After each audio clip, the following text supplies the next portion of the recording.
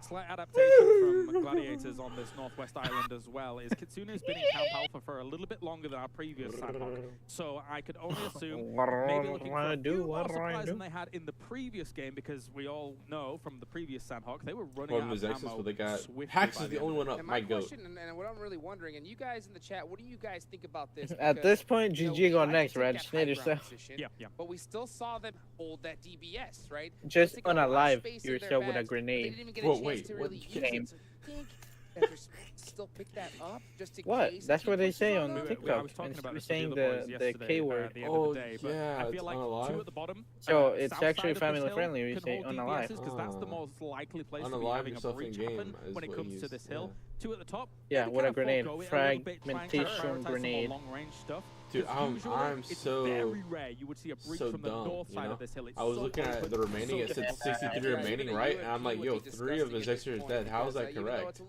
And I forgot there's You were extras in here. just in a such a silly goofy mood. I was in a silly goofy mood, and then, you know, I did a little giggle They're wiggle. not going to really know which direction it came from. Definitely, as we have to take stock of what's going on. Rotan! Rotan! Go Tigers! Against Sem9 at the moment, who have kind of found them on rotation a little bit. Oh, They're currently just north Carl-Ilho. of cave location. Carlo? So, and, oh dear He's me, gonna say so hello? that's That's you knocked disrespectful. yourself, mate. Oh, my fault, gang. It's My Carlo. fault, gang. You know, you Well, gotta take the H out, you know, so it's... Fell out of a car, maybe? Who knows? Because I'm making fun of the peeps that were in the voice chat with us, right? They said that's how they pronounce Carrillo's name. Inappropriately. Yeah, inappropriately, like, they don't know. Oh, it's just like this. Wait, did Sam FaZe 9. just name... I'm telling you, this Victorious guy is not the greatest at the video game named PUBG Mobile. What do you think about that? Bold strategy. Yeah. Well, he's in the tournament, you're not, butts. Obviously, we've not checked in with them, Oh, but bro, they're because still over by Boot. it's like This is Jason, quite bro. a There's slow somebody in there that movement. just Take a keeps look him in at the the circle, team. where these teams are. They are frozen. Yo, for the Outplays, moment you in here? Just kind of holding on to this position. Outplays I would guess have maybe they has some thought words to say about teams him might come in against them from the that I east can't side, say. but that's not to be the case. That's a Oh my huge god, shift. Gladiator zone again. Wait, what the? Yo, what the? What the Wait, flip? wait, Again? What the heck? What the? Yo, where did you see that though? Now, this is a Yo, super real shit. interesting case study Oh, because this is real- from the previous summer. So, Vampire will be moving up that west. Will anybody use that information to their advantage to maybe try and punish them wherever they may be? Looks like Galacticos is going much deeper than they previously did as we jump on with that taking shots. That's a great point. I mean, if anybody did Yeah, the homework fuck last yeah, night, dude. I mean, this is the exact same circle that we saw. Basically. So you should have a good idea Yo, where most of Real these are going to head. defecation. or- Dude, Nick 830's actually goat, dude. I don't know how he goes streams that long and just never slips up. Bigetron Never. burning deep as well up in that northwest side here. So Could be let's see cutting off what's gonna work. Vampire. Like, ain't no way he hasn't Maybe been to any also STG BS in a game, and oh no, oh no, S2G, oh my god, they get very lucky. It's not that this BTR team is, you know, not very good or anything, but like, goddamn. I mean, I don't know how none of them. I'm telling you, that was Trick Pro in the car or Trick in the M4. If that was me, I got beamed immediately, man. Share this spot for now. They do not miss on me, no matter who it is. What's Like that shooting. going on? Ferrari hit an unbelievable Car 98 shot from Hatin all the way onto Gladiators, which is quite the distance. So Gladiators here, I mean, they're obviously. Hey, the people guy know that took a their picture with presence Hacks on their was hill and sideless, always will not be. Ray. But the fact that they're No chasing raise. those trades, Gladiators got to Jason be be catching strays for no reason. I mean, do. Yeah, I mean, in that unfortunately. scenario, Who's if you catching get knocked, strays? it's really hard to get picked Jason. Up, so You roasted wanna Jason, you're like, it just keeps close on. enough where you get knocked, you're able to get that red shot. Oh, I was wow, just kind of, holy. oh, damn. Oh, Oh, the macaroni, what the heck? What the heck? Holy Right heckaroonie. there, I'm telling you, these rotations, they know what's at risk. I will lose in about a second, man. Mod's been this guy. So, Mods. Mods are racist. ID they did in the from the previous sandbox, database. I'd be surprised because there are a lot more teams now Hey, committed Killer to that YT. west side here on this Killer island. YT. I'd be It's gonna watching a his lot live streams harder for them between to have games. freedom of We'd be streaming movement like here. classics And around this like is what when I we was do talking about scrims. before. teams yesterday looked more cautious than they do right now in this game. People know what they want to do in this circle because they played it basically before, and now they're going to be looking for those center positions more ferociously. And honestly, this was the perfect start to day number 2 here, because if those teams still are you watching the clean feed? right, they know what to do in this zone. Because So that's going to definitely help them out. There's no surprises. To go. So after far. the game 3, Unfortunately, we can for switch to Projections, clean they feed. kicked off a little bit early. They did 3 players, so they're going to be stuck with 1. E plus Kia obviously taking out. Oh no, we're unlucky for 10 at Texas, 77K. Oh, and for A7 my field 2. Oh no. Damn it. Blade looking good here for AGONxI8 as we see Carrillo trying to charge up. Carrillo's in a clutch 1v4 situation here with a DBS in hand. To start things off, there's going to be reinforcements coming, and I think Seems Carrillo to be is throwing gonna have a very hard time U2. shutting this down. Not the greatest U2 I've ever seen in my life. Like, he's throwing it. Oh my god, oh my One more. Oh, goes for the thirst. He knows where the player is, but he secures the points. And he has the advantage. Carrillo, he's the actual pissed. He's flip. wanting more. Wait. Goes for the molly as well. That actually fire will spread quite closely. Oh, he got him! Oh my. Holy. What a play coming in the from go. Dude. Yo, chat. Carrillo is Chat. That is some wild gameplay I just watched right there. That is some wild gameplay. If there's anything that's gonna hype your team up and get ready for the day, it's that right there. Wait, they already have the update, no? I mean, the DBS enables sure. a little bit of that because it's so powerful, but Carrillo, Clint! the way he was using it, the Man, way he was where the heck is Clint? After, brilliant stuff. What a play. That's Oh the my. play of the tournament so far. Absolutely, wild, same way dude. here. And I'll tell you what, as much as it's so hyped for Clint, you hear Alpha that? 7, oh man, for AGONxI8. Dude, Clint. No animals. No animal name. Definitely. They should have been able to shut that down. Remember? Don't give an opponent 3 1v1s. Dude, flip. At the same Clint, you hear, time homie? in order to be able to dislodge Yo, you man. with the man advantage. But anyway, Yo, let's move our attention My elsewhere. 6 is 17 place though. Let's go. I'm not trying to hate or anything, but like, oh damn. Yeah. Yo, the hero, you know, like, you know what Casper said the other day. Did he do that? Do right what? there, or no? But man, that cross is gonna be so deadly. Well, quoting Casper yesterday at exactly 9 a.m., he said, and I quote, "Oh, he rode down the hill." Likewise, I said, I was just quoting what Nishad Rapper Sad had said that day at 9 a.m. That's the only way, and then he gets hit. Yeah. So Yo, friend, might go. I'm gonna kill you. Early here in match number 2. Damn. Let's see it The again. second knock was clean. I mean, he did jump like a, I like the fact that he like one Like a what's the like word a I'm dummy, finding? a dummy, like a dummy. Yeah. He jumped like a dummy, you know. You're absolutely right. Leaves Blade blind, which is very, very important here. And a molly like Oh this yeah, I on that wooden perhaps floor, indeed man, agree is, with that. Tough for Blade to get away from. Yo, Falcon's still alive. They that actually one is doing gonna good. hurt. Well, hopefully we can see them bounce back later on, but there's still a lot of action here, and that is gonna be Carrillo finally. Wait, actually, Carrillo? Hey, There's only 4 teams that have gonna died. go Never out. mind. That's how you do it. It's style. Yep. Brilliant stuff. Almost 500 damage off the back of that here. Really. What kind the of fuck? saving that. I mean, what the flip? Fuck. Dude, this poop is hard, man. Damn.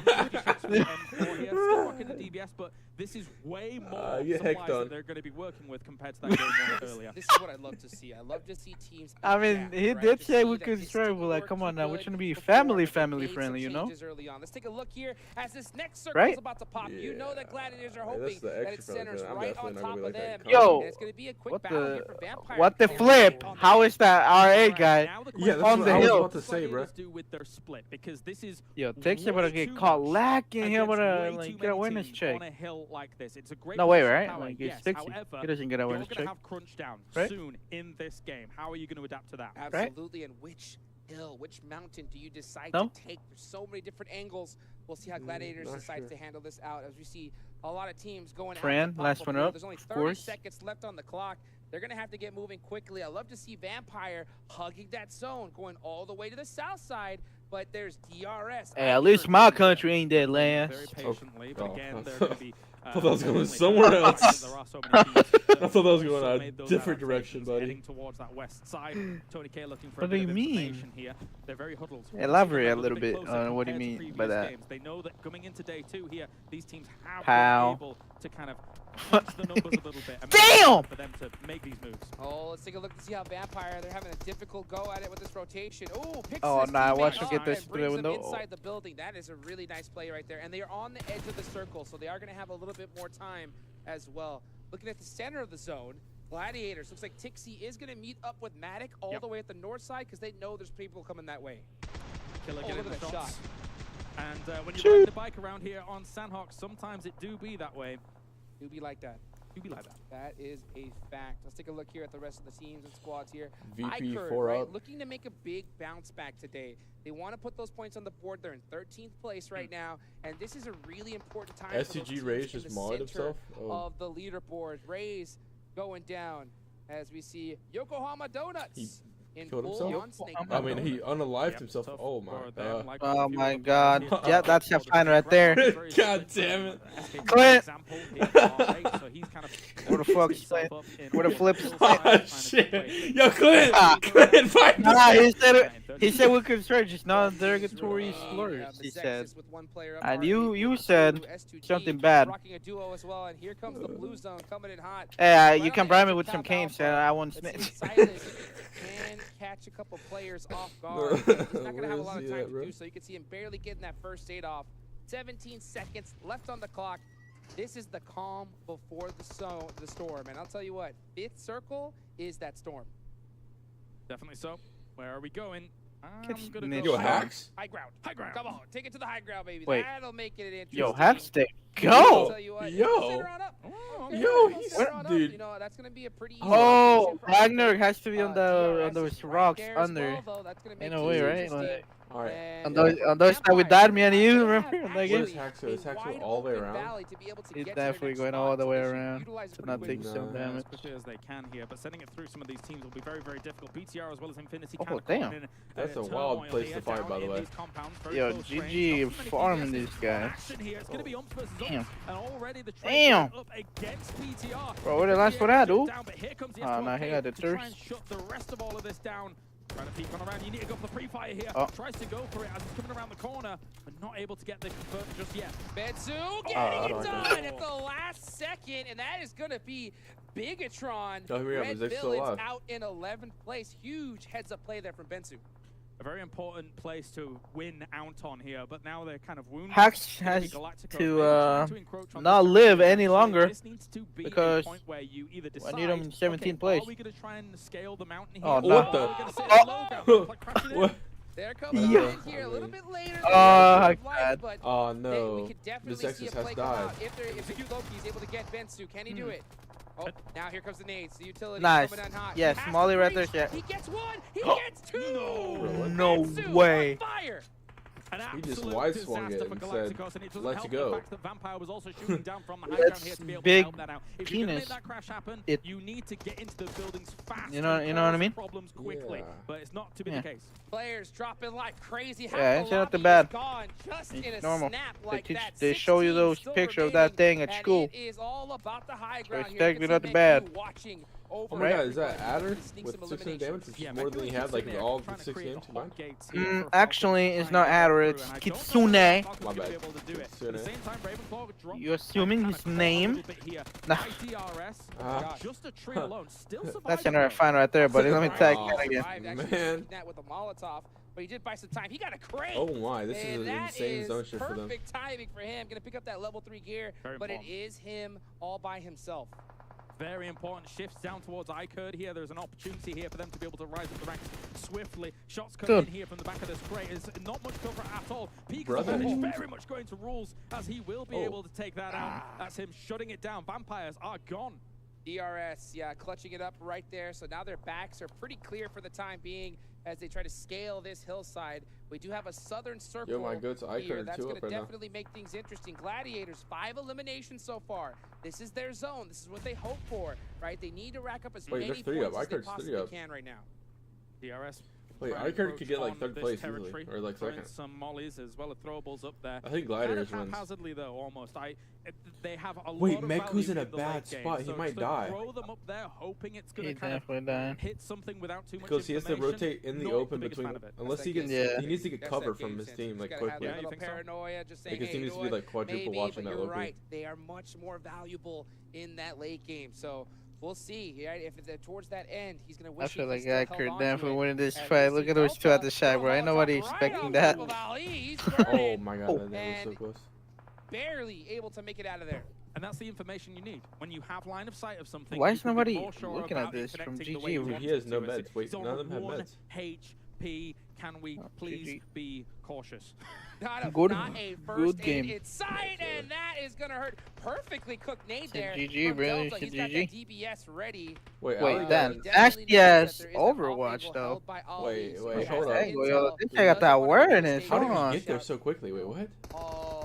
Oh, damn. This guy has more awareness. He's gonna shut it down. Here comes the push on the A-Ram. Can he hold it down? From his perspective, if Yo, he there was is hard correct. holding the left angle and wasn't ready for the right angle, that's unfortunate there for iKURD. They aren't frost. Considering They they have just, such a you good know, compound, don't throw. DRS has been able to breach this strongly. Now, here's the problem. Gladiators is the dragon Don't waiting worry in the about it. He wings. plays better This than is you. their What? territory. Will DRS happened, be able chat? to Why you hold arguing? them off to score Yeah, don't the worry about it, victory? sweetheart. Pretty split up right Yo, now, how do so Gladiators it's this one? gonna be pretty tough for Um, Gladiators to do so. Not to that's mention they Meku. lost one player. I gotta give a huge shout out Kinda, you to know. Infinity IQ. Yeah, it's right? kinda obvious. They did 7 You know? eliminations and they It was, still managed to survive and get some good placement just points. didn't from turn here. on them, so really big unfortunately. heads up play for them. Definitely. Nades go forwards here from Tixie. He's not working with a huge amount of util, just one smoke and one molly left. And again, now they're working at a man disadvantage. They did lose one earlier as Meku was going down. You got her foot in and she left. Yeah, will never leave you kidding. Squad. He's trying to get that intel, those sight lines. But, you know, looking over here, we see Tixie with that high ground. The next zone does pop, and it is dead center on the DRS. Also, unfortunately for Thanks, Gladiators, the one stop snake clapping your remaining. mic, He's on bro. the low ground, but he is on their side of the circle. You can see him crawling at the bottom there, just to the very edge. But yes, you identified it perfectly, Hot Jukes. The off angle from Oh no, I paused. right now. Fuck. Gladiators is anticipating What'd you only say? the compound being taken. Also, Killer's paused spot is like by a accident. landmine. It's like a trap Yeah. set for them whilst they I'm push at up like into this 18 area. He seconds, might have seen his head 17. just then. Uh-oh.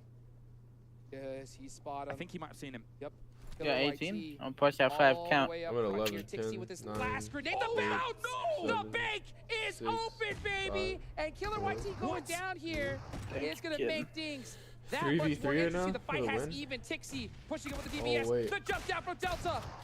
Finally wait. hits the shot right when it needs to happen. This guy Very could've important missed here, everything. however, he's given up a little bit of that high ground. Now, Gladiators It's might GG try and for strike GG's, here bro. through the smoke to use the high ground. It's going to apply a little bit Yep. of time, but it's not going to be enough here. GG. Kitsune also You hear the goes down. screams, bro? That's They gonna be screaming in the DRS here, background like looking fans. to sweep in, finish off Matic, Yeah. and get themselves the victory. Alright, Take. honestly, hear me Push out. it up, Matic. What The about- man advantage is too strong, and Gladiators Damn, they got go out, the and baddies. VIQ, The baddies screaming for him, bro. Like, I'm honestly be so cracked right now, dude. I'm like going for the pan kill this guy just to flex. Gonna charge up for the nade, but they knew where he was with the molly. I think another one it just went flying past He got him him. alone As they're too, gonna bro. go on the hunt here, finish off IQ, and that is gonna be DRS. Man. What a victory for them. 7 Coming kills. into game number 1 of day 2. So huge. DRS Gaming clutching it up, and they did it in spectacular fashion. That was a big game Double-digit for them. elimination points for them. They did what Gladiators were wishing they could do here at the start of the day. 26 points, a brilliant game here on Sandhawk here by them, and considering kind of their moving from compound to compound, able to wrestle this away from iKURD as well, the way that they did it, brilliant stuff for them to get them on the board, considering they needed a few more points here and there, but man, they're going to be chasing for the top box. Absolutely, and I don't mean to downplay Gladiators' performance at all. Top 3 finish is of course good, but with that particular zone where they drop, 20 plus points is what they're praying for, and I hope it doesn't bite them later on, because you don't always get that circle. You don't always get that circle. And usually, oftentimes, people look at that hill and they think to themselves, we're going to be able to win this one. But unfortunately, not quite the case here in this game. Again, when you lose one, I think it was, I can't remember who it was, Meku, I think it was. When you lose one early on a big split like that, you're not able to take those fights later on full force. Well, a beautiful game number one. Obviously, so hyped for DRS, but let's go ahead and take it on over to the desk so they can break it down. You know what, gentlemen? I feel like we should be charging for our analysis, man. That bus ride yesterday, seeing a DRS, just get more eliminations. It worked. Yeah, I mean, we said early game, just play the passive game. That was already great how they played it throughout yesterday. They were just able to weasel their way through it into a really strong compound. And as the game continued, they started getting more and more. So you can see that an art is dead, it's just shotguns? Yeah. The way they just wrestled that building away from iKURD, textbook. It was so good. This is the DRS that we needed after what they showcased yesterday. And even before they actually even took onto iKURD, I love the 2-1-1 split that they had because they were covering iKURD, and on top of that, they were able to get those eliminations on Vampire, which allowed them to actually end up pushing with all their full players to iKURD. Just beautiful gameplay out of them, and finally seeing that aggressivity, right, that you wanted to see, Max. Yeah. Exactly. My word. Exactly. You just literally took my. I didn't know you know French, Seven. I know. It is an English word. Sure. It does exist. It's in the dictionary. Next map in 6 minutes 30 seconds. That's got to be a lie, right? Chad, that's got to be a lie. That's 3. Definitely. Not sure if that was. Chat, if that is correct, I will love everyone in my chat unconditionally. Doing a phenomenal job, and funny enough, definitely not too much. Kind of what else I was thinking. Another star play we had early on in that match. We can see here 26 points here for the team from Nepal. A fantastic job by them as we look down the rest 26 of 26 points is kind of wild, 13, though. Gladiators at 12, iKURD at 5, Falcons at 5, 4 at Vampire, 2 for 8, bro, 4 for 5 Donuts points. Pharaoh, and 2 for Yangon Galacticos. So there's a big discrepancy in points, which could help DRS push even further into the ranking. And I think we're in agreement here. His So Exodus was 0 points, a lot of the teams and they have we survived that criticized entire as being time, slow on the unfortunately. first game yesterday on Sanok, I think did some really clear VOD review and were able to catch up and speed up their process. One of them are even here, even though they didn't get the placement points that they needed to. I do need to give some props to Bigetron Red Villains because they ended up actually being a little bit faster, and they were willing to take on those engagements that previously they didn't want to take on. Yeah, I'm a little sleepy, man. I mean, ultimately, right? They didn't. I'll do the arm cross thing and lean backwards. They can't stop me. 6 months monitor or something. In regards to what they were able to do today, they were at least. Can I like use my mouse while sitting like this? Oh, Not just damn, them, actually. W. Yangon Galacticos, a team that we haven't talked about too much, I believe actually, throughout this tournament. Actually, I gotta do that.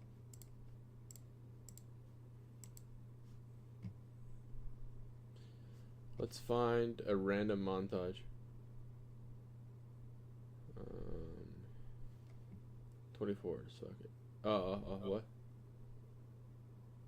What did I say? Is there any other montage here? Oh. It's the ocean breeze that takes your breath away. Wait, pasta. Walk my 2 hour shower, cook again, and they'll still be talking? Sure. Oh, drop shot. I was going to take Scott. I'm a little sleepy, man. Yo, NA got 0 points last game, which was game 1 of the day. Well, that sounded so nice.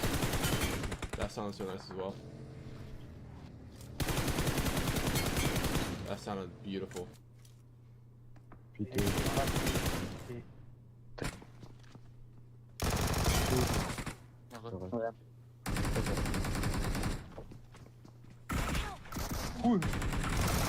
Did your post roll tab 6? What do you mean? 맞아. 이게 샀어.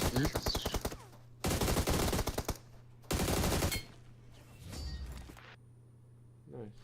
이쪽으로 알았더라. Oh. The 0-8. Yo, that would have scared me so badly.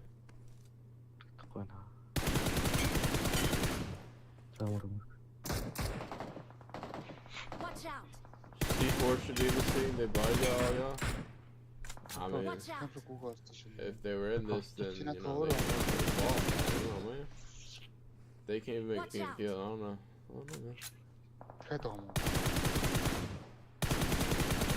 Man. Federal dropped one today? Alright, we'll probably watch that one later. Oh. Dude, chat, he gets so many headies.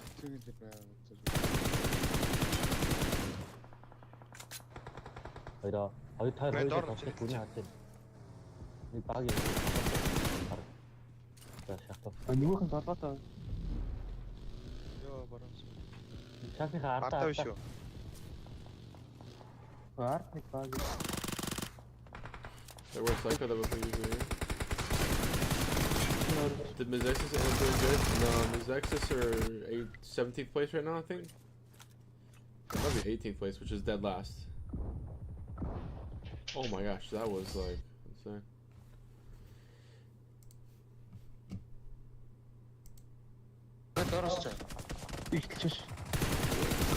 Boys watching Doc. There's no way he actually sticks that, by the way. Like, that's wild.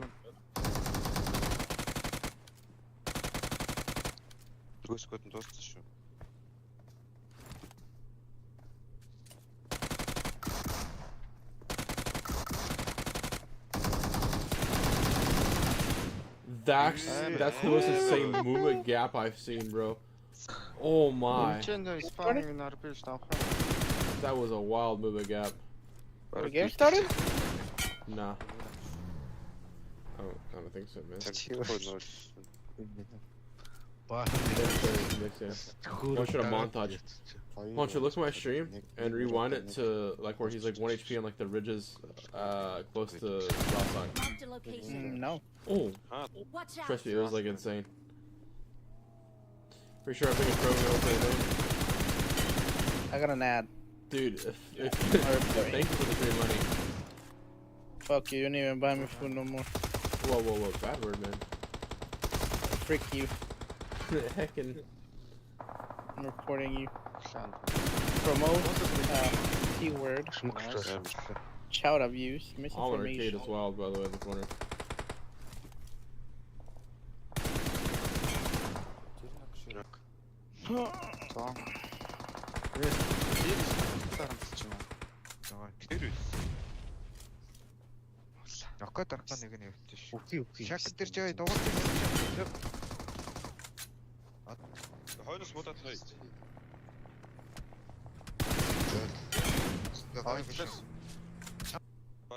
Fell asleep, I woke up, they brought my food, and I missed it, so now I have to call, and they will deliver it back. You're so special, man. You're special.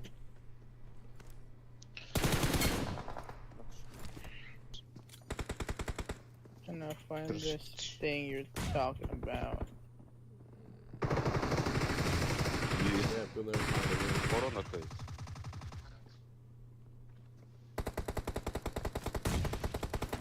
Found it.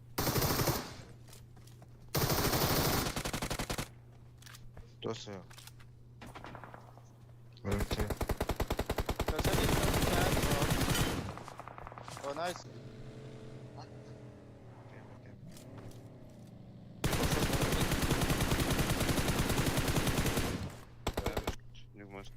Watch out. Damn.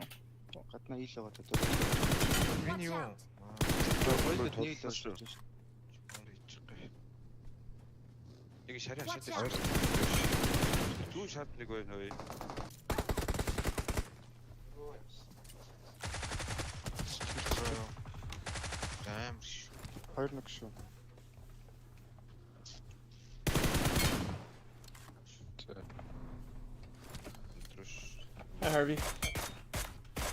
Oh, wow, that's kind of like... Rick Harvey. Watch out. Heck.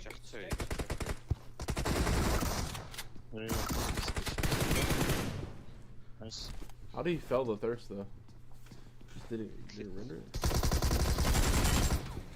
Oh, shit, my chair's turning. By itself.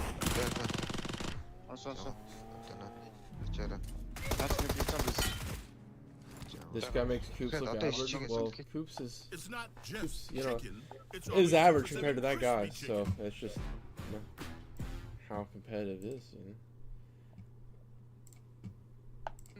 One split that you were really unhappy with, I remember. It was. They should have been covering our Team Falcons. Okay, chat, we're second to last. His back. I'm not sure what was going on there. Good. I wish they would have just That's the pulled sweet back. I spot wish they for would my have been able to games. cover a lot more ground because they would have been able to stop DRS. They would have been able to stop iKURD, and they would have ended up with a lot more illness than they Wait, ended up chat. with. This team is Do I just like sit in my chair? recovering, It feels like sometimes they get I'm met an with head alcoholic, thinking, don't oh, talk a about team shit. can still be out in the blue up north. We have to hold on Chat. to the split, otherwise if a team backstab us, we're pretty much dead.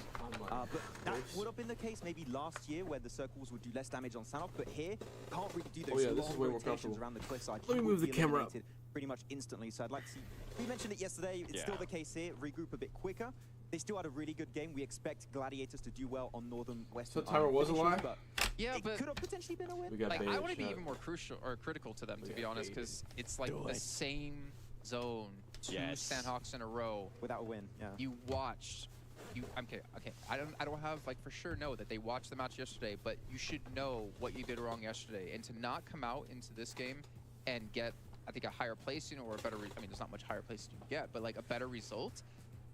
I don't know, man. That does leaves me with a bad This taste is in room my looks mouth. like XQC. It doesn't. I mean, that's kind of why I bring them up because down we see here them do is the like all exact my same thing. clothes. Yeah, it is a top 3. It's just a bunch of clothes on the floor that are dirty. Come on, like. And then there's a towel on the floor from my shower. And there's players nothing on a the little other faster. side You were other able than to my take closet. advantage. Yeah, you were able to get some And wins. it's just my bed. I feel like That's all it is. and they're just living it out there. And then so the bottles, chat, I'm gonna show y'all my addiction, my second addiction.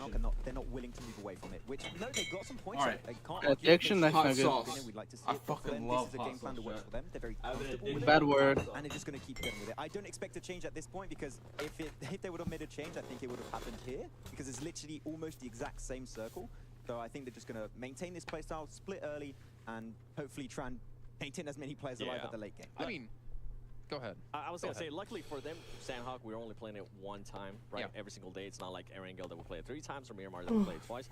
But I want to see how that's going to be affecting them when we actually go to Erangel and they don't get favored by the zone. They do great rotations, but just like Blank was saying, I want to know what happens when they actually have a full roster towards the end. I mean, I look at it as any other team. If you see Northwestern Island, you know you could just hard crash on someone potentially because you know they're gonna be out of position, right? You know they split so much and stay split for so long. But you know what? That high ground that Gladiators have could become your high ground. I mean, Falcons almost did that at some point. They got really close to Kitsune, and I feel like Kitsune was not able to regroup, and DRS kind of helped out that whole situation from unfolding itself, because if they don't crash it, I don't feel Kitsune is ever able to make that regroup.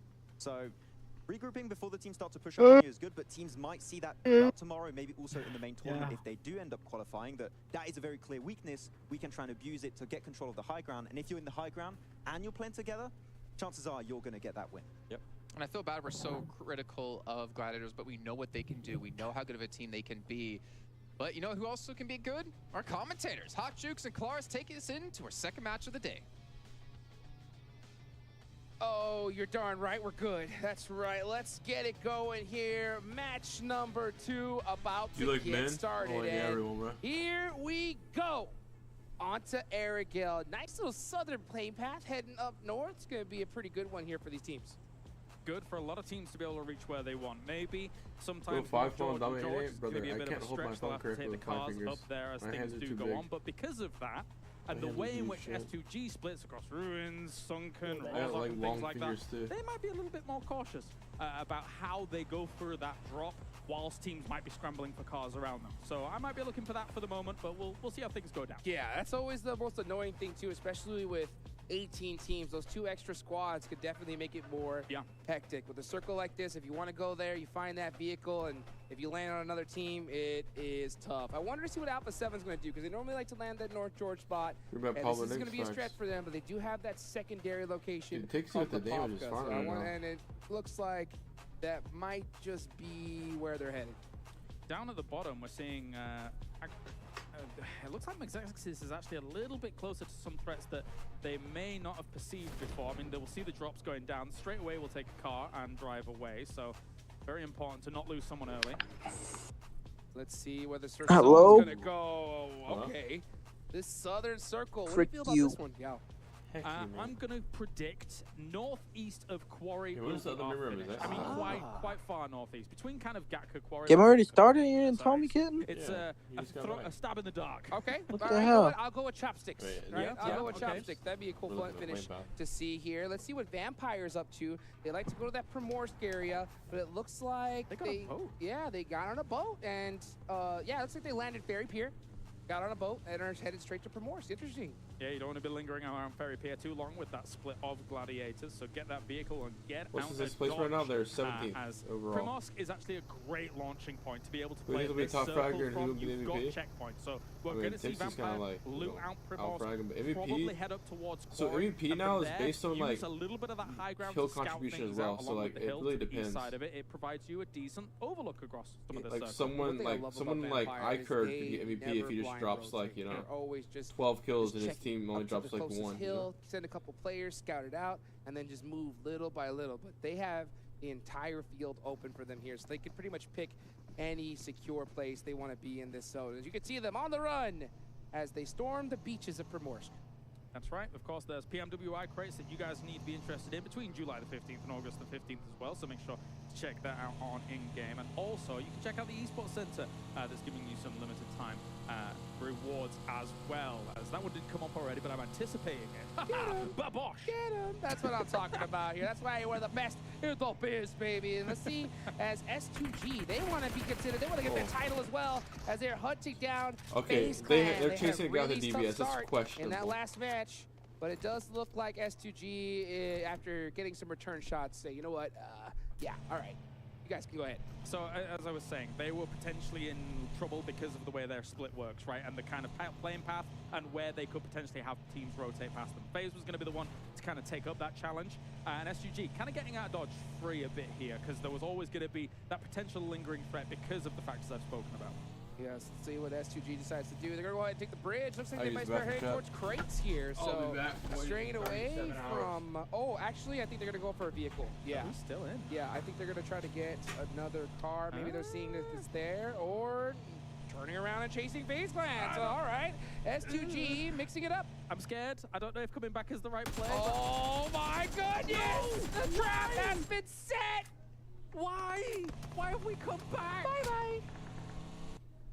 I hate to say I told you so, guys, but I am shocked. I do not know what they were going for.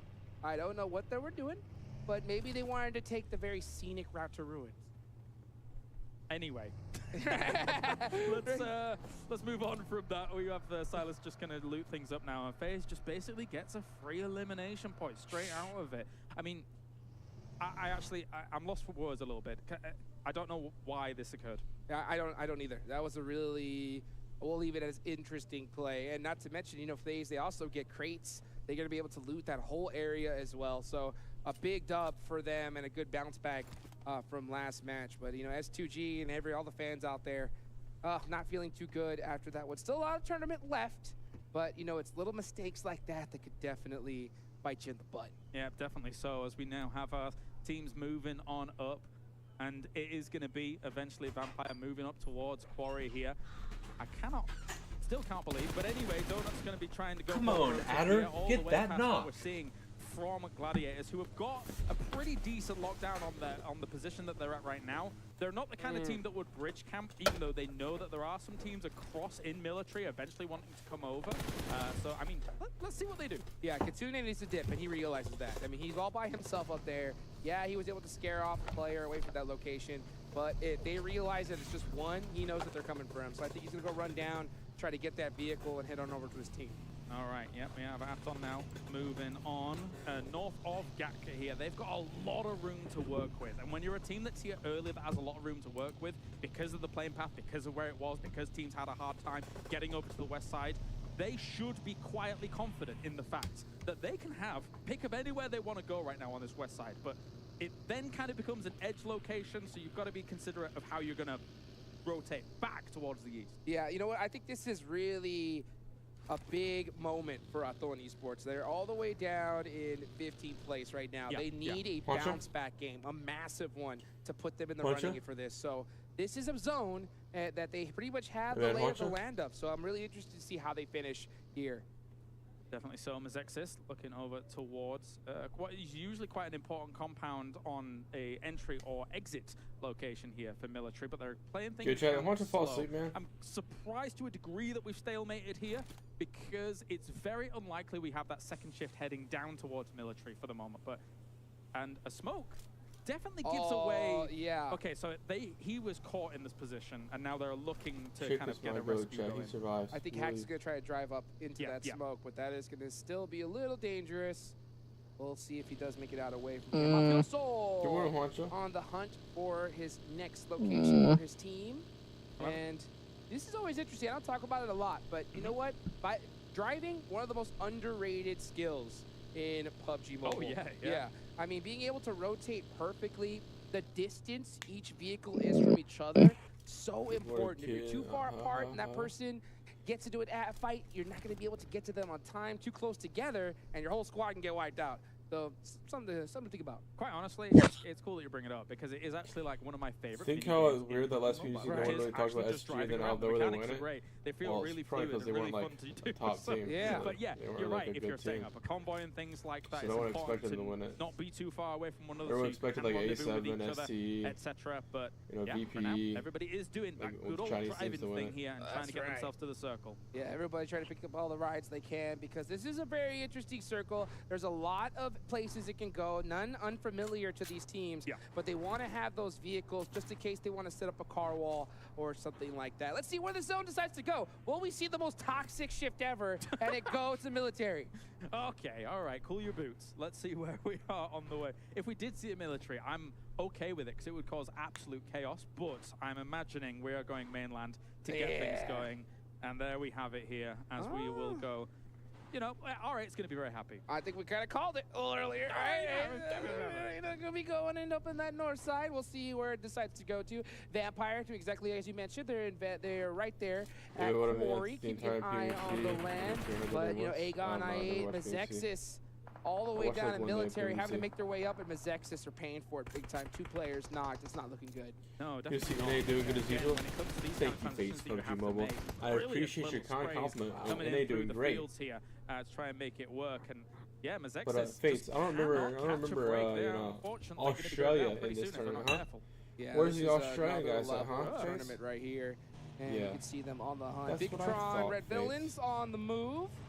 They had a great end to yesterday. Dude, FaZe, Let's see, where do they decide to go? Because there are so many teams in this area. Exactly. That's the big point. A bit of an adaptation from yesterday. Obviously, Erangel is very important when it comes to this tournament. It's 50% of the games. So we're seeing huge swaths of teams moving into the center far quicker than we were seeing yesterday here, as those changes have to be made here quickly. Now we're going to see everybody really kind of trying to take that center spot between that Quarry and Gatka, kind of equidistant from one another, and it's going to get spicy. 100%. You can see 7-9 taking this little spot right here. It's a good one. And they are surrounded by squads. So this next zone is going to really decide who's going to have that huge advantage. We have like 10 Australian players. Alpha7 all the way up in the north, right next to S2G, hugging the edge of the circle. But at the end of the day, Alpha7, they love that edge-style play. Yeah. But is it going to work out for them? I'm not too sure because we're seeing these center teams really able to make it to the late game. It's tough as an edge spot, right, in this kind of circle because you've got the fields of Gatka, very open, hard to rotate through. The south of that, yes, some hills, but then south of that, what have you got? The fields north of Long Forest, as well as kind of east of that Quarry location. So when you're playing edge, wherever these circles go, unless you've got central positions like those hills a lot of people were sending for, making those transitions later on is very difficult because of how flat it is. Yes, yeah, it is a complete open range in that area, and you can see 7-9. I mean, everyone is just almost every rock, every tree is taken up here at this point. We can just see Infinity IQ deciding to take up this shack right here in the middle of the zone. That's going to be interesting to see. And looking at Gladiators. Gladiators, obviously coming off that Sandhawk match, they got the zone that they were dreaming of. Third place Wait, finish. does he You get can to tell kill on Tixie's Rules? hungry for more as he takes a shot on the Oh, Rules. he's won. Rules was down to 1 HP. What are they? Where are we going? Who And is the big spectating question this here thing? for all of these teams. There's some teams still in the blue, still scrambling for an opportunity Bro, to try Fates, and we get haven't had themselves Origin in. in There's like not 3 too many years, barrier dude. teams. Like, you're like Again, behind. I think the edge play on the circle is scary. Oh, my. Okay. Wait, Chad, VP, Big you win. VP, you problems just for a rotates lot down. of these teams. How are you going to deal with this? There's not much room. The Longwoods in general can actually house a lot of teams just north of that road from Ferry. So technically you can house a lot of teams there, but you've got to get there fast. Oh yeah, as you can see, I love the fact that there is a lot more places to be in that beach area, but Mafioso is lighting the America up team is Aton farming the Esports Latin and America teams, Brand the usual. having to decide, do I take this fight? Do I get these shots down range? Carlo, Or do I take off? It looks like he is trying to help out his teammates, but it's just a little too late. It's a wild spray and not really connecting with much there as Mafioso is going to lie down. He knows where Fran is, but for Fran, I mean, there's too many targets. They're actually driving up. They're going to aggress onto this here as they know that they already have the man advantage. One down. Fran's going to have to back off here. I mean, he's got actually quite a few nades still left, but this, I don't know how much he's going to get done. Let's see, you can see Rebo out there trying to get a nade. They do have the band advantage, and they're trying to get revenge for their teammate, Carrillo. Okay, some shots onto Zohan. Zohan's forced to get out the vehicle, and he is stuck out in the open. So Aton Esports have to make a crazy play if they want to survive. You only have 4 games, which is like 6 more hours. Big sprays still coming in, but not really been able to connect with the teams here. Some smokes that kind of cloud the vision of any further onlookers. And yeah, this is, it's a slow fight, but, you know, nothing really happens. Run over. Okay, yeah. Yeah, Senetex running over Fran, and now Zohan is on the run. You got to get out and play for placement. You can't take this fight. Try to get some points, but that's the thing about this point system, right? It's so heavily in favor of eliminations. If you try to get any points at all, it's only going to be a couple. Yep, yeah. Got to salvage, Pick up the pan, nice. We've got ourselves Revo good to go here with the Pumpy as well, of all things. So maybe the potential for breaches down the line, as Infinity has a good farm compound here, technically, with the transitions that they were able to make, but it's very edge. So eventually they're going to have to dip from that as we take a look at the replay. Dude, that's like and nice by Tixie. Yeah, you're going to have to dip from this farm compound and get into those woods eventually. Yeah, let's see where these teams opt to end with this zone and where it's going to go, because I mean this hard shift south definitely made things interesting.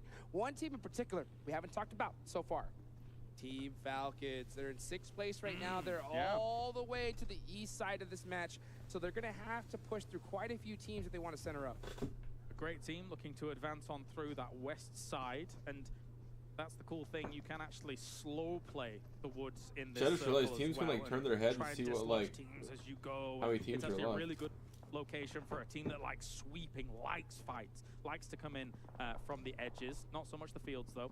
They're not great. Yeah, you definitely want to be in that woodland area, and it's all about timing when you're right there. You're hoping to catch a fight, maybe third party, a nice little Barry Pier finish. And we're going to see a lot of movement here from these squads. And actually, Team Falcons are looking to make a push right now. Looking to make the push, as well as a lot of teams going to try and crash onto this beach area at the moment. But iKURD kind of locked in position here by Revo. Need to move away from this and kind of rendezvous elsewhere, because taking this fight on this side, okay, cool, you might get yourself some elimination points, but you need to find a position quickly for a circle like this. And here comes the Falcons making the very risky rotation, pushing on past into the beach. This is a complete blind rotation, and they are getting picked apart. Yeah, those trench areas difficult to actually push onto when they've got him on lockdown. One unlocked, obviously, but wild shots into the distance here for a Vampire to try and shut down iKURD, who would eventually try and push on against them. Looks like that is the place where Vampire decides to hang out. They're going to be on the beach here. It's a beach party in match number 2. Vampire Esports is looking to have some success here. Obviously, it's Sandhawk with a repeat circle. They weren't able to have that same success. So hopefully they can bounce back here. But hey, Trick's number 7 damage for this match, guys. Like, to actually get a chicken dinner. Oh, yeah, for sure. If you're not here already, it's difficult to push on to. We have a few fights heading on to the north as well. I can talk about the beach a little later on, because still this fight's going to continue. Let's see right now what 7-9 could do here, as Tam is going to go ahead and start off with a shot. Bit there with the off angle, looking to mix things up, and he's a little bit hesitant, because pushing up in that angle is going to leave him wide out and open. He's going to need some support from his teammates. FaZe with the nades, all it takes is one well-placed nade here, and they are going to be at a huge advantage. They're just soaring over at the moment. They hear the driving across as well, and unfortunately it doesn't get quite the hint of where that boogie's going, only the visual cue of it. So throws the molly over towards it just in case somebody was being picked up, but not to be the case. Going to be moving away here. Meanwhile, in the middle of the beach, which by the way is slightly deceptive. It's a beach, yes, but it's not as flat as it used to be. Which team you carrying, Six? None, there's bro, vehicles there. There's a lot of little dips that you can play in this beach, and it can house a lot of teams. Oh man, ever since this 2.0 update came out, it has made a party of things. And FaZe tried to get away from that fight, only to run into Bigetron Red Villains, and now it's just down to 2 players with a very blind rotation, trying to head towards the beach, but they have to know that almost everything is taken up already. Yeah, it's really difficult. You just have to pitch up again in the woods here and try and play from there. And oh, hope the circle's going to come your way. But Moment is actually kind of locked down here by multiple angles. It's not only Gladiators looking at him, it's also S2G that are looking at him from the beach. It's very open lines of sight. Yep, and that is the name of the game here. Let's see what Sam9 could do as they're pushing through the edge of the circle. They're going to have to get past DRS. Killer does have that off angle, but he's in the vehicle. Does he decide to hop out? He does. And Delta, making some shots onto the bug. He gets one. And Tam is going to try to find a way in to the rest of his team. Yep, Sem9 here, kind of dragging the wheels a little bit. It's kind of slow going here for them. They're going to try and maybe send Tam forwards, realizing it's difficult for them to all stay in that location and kind of weather the storm. They might be looking for an off angle here to try and deal with what's going on. Tam does secure a position into this next circle as it does center up. So it is going to be right on that beach woods area. AGONxI8 are holding it down right now. Wow, jumped out, gets popped in the meantime. And this angle here from Naoto. Putting in some work on AGONxI8, and with one knocked here and the position they have, I wouldn't be surprised if we see a push. Curve here, a lot of buildings, a lot of rocks to try and take cover again. So the pre-fires throughout, I should say pre-fires, just trying to spray through the smoke, hoping that he's going to be able to clip something. Not hugely successful, but still putting pressure on against his opponents as well. You know, you can crawl in front of him if you want. Fine. Here comes the nades. Naoto trying to pop one off. Throwing a pretty blind one right there. Not going to be able to get the connection. Blade's going to hold it as well. He knows where those smokes are. Yeah, and then finally, Missile throwing one right towards AGONxI8. Does connect. And it is really just up to Blade here on this off angle to try to make something happen for his team. It feels like it's up to Blade a lot for this team when you're kind of seeing out these moments, but I mean, this is very difficult to deal with. He actually captured Naoto, though, during all of that. The rest of Donuts here for the moment is going to move back, trying to find maybe an angle, but he's using this corner really effectively whilst healing to try and negate the angles that his opponents are looking for. iKURD forced with that crazy rotation. They get beat up in the process, but they do survive for now as the Ali, the last straggler, trying to make it towards his team, but his tires got shot out. Yeah. Nowhere to go. Rough, man. Some parts of it are still flat, let's be real. So that's why that's going to be so easy here for them to be able to take those brilliant shots coming in as Vampire trying to solidify themselves on this side. But they do have one down, just get him up, good to go. And they should be okay for the moment, but they want to look at dealing with Infinity IQ and Galacticos in the middle. 100%, not to mention you got Gladiators right there on the edge of this circle, just waiting to get into the thick of it. Bigetron now deciding we got to make this push. Here they go, starting to apply that pressure. They use those smokes to be able to push up on the R8 for free. And now here comes all the utility, but one nade could spell disaster for Bigetron. They have to be careful here. Yeah, I'm glad that they found out around the building because they were giving R8 just one single angle to focus on there for. So this is really important to kind of keep your opponents guessing. Ragnarok, looks like he had that VSS holding that one down. He spots one player. There goes the second knock. Full send here for Bigetron as they climb up. And shots going back and forth. R8 about to get picked apart. Only one player left. Can D7 do it? Can they? Versus DBS's. I've seen this go usually towards the DBS's way, as he is going to look for an opportunity to come around this corner, just give it the big blast. D plus Kia is driving on it. He got caught by the molly during all the distraction, causes him absolute devastation. It's up to Yuhai. Yuhai has to make some serious plays here. He does get up. I don't think he has time to go for this res, but he's going for it anyway. And now here comes Forrest. D plus Kia. There's no way they get this off, right? There's no way they get the res off. Here he goes. Comes up. Yuhai finds one. He misses every shot. That has gotta hurt as D plus Kia pick up the points. D7 finally comes this down. guy misses all the shots misses too, some as what? well. Oh, these players want these shots back so bad. Looking for that fight here and will be able to take out R8 as well. D plus Kia is patient about their movement. They're playing this edge-heavy style really well and rocking up on fights that are just completely in the midpoint of the fight and just cleaning things up after. 6 eliminations, 1 player down for them, but they do have the north side of the zone. But there's still so much action happening. That's going to be DRS Gaming eliminated. 9 teams still remaining here. The zone shifting up north into this forest area. So many trees, but not a lot of cover at all. Teams are going to have to fight their way to victory here. The person in the middle of the circle at the moment is HamCG. If S2G is able to make a meal of this game after losing the first person of the game as well, that would be absolutely fantastic. They've got one knocked on that right-hand side, though. They need to get him up. But all these teams on the beach now are having to make the scramble against these bunkered areas, and it's difficult to make that transition. AGONxI8 still all the way at the southern side of this circle. They're going to have to go against Infinity IQ if they want to go for the chicken dinner. Here comes the utility. They got to throw it all right now. Time is of the essence. There's still 2 minutes on the clock here. And here comes the push. Guiga looking to hold on this angle. Gets caught in the process, and AGONxI8 are taking advantage of it. It was a decently timed push, but that off angle's hurting them a lot. Vampires is blasting them here from that west side. At the same time, though, Vampire has to be cautious.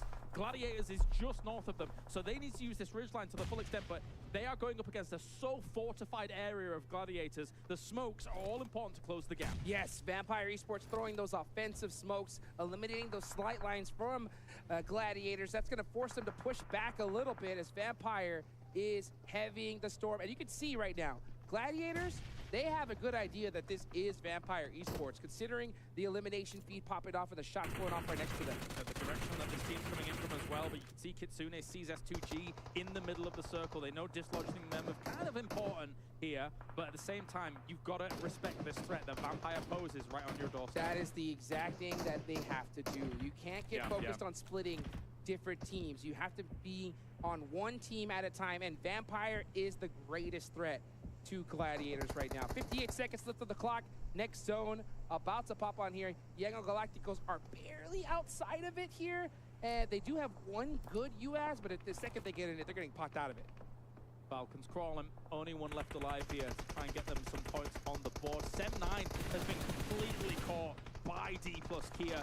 Some good off angles here for them as well. Really negating the very limited cover they have of a tree alone. Forrest with 7 eliminations for D plus Kia. This guy is popping off for his team, and that is going to definitely get them going here. Let's see what else is going to do. Yeah, it's only one player on Sem9. He has a DBS, but oh my gosh. He got a couple players hurt. Forrest forced to throw off that smoke here. Oh, gets caught in the process. But D plus Kia, 9 eliminations. You got to pick up Forrest at this point. This guy has been crushing it. Yeah, this has been excellent from them. Should be able to get this res off as well. Just back it on up. Yep, that's right.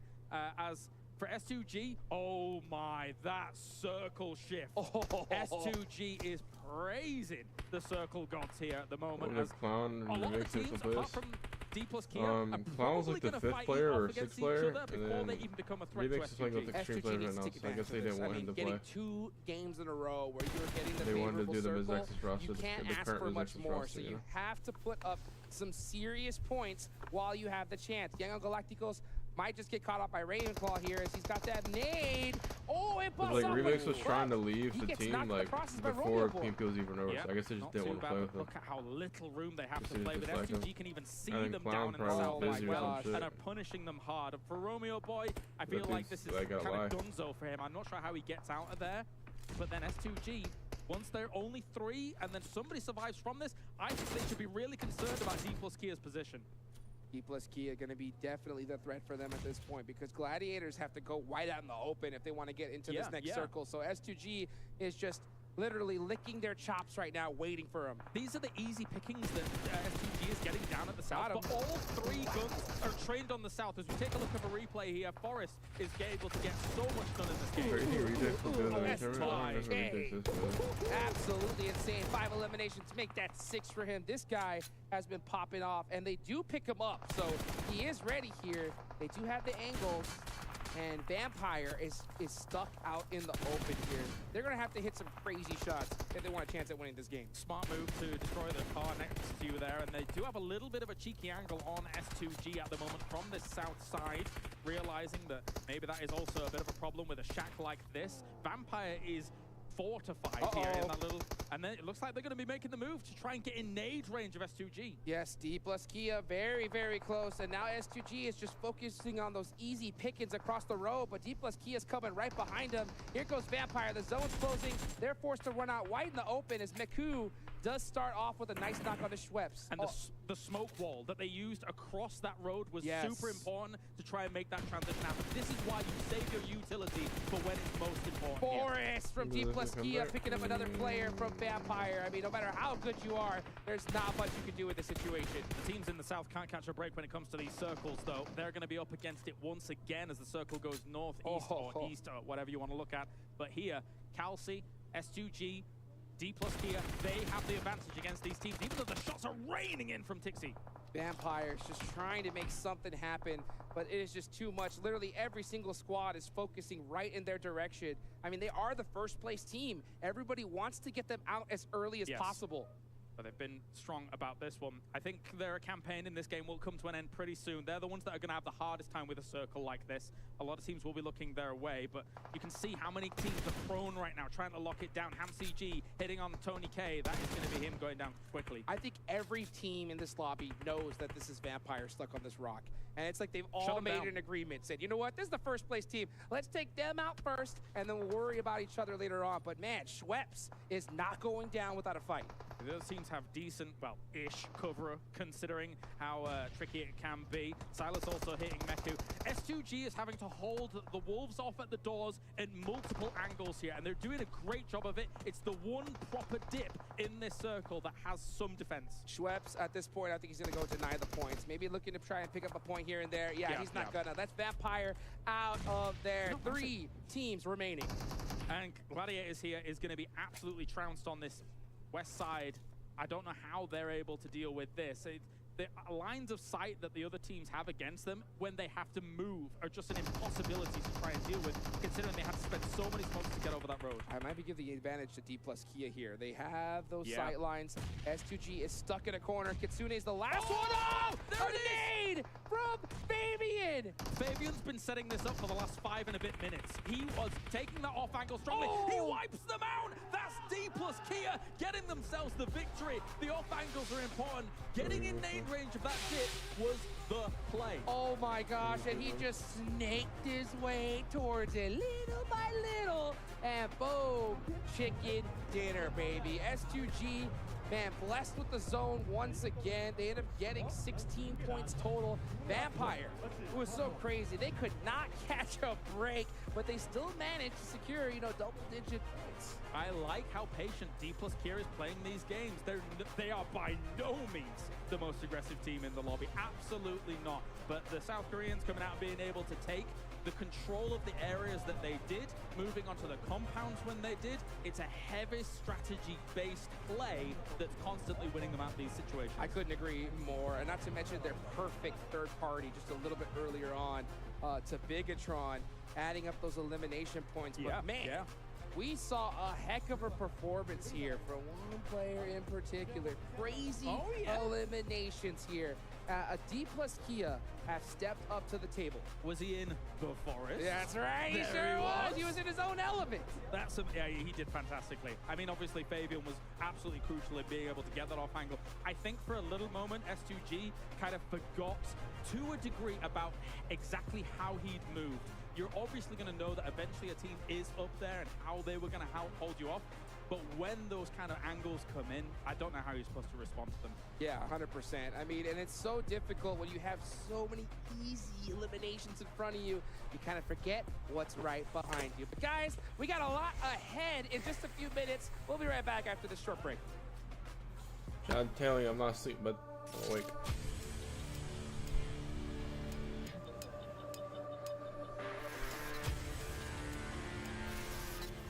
I'm perfectly awake, chat. Go fall asleep.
One of the most improved regions over the course of these years. I have said it, Seven. I will say it every time. Damn OnePlus get themselves a big chicken dinner. We get to see the double F crew of Favian and Forrest able to rise up and get a ton of eliminations behind it.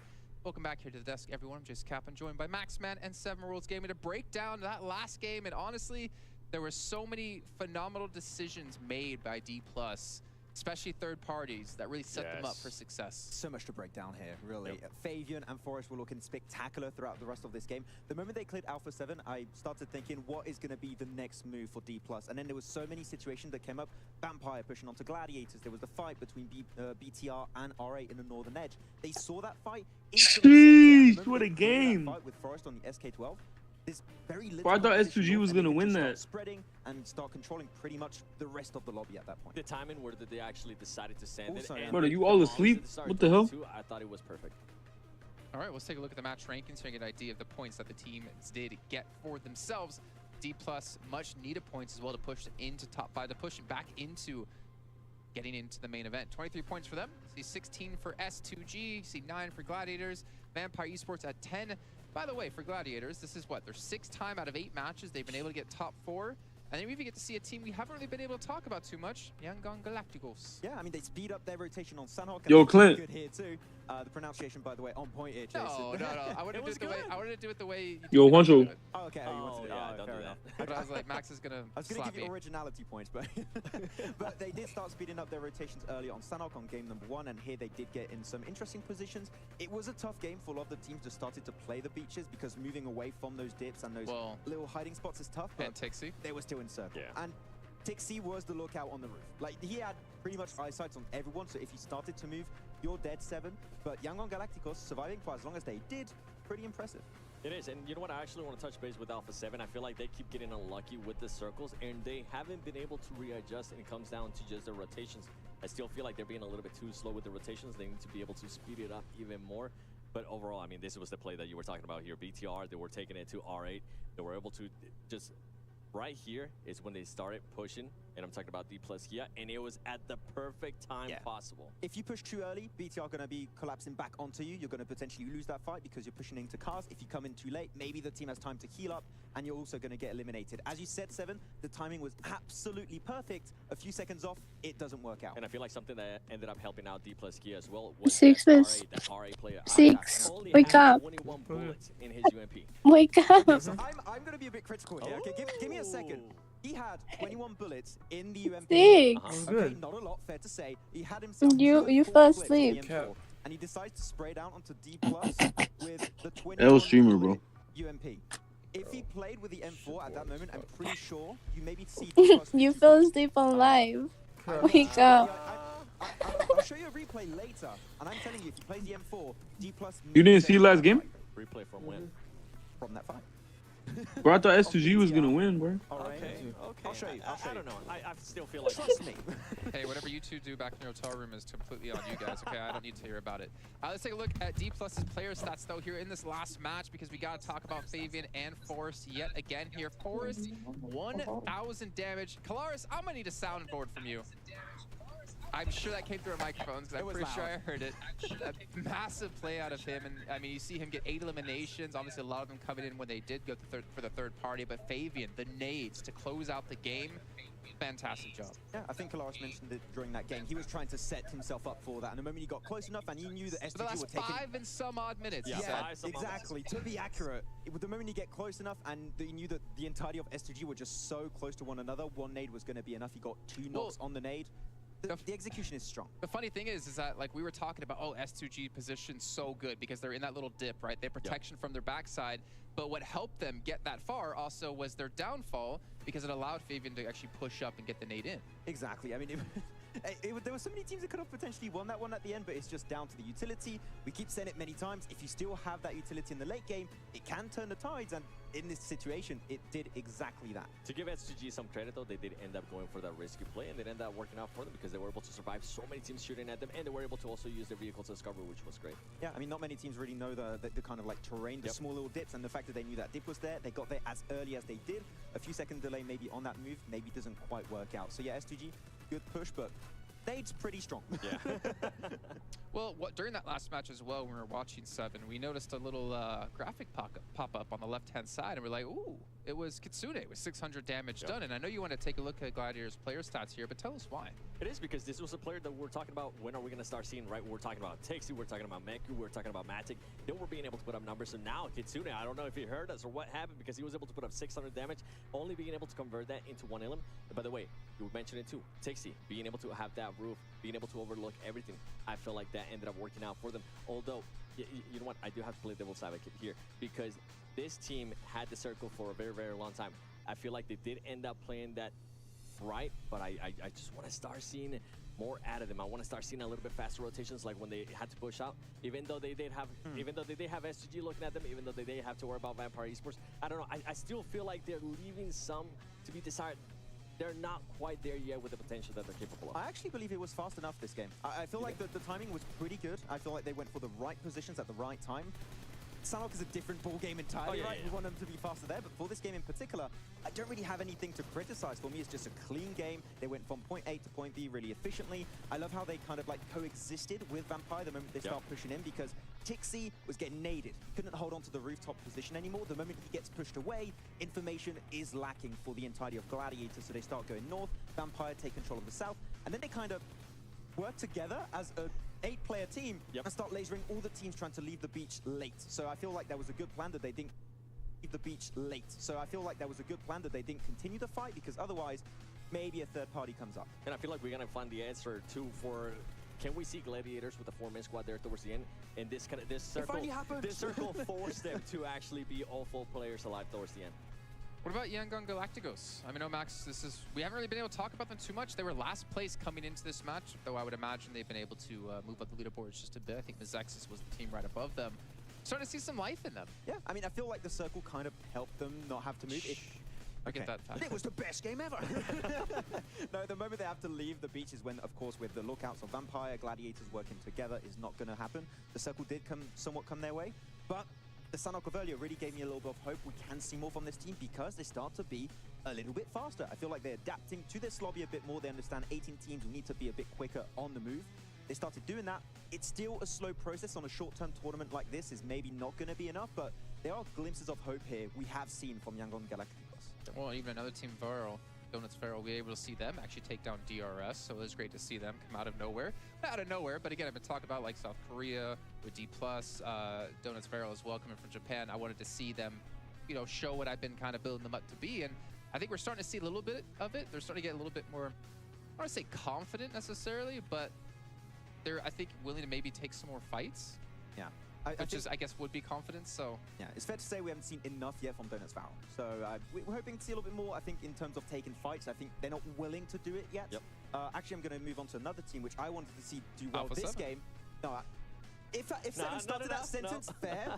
I wanted to see AGONxI8 do well. This is exactly where they drop. This is a position they are super familiar with, and they just started playing edge when... It's their drop. I was expecting them to center up, be in a position where Gladiator actually ended up being. I was a bit surprised. And also I realized yesterday, Ghost wasn't playing, which I found a bit weird. He's a really strong player for the team, so they still need to sort things out on their side, I'd say. Yeah, Gladiator played that well. By the way, going back to Vampire, I feel like Vampire, we started seeing flashes of Vampire yesterday in the first 2 games. We're like, oh, okay, they might actually have a chance at winning this. They didn't end up, the circle didn't end up working out in the favor, but just like what you were saying with Gladiators, I'm glad they decided not to fight. I'm glad they decided to coexist and just start lasering everybody that was nearby. Although, when they actually decided to go against Galacticos, I backfired a little bit because they did end up losing 1 player. Yeah, the thing is, as I already mentioned, if Vampire Gladiators fight in the compound, Yangon Galacticos third party, 100%. There's no way that doesn't happen, and then maybe they are able to cross the road with a smoke road, just like what Gladiators ended up doing to get that off angle onto Vampire and Yangon Galacticos. So the potential was there, but the fact that Vampire and Gladiators were just so aware that other teams around them were willing to strike if they went for the fight was really what enabled them to make it so far in that game in the first place. Happy to see as well that these having like a second drop location becoming very important here for these teams, because obviously with the plane path we had happen heading over to George was not really going to work out too well for them. But you know, going forward, we're into our next Erangel. We're going to be doing 3 Erangels back to back to back, right? I wonder what adaptations can really be made in this, because obviously if you're Gladiators, at least in particular, you're like, okay, we just sat the compound, zone came to us, kind of like what we need to do. I do wonder, Gladiators now, even if the plane path is good for Northern George, do they just go back to their secondary drop? Because it's been pretty successful for them, so maybe just make it the main drop and avoid hot drop in Alpha 7. No, I don't like this. Okay. No, I shut that down. Take a look at the total damage here from the last match. Gladiators actually putting up a good amount of damage, but again, you kind of expect that, as you mentioned before, with Tixie's position, with the ceasefire, with Vampire. But Bigetron, 1,600 damage, not only 6 eliminations, kind of a shame considering that the push they had onto R8. And then, of course, S2G and Vampire. Pretty much the teams we probably expected to be in our top 5. Yeah, we mentioned these names quite a bit throughout yesterday and today now. Well, with Bigetron, the one thing that I do have to kind of nitpick at them is whenever they did end up getting third party, I felt like they could have went through that fight a little bit faster against R8. They were taking a little bit too long with the player that was at the top with Ida, even though they weren't sure. They were acting like they were going to go for it, and then they would back off. They were acting like they were going to go for it. A little bit more decisiveness out of them is what I want to see, and I feel like it's some of the things that we were talking about yesterday when it came down to Bigetron. Figure out what you actually want to do and execute that plan. I think we saw exactly in that fight, because I think at one point he was willing to go for the first aid, he cancelled, started going for the push, confirmed a player, then started healing again. Yeah, you could see him going through the stairs and then just backing off. And then the thing is that he had another teammate nearby too that could have been able to help him out, but they just weren't able to make that decision in time. Yeah, and the fact that it took so long for them to make that decision actually, then D+ are like, oh, this is fantastic. We're just gonna full send it. But then again, hopefully they're able to go back and bottom review right and learn from that. They've been able to adjust in a big way. I feel like today, so far, we've been seeing great things out of Bigetron. Yeah, exactly. I mean, they improved throughout the entirety of yesterday. Today, I feel like the synergy is definitely a lot more present. They're a lot quicker on their rotations like we saw on Sanhok. So a lot of teams really have improved significantly. So I'm telling you, the leaderboards might be a little bit all over the place at the end of today. Sorry, a little bit what? All over the place. Okay, just double checking. I mean, you did Bob Ross for us yesterday. But we're actually about 30 seconds away here before we hop into our third match of the day, going back to Erangel once again. We don't normally do predictions here at PMWI, but I'm going to make you do a prediction here, Max. Who's going to take this game? And if you're right, you don't have to shave the eyebrows from the bet earlier. No, wait, this is a lot harder for me to achieve now. No, Donuts Varel. I mean, I want to go back to your point, Donuts Varel. I think they're going to win. I want to see a win. It's not, I don't think. No. Oh, I want to see who you think's going to win, not who you want to win. Oh, Vampire. I'm going to go Vampire. Okay, great. Yeah, fantastic. That's my prediction. Okay. Mine's Alpha 7. I mean, they got to respond here at some point. Now, he really wants to get a notch cut into the eyebrow. Let's head over to our commentator zone to kick off our third match of the day. HotJukes and Kalaris, take it away. Let's get it started here. Third match here of the day. We're headed back into Erangel. We see the players are ready. I hope you guys at home are ready. Kalaris, I know you're ready. How are you feeling going into match number 3? You're right, always ready, always ready. The Jukington of hotness. We've got ourselves here, the 18 teams looking raring to go as well. A tough playing path for them as well coming into this one if we stick out this lobby, because it is quite the north lean.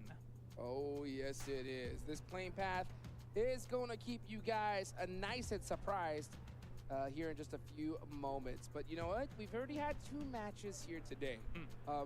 We heard a pretty bold prediction from Max. Okay.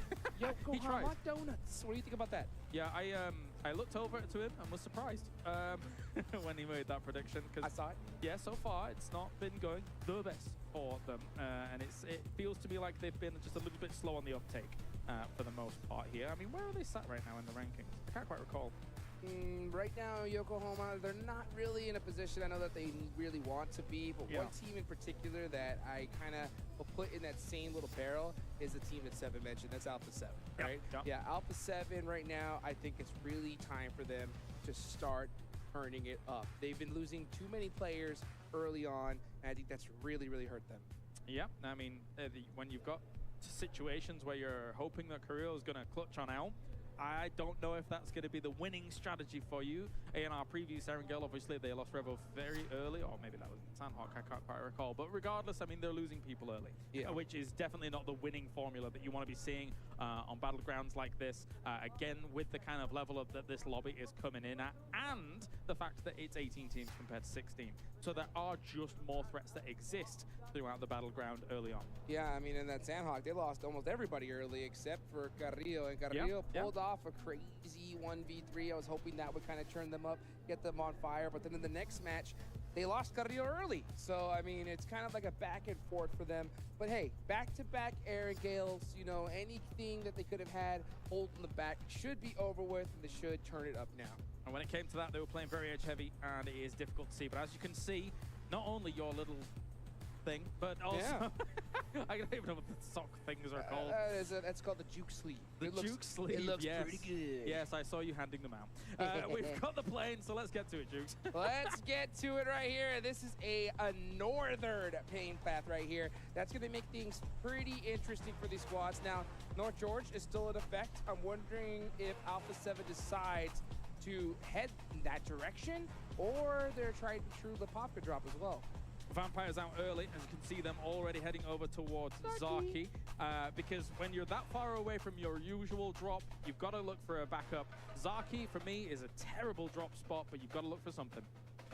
When is it? You know what? I've always been saying this for the longest time. Oh, no, I know what you're going to say. Zarky end zone is on my bingo card, and it has been left open for far too long. Am I casting with Imperium right now? It's the dream. It's the dream. Zarky finish at Erangel and Cave finish in Sandhawk. Oh, no, please. Yes. No.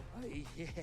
I mean, you've got the tunnels on Miramar as well that you could potentially go to, and then you've got that situation where somebody's on the top, somebody's on the side, and then it's like, well, okay, I guess we just heal and hope. Right, hope and dreams. No, you know, no. That's what we have here at the start. Some of these teams looking to make their dreams alive. Take a look there at highest damage. Tixie, man, he has really turned things up here. Longest elimination ARAM, 387 meters. That's far.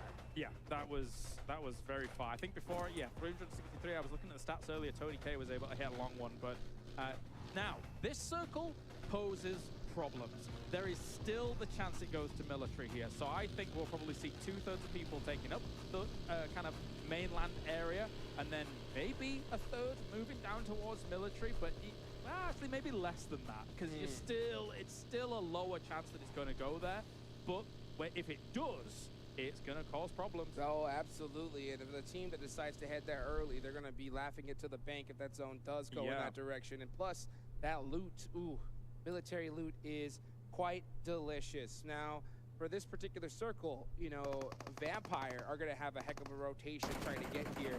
They're going to have to go through, they have to be very careful, sleepfrogging their way to safety. DRS are, they have been pretty off and on so far in this tournament. Where's DRS standing so far on the leaderboards? They are going to, oh yeah, there they are, 4th place. So they have 62 points. A good game here. They could definitely breach the top 2. I'm glad we came to this location first when it comes to gunfights, because this, as a choke point on a circle like this, is extremely important. DRS is no stranger to the idea of taking the shots at these locations to make sure they can try and control these locations. Because if you're a DRS right now, you loot Milta and you sit here until you get full confirmation that you need to go north or south. Yes. So get rid of Infinity, and Sam's already getting rid of people as well with the handgun. Busting out the pistol here, and he is looking for some more unknown. No way. Oh my gosh. There's no way. There's no way he makes this alive. You can't hide. You can't fight. Oh, he got the buggy. Wait, second thoughts. Oh, he's gonna go for the finish? No way. Is he going against the guy with the AK with a handgun? It's the M7, and M7's beating him up bad. The rest of his team is coming, actually both sides of the squad. Here comes Kenny with a Bizone, trying to get some shots on the ARAM. Oh my gosh, unknown. Did he end up getting that knock after all? I believe he did. Yes, he did. And the third. Okay. Yeah, it was kind of back and forth there. It's close. That was a little while. Oh, Gladiators getting taken out by Mezexis. Inactive. Getting a nice early elimination for him. Yeah, the barrel will do so much damage in that previous fight, but that was a kind of crazy situation. iKURD still trading off against Sem9, though. The reinforcements coming in. Very, very important, very effective. See right now, Young Galacticos gonna take the hill. Trying to catch AGONxI8, slip it. Oh, wow, he actually hit some of those shots. Oh, what? Bison boys. Oh, that is how you do it there. And he's gonna go ahead, secure that inland. Yes, get that point. And yeah, AGONxI8, they don't want none of this. They're gonna take off. They got nothing, literally nothing. Not surprised. I mean, this location in general, it's not really going to be the highest of priorities, so you just want to get out of there. Unfortunately, your tail between your legs as you lose people, and then try and fight another day. Going out this early, it's tough. It's not worth it. It's just pointless. Yeah, I agree. And you know what? This is kind of the result of that plane path. You know, there's such a northern plane path. You have so many teams hunting for vehicles, and not just a northern plane path, but also a southern circle. When you have such that stark difference, you got to go ahead and prioritize that zone. And, you know, losing a player in the process is just, hey, the price you pay. Completely agreed. And actually, whilst we were on board here with Gladiators, AGONxI8 is moving and sending their 2 players down to military. They're basically making a gamble play here of, okay, yes, we're wounded already. If we take somewhere quickly on military and it does come down here, we have a slightly higher advantage compared to if we were just on the mainland and surrounded by teams. And we know it's possible. I mean, just in the last game, right, we saw hard shifts down south to Ferry Pier. So maybe... I didn't expect it. Yeah, I didn't expect it either. So, I mean, scarier things and crazier things have happened. But I do like what you mentioned earlier, DRS holding that bridge, you know, to hedge their bets. That is something I want to see from them, but it looks like they decided to prioritize Milta. Still looting. You know, they've got time here, which is all important. As long as they kind of keep their ears open a little bit. I know you can do that, it's weird. So, you can actually eventually see that, but replay on, Echo getting sprayed on down. These long-range Bison fights, man, they're hitting. They're hitting those right there. The zone coming out heavy here in the World Invitational All-Star Stage. Again, everybody, $1 million is on the line here, and it's crazy to say that that is just a drop in the bucket to how much money they're going to make, and not just a few days away, right? But also later in the year. I like the way you say it, bison. It's like how Max would say it, le bison. Le bison. You know? Le bison. Yes, I'll tell you what, man, that has been doing pretty good so far. You know what? It's the tried and true, and it's like that UMP where those shots are so far away. They come out silent. They don't give those audio cues or indicators to the players. They don't know where they're coming from. And it's weird with that bullet delay, those dome shots. If you just hit that little spray, boom, it's like instant knock. It feels like there's no recoil in it as well, which that's true. Also helps things out, I think. Yeah, I would agree. It's pretty good, but Vampire here going to be strolling on a long way. They have got a long way to go for these kinds of circles, and they're rocking up alongside Gladiators as well here. So top 2 teams against one another on the transition. As Gladiators has already lost one person, of course, against Mazexis. So they're not going to be wanting to take fights too early. Yeah, I'm going to be taking a look at Vampire's rotation. We're going to see that all the way up top. Vampire Esports. Oh my gosh, cashing Matic, and I think they got one of his tires. They might get it. Let's see if Schweppes goes for another one. It's smoking. It's on fire. And just like that, Matic out of there. You could see as he was holding the spray for as long as he did, you slowly lose control of it there. So, I mean, as much as some of those early shots hit, maybe like just a reset and try and go again. But it's hard to judge in those moments because you've got a really short window of time to make it happen. I'll tell you what, dude, one thing I really like seeing is teams, instead of prioritizing just popping people out of the vehicle, a lot of times prioritizing those tires, man. If you get a couple pops, boom, that's a spin out, instant victory. Man, that's especially prevalent when we see someone driving a buggy. It's like 3 shots and they're out of here. As we take a look at the plane. Look at that, just soaring over Angel. Beautiful. That was gorgeous. We're going to drop in military and give Igon opportunity. Southern shift. Do it, Chaos, please. Bring it, come on, take it to the south. Well, you know what? Potato Hill's a lovely place as well. It is. And D Plus Kia is hanging out there. They won the last match. So they're very fortunate now here in this situation. Yeah, they're going to be rendezvousing quite quickly here, I think. And holding up Potato Hill, actually, there's quite a lot of cover room that you need to hold on Potato Hill. So sometimes it can be a bit deceptively difficult, but you can see the great migration here from all of the teams trying to blast it towards the center of this one. Goodness gracious, so quick. The second that zone popped, they were in those vehicles and they were on the move. Falcon! Team Falcons, we have been waiting to see this squad pop off. I'll never forget that chicken dinner that they got yesterday. Man, this stadium erupted. Yeah. So I would be excited to see them have a great performance. And I know, like you mentioned, greatest team in the world. They are awesome. I want to see them do a little bit more. 51 points right now, but maybe they can, bump it up a little bit. Come on. Get it done, That's right. We'll see them, Falcons soar in just a little bit. Oh, beautiful. Yeah, just like that plane. Yes, just like the plane, which actually, where did it drop? Maybe it was a sign. Maybe. We'll see in just a few moments here. Take a look at iKURD. iKURD in 14th place. iKURD's a really interesting team because I think when the play is really obvious, we could see them pop off in certain moments. But I see the little hesitations when they kind of get split decisions. Hopefully they can kind of clean that up here later in the tournament. We've not seen them had the easiest time when it comes to defending breaches, hitting them. We saw that at the start of the day with Sandhawk, and I think they just need to lock things down a little bit stronger to be able to get things going. I mean, the position that they've got right now, it's not bad. You can make some transitions from here. Sem9, though, might be looking to challenge them in a little bit, so we'll keep an eye on that. Yeah, what they were also going to keep an eye on is Vampire, looking to be the first team to break the 3-digit mark here, as they already have 92 points, 8 more to go, and they could definitely break it right here and right now. They did make it safely down into the circle. They are just on the side of school here, and man, that was not the easiest of rotations, considering that they came all the way up from Zarki. And eventually got themselves one of Gladiators, That's which true. is very nice here as a scalp to take. Especially this. Crippling your second place team, right? Yeah, and that's any way you can do that and then get yourself a bigger lead would be fantastic. But Galacticos kind of locked in position here against RA, and I think this fight eventually either needs to conclude or the teams need to move north or south from one another, because trying to move east from here before you finish this fight is almost impossible. See what R8 decides to do, and you're going to see B7 push the action here. Oh, cute Loki got really beat up in that position. Angle. Yeah, Romeo Boy with that really nice off angle.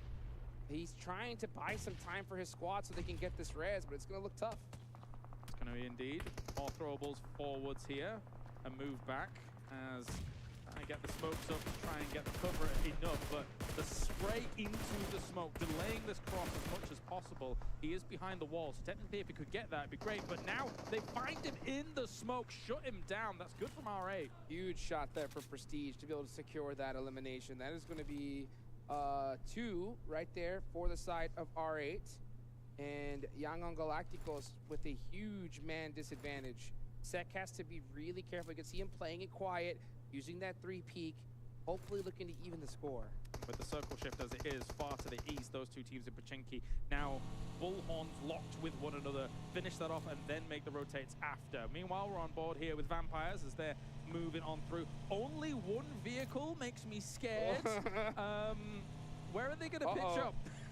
I believe they spotted this player from AGONxI8 just out by himself. He tries to get the predate off, but the easy spray, another easy elimination for Vampire. Yeah, the absolute blast towards this location, but shots are actually raining in against them. They got to be a bit careful about that. Our push? I mean, with their position right now, that's a nasty angle. And all them smokes, I mean, any team can push up on them, but I don't think Team Falcons really had that in them to make it. Yeah, you can see them playing it very, very scary. There's like knock-on effects here, right? You're in center of the circle, which is cool, yes, awesome. But because you came here with only one vehicle, it means that you don't have that much cover outside this shack. So if anybody gets in nade range, I think Ravenclaw's already moving for them, actually, to try and find an alternate position. Because if you're all in one shack, one nade, bam, you're dead. Yep, just like that. Done and dusted. Let's see. As R8 tries to make the rotation, Carrillo was waiting for him, switches to the DBS because he expected them to come right through him, but instead R8 saying, nah, we're going to go ahead and circumvent this and head on into the circle. Very nice. Move. We've got ahead of them as well. It's Galacticos here with only the 2 being able to blast through.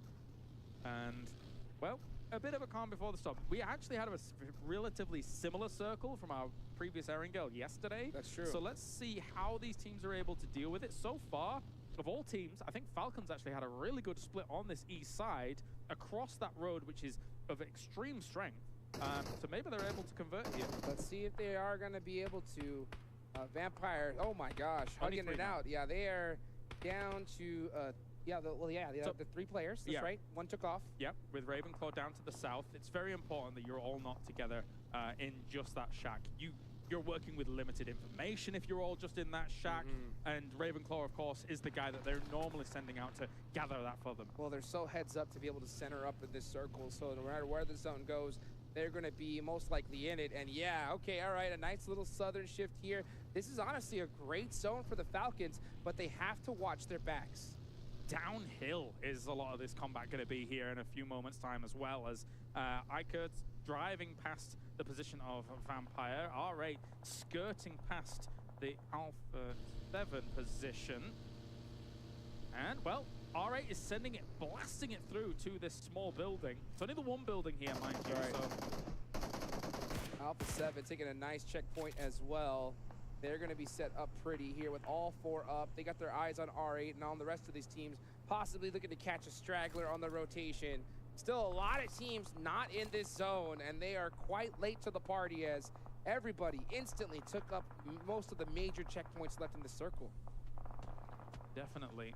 Obviously, D plus Kiera's got a great compound. I mean, we've already seen them have success here in Erangel just before. And this is a team that, I mean, we were talking about it during the break, right? Yes. They've won things like World League East in the past under a previous name, which still, you know, Kia, obviously, but different sponsors, etc., and or a different configuration of name. But they know how to hold onto locations and kind of lock it down with previous rosters. And I think they could have some success on this compound too. Especially with how they were able to sneak up on S2G a little earlier. It looks like FaZe Clan is a part of that same energy. RayZ still alive here, looking to possibly get a nade off. Oh, okay. A nice drive-by. Got a little bit of information for him. RayZ has to pinpoint and hit this all, and it's right between them. Tries to go for it. Not successful. Malag will look across as well. Guys, this is a very, very slow-paced fight here. Actually, RayZ gets him. Got him with the nade here. Nice. Okay, opened it up. Here comes Aton Esports on the off angle. Yeah, Falcon realized that, you know what, this is third-party central. I am taking off from here and trying to group up with my squad. They only have 1 elimination, but like I mentioned, their backs was something they had to cover as the zone shifted. You got to get up together for a position like this, because eventually they're going to have to move off of this. Very likely they're going to have to move off of this road and downhill together against the positions that some of these teams are taking up. S2G still locked with FaZe. Silas losing, they lose Silas in the process, so they're down to 3 players. FaZe Clan do have 1 knocked. They do get the pickup on the Malag. And Ventores trying to get a nade off, but it is going to be Ones that gets it. MCG, this smoke's giving away kind of where he's going to be perched up at. And that nade just kind of able to get Calci, of all people, to start things off. What a shot! Good, take him down. Jeez. Okay, FaZe is kind of slowly falling apart here against S2G. They're focusing on too many different players. You can see as Malag was focusing right onto Katsude, trying to pick up the easy point. Does he get it? He does. Okay, but the nade getting popped right onto him from HamZG. That's going to make things a little bit more difficult, but hey, they're still alive here. I'm telling you, FaZe got to be careful. Gladiators going down. Vampire's going to be very happy about that. A double spray coming in here to try and finish that off, but at the same time, a big push-up onto that, and it will be S2G going down thanks to the DBS. Yeah, but FaZe lose almost everybody in the process, so they did get some nice eliminations there, but they won the battle. The war, though, is going to be tough to beat. Yeah, they had to swing out too far right on that lip, on that plateau that they had as a position of strength. They got desperate about shutting down that fight, and then D plus Kia had the angle from the compound all the way to finish off a few of their members. So rough stuff. I think they depended too much on the util right there. I think at a certain point, you got to know you have the man advantage, take those shots. But and with so much on the line, it's hard to take those risks. Let's see what Team Falcons could do. Oh, nice long nades onto Sem9. These bounces are looking pretty good here. Let's see if T can hit the mark onto Tam. He's going to get the confirmation most likely here. Oh, barely misses it. But yeah, it's only a matter of time. I don't think they're going to be able to get the spreads off. He gets behind the tree. He gets behind the rock. Wow. Yeah. Only 1 health on him as well, so he has to back off from that fight. Here comes the reinforcing smokes to shut things down and also cover the vehicle, just because they need that later on for the transition. Beautiful smoke placement right there from Sem9. I don't know if they did see that. Oh, run over Alpha7 with the full send. This is how you do it right here. Here they come in hot onto R8. They do lose 1 player on the process. That's going to be Carrillo going down. Senatexa now here with Revo, gets the knock on a Prestige. Very nicely done here with the S12Ks as well as DBSs, just continuing to push on this situation here. Ragnarok on the west side going to try and solidify the position he's had with a few smokes to cover where he's going.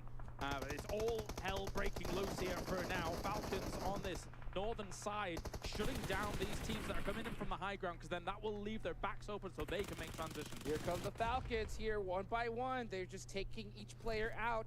Depp, SKR, he is in the deep business right now. as the Falcons are right there next to him. Are they going to spot him out? I don't think he's going to take these shots. It's way too risky. If they don't, iKURD might. I mean, he is so sandwiched. Like, it is very rough for him to try and make something happen here. But iKURD is moving ahead of him, trying to leapfrog forwards. And again, Vampire here, they're licking their lips, man. I mean, with Gladiators down, with D plus Kia in third place, 60 points behind them. This is an opportunity for them to extend their lead even further. I'll tell you what, Vampire is so good at securing those center positions early on. It has been proven to be so fruitful. Here comes iKURD from the edge. What did you see?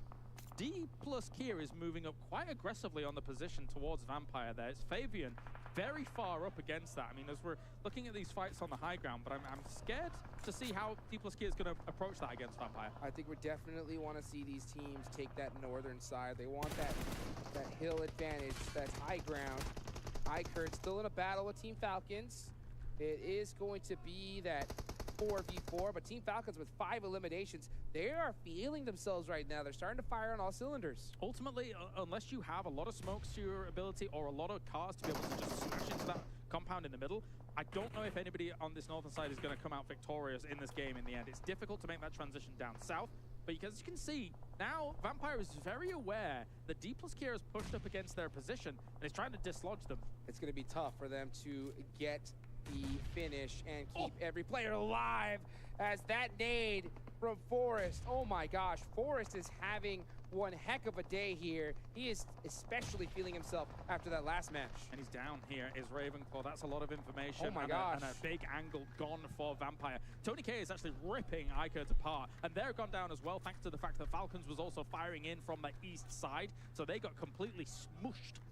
Yeah, they sure did. And speaking of smush, they have been smushed in that shack almost all game long. They still have all 3 players up. They have a smoke fortress here, but that will allow teams to get close to them.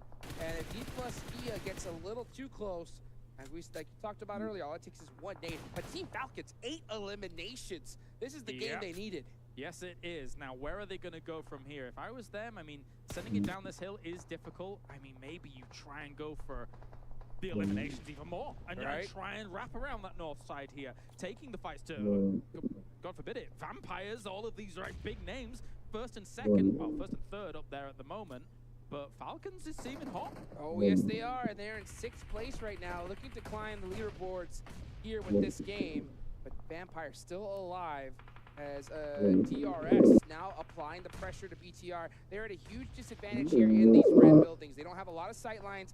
Delta, he knows exactly where he is. The bounce nade, he cooked it, but gets shot from Infinity IQ. Bensu. Yuhai going to try and deal with this here with the ump and is able to do so very, very nicely. Once again, umps versus DBSs, and somehow these umps are winning things out. Another nade has been cooked. Is it going to be able to connect? No, it will not. Tries to go for the res straight away. That might be deadly, though. Naito on the corner here from Donuts, coming in to be able to get things going. The angles are insane. Yeah. D plus Kia picking up those knocks. Here comes Team Falcons. Big crash. Full sending it right onto Aton Esports. They want this red building. It was the only major option they had if they wanted to get center of this circle. And now Aton going to have to try and hold this off. Thankfully for them, Punching King is already down, but you can see Tate actually looking for an angle to be able to get in here, rendezvous with his team, get a little bit of scouting information off with the boogie, going all the way around for Zohan, cooking the nade. Falcon Punch getting rezzed here outside, right outside this red building, looking to possibly use their man advantage. Aton Esports Milos has to get this knocks onto TQ to kind of help give him an advantage. He gets shot up big time though. They're both hurt. Zohan getting knocked. It's not looking good for Aton. If they make this play work, it could be the winning move of the game. If they're able to wrestle this away from them, and they're going to be able to do it without casualties by the looks of things. Punching King's down once again. If they can get him on his feet, this could be the fort that they need. TQ with 6 eliminations by himself. Team Falcons are soaring. The plane was a sign, ladies and gentlemen, but it's not over yet. Here comes D plus Kia with a huge battle against Vampire. Schweppes in the smoke, trying to get it done. Hits the lay down, but he is out of there. That is 8 so far for D plus. Another great game. They're so agonizingly patient about their fights, and it really causes that war of attrition to play out negatively for their opponents. And even Vampires is victim to that. They stared into the sun for too long, And D plus Kia, man, they're looking great in the middle of day 2. They have the high ground as well. They are not inside this next zone, but they have all the information that they could possibly need to get down safely. And they have all 4 up with some vehicles. So they are definitely a threat. Peralta laying down outside of the zone all by himself, just looking to annoy some teams. But the question is, how are they going to play this circle, D plus Kia? Of course, Falcons was up on this high ground as well. They realized you can't stay up there for as long as, you know, those teams that are kind of stalled things out can. So Fabian's going for a big wide wrap here. I don't know where he's going though. Yeah, he's trying to secure that rock to try to get some intel. He's gonna lose his buggy in the process, and most likely this game in that situation. So the other 3 are still alive. I think probably the push onto Falcons is the play. Maybe. Fabian was basically sent out as a feeler. Okay, I'm going to go here. I'm going to see who has lines of sight on us. Let's not commit everybody. Naruto doesn't burn out. Barely survives with that nade.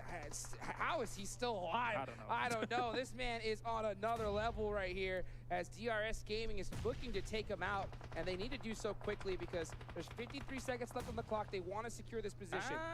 Yeah, and you might be careful about the off angles against you here because Alpha7 can see you against this building. Molly does actually get caught by the fire. I think he should be able to heal through this to get things going. The low toss nade coming out to be fruitful, gets another elimination, so that is going to be 4 frames. He jumps out, but right into a DBS shot. That's DBS territory right there. You don't walk into that, but at the same time, Alpha7 here trying to find themselves a position of power as D plus Kia has now moved onto this west side. Fabian as the kind of feeler player to try and figure out if it was safe. Figured out, okay, actually we can make this location work as long as we've got some car cover against that east position. And the off angle from DRS takes out Alpha7. So now that's completely clear. That is huge for D plus Kia. 9 eliminations for them and 10 for Team Falcons. This is going to be a battle. Look at that shift. D plus Kia has been blessed with this, and it's going to force Falcons to move to the one remaining building that is north of them, and it's really not that big a building. This might be a D plus Kia double victory in 3 games. Oh, can you hear that? All I hear right now is the clicking of teeth onto nails. This stadium is at a standstill right now. They want Team Falcons to get this victory, but it's going to be difficult. It is literally D plus Kia's game to win, but DRS putting a lot of pressure onto them, and I'll tell you, Peralta with that off angle could make things that much more difficult for them. Up until that knock, did you know I heard on the wind? What was that? The word "kamsamnida." As the Koreans here were very, very happy with how this circle's gone for them. But I mean, with a knock like that, it shows actually how vulnerable that location is. Again, if you don't have smokes, if you don't have that car fort fully set up and good to go, so they might be slowly expending their utility with those smokes slowly running out. Oh, but look at what they do have, the zone. And sometimes that is all you need is that and some 5.56 in your bag. How about a crate, too? That'll help out as well. It will. I wonder what weapon they got from that. But at the same time, big transition trying from Exexis here. They actually saw him on the left-hand side of that smoke being able to move. I guess maybe the scope was actually blocking a little bit of that vision. That's right, and that is going to be a D plus Kia. The AWM comes into play right here at the end. So one shot, headshot could be coming up here in a second. Fabian with the crazy sprays. The buggy is still on fire. Wow, D plus Kia are getting picked apart. It was kind of important that Fabian stayed alive there because he is alone and he was their slight off angle compared to the other 3 members. Forrest is at the front, also knocked. Falcon has taken a perfect opportunity at moving out as quickly as they did to try and apply the pressure to their opponents. Oh, a nice finish there from DRS. Nice steal. All the pressure is on D plus Kia. Everybody is looking at them. And meanwhile, okay, finally, Team Falcons look to the left. They take down Rules OG. That's going to leave 1 player up left for DRS. Team Falcons looking to take the dub. They moved out at just the right time. It was brilliant stuff. All of those sprays going to come in here, try and deal with this. They have more angles than D plus Kia. This is going to be difficult for the South Koreans to be able to get on out of. Sprays through the smokes. 1 left. 1 player left. It's Forrest. The legend. There they are. Goes down. It's Team Falcons with the victory. The stadium erupts right here. Another chicken dinner for the Falcons. And shutting down a D plus Kia 2 victories in 3. There they are, the fans of Falcons looking great in this game. I said it whilst it was going on. The winning play, you had to crush that compound from the high ground. If you didn't do that, they don't get this victory. And they did it at the perfect time. And they did it quickly too, to avoid a third-party situation. That was not an easily won game, especially with that hardship onto D plus Kia. But still, the battle of attrition that we saw from Team Falcons finally outweighed D plus. Yeah, really, really good stuff coming in from them. I mean, even the position that they had along that road on the high ground for such a long time in this game, it's a great spot. It was a great split that they had. So there were multiple levels of when Falcons was moving and how they were moving, which makes them one of the great teams. And you can see them so excited right here, guys. Do not go anywhere. We'll be right back after this break.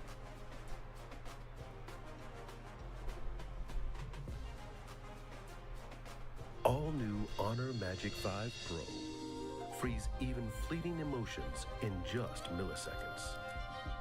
Take marvelous night shots with lightning fast exposure. The display reveals more details in bright areas with an astonishingly long battery life that just keeps going. The latest flagship chipset brings you exceptional performance. Unleash the power of magic. Honor Magic 5 Pro.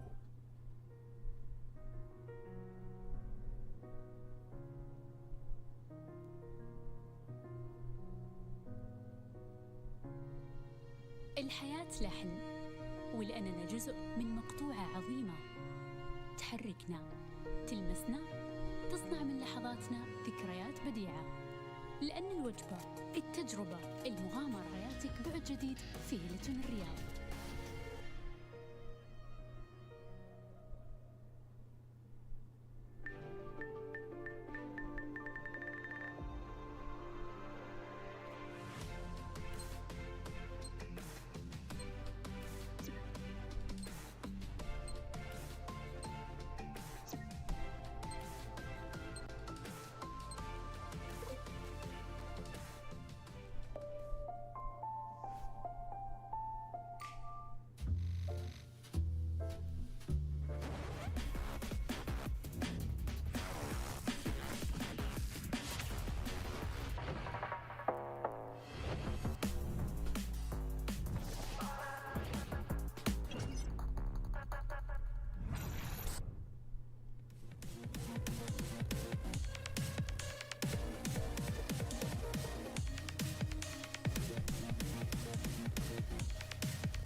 Falcons are flying high after their victory here today. That's now a chicken dinner per day so far, putting themselves up in towards the top of the leaderboards and maybe putting themselves into the main event. Jason Kappen here, joined once again by Maxman and 7 Worlds Gaming to break down this last match. And honestly, start things off, 7.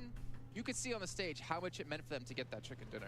It meant a lot, and the way they were able to actually play this game, I felt like they played it perfect, playing that edge of the circle right towards the east. Yeah. You were mentioning when we were watching, actually, the circle just kept coming towards them, and then the way they were able to just take on fights, the way they were able to take on a fight pretty much against Aton Esports, they fully sent it. They decided to, you know what, the edge of the circle is actually not going to be working here. Let's just send it towards the middle. It ended up working out, even though there was just 2 players of Aton Esports. It's good that they were able to just fully send it. It worked out for them. And then at the end, you were talking about the 2-1-1 split that they were able to do against D+Kia and I'm actually so impressed that they did as much as they did, because they dropped a mill to power, and then the circle kept shifting east a lot of the time, and I thought, okay, they might just be idle, chilling in their position, not doing much with it, but actually they were super proactive, searching teams that might have a position and an advantage against them later on in the game. And as you said, at the late game, that split, especially sending Acer up north, was a great response to where D+Kia were playing from, because if they don't have that off angle, potentially D+Kia sent a player where Acer is, and they win the game. So the smoke rate, especially from D+Kia, was a good response, but unfortunately for them, not quite enough. But that's still a podium finish. So D+Kia still bringing some really heavy points in. The main thing for me was the switch up, right? Between going from edge of the circle to actually fully send it towards the middle. I feel like that's impressive for me. Okay. I agree. I concur as well. Let's take a look at the match rankings, though. See the points they got for themselves, but more importantly, for some other teams who might have snuck in there. A certain team in particular I'm thinking of, with Mazexis able to get themselves 5 points on the board. That one elimination coming the way up against Gladiators. But 24 points for Falcons, 17 for Kia, or for D+Kia, and DRS getting up there yet again here, Max. Yeah, so Gladiators actually changing their drop from Northern George into Severny, dropping onto Mazexis, losing Meku right away, understanding, okay, maybe we don't want to commit, we're going to leave. Because the plane path was not able to go to Fairy Pierce, so they had to like scramble with another game plan. Roll that back. Yeah, hold on a second. They normally drop George. Yeah. And in the green room, you said something to me in particular. I thought they were going to go to Fairy Pit. I thought they were going to make that their new main drop. I remember hearing someone say, would you rather drop with Alpha7 or would you rather drop against Mazexis? And I mean, that's true. It backfired, though. I would prefer to drop on Mazexis, but it did backfire. I mean, this is a position they're not super familiar with, and they got clearly surprised. I mean, they went up against a DBS, so maybe the loot had something to do with it, because face-to-face against a DBS, as you just barely finished looting, easy. Fair to say, not the best situation to be in, so it didn't quite go their way. In a way, though, I'm glad they didn't end up getting the circle. I'm glad they kind of had to work for the rotations. It didn't end up going their way, but at least they're going to be prepared for it the next time. They ended up losing the player to Mazexis, and then on the rotation, they also ended up losing a player to Vampire Esports. Overall, I'm glad that they're just not getting blessed with the circles over and over again, because then if you're a team like that, you just get used to it. And then when you actually have to rotate, they don't know what to do. And talking about rotations, I actually enjoyed the rotations from Alpha7. I thought it was a little bit faster. They decided to just go down the southwest and break into the circle. The one thing I didn't like about Alpha7 was the full push that they ended up doing on R8. It cost them 2 players. I thought they could have done that a little bit more smoother. Yeah, I mean, unfortunately, in this kind of circle, there's not a lot of POIs. There's not a lot of strong positions, and a lot of them were already taken, so they had to go for the breach. They were forced to go for an aggressive play. If you don't do it, you're going to be in danger, so they sent it, and it didn't work out. All right, let's hop back to Team Falcons really quickly and take a look at their player stats, because I think it's going to be interesting to see stepping up for. As I keep hitting the wrong button on my little box down here. But you know what? We see Teak at 1,300 damage. You know, Axer, for me, I'm actually still so happy to see him around, considering back in the day he was on Kanina Power, right? And then eventually came onto this team, and Teak as well, just really helping carry his team through. I guess that's where the ooh came from.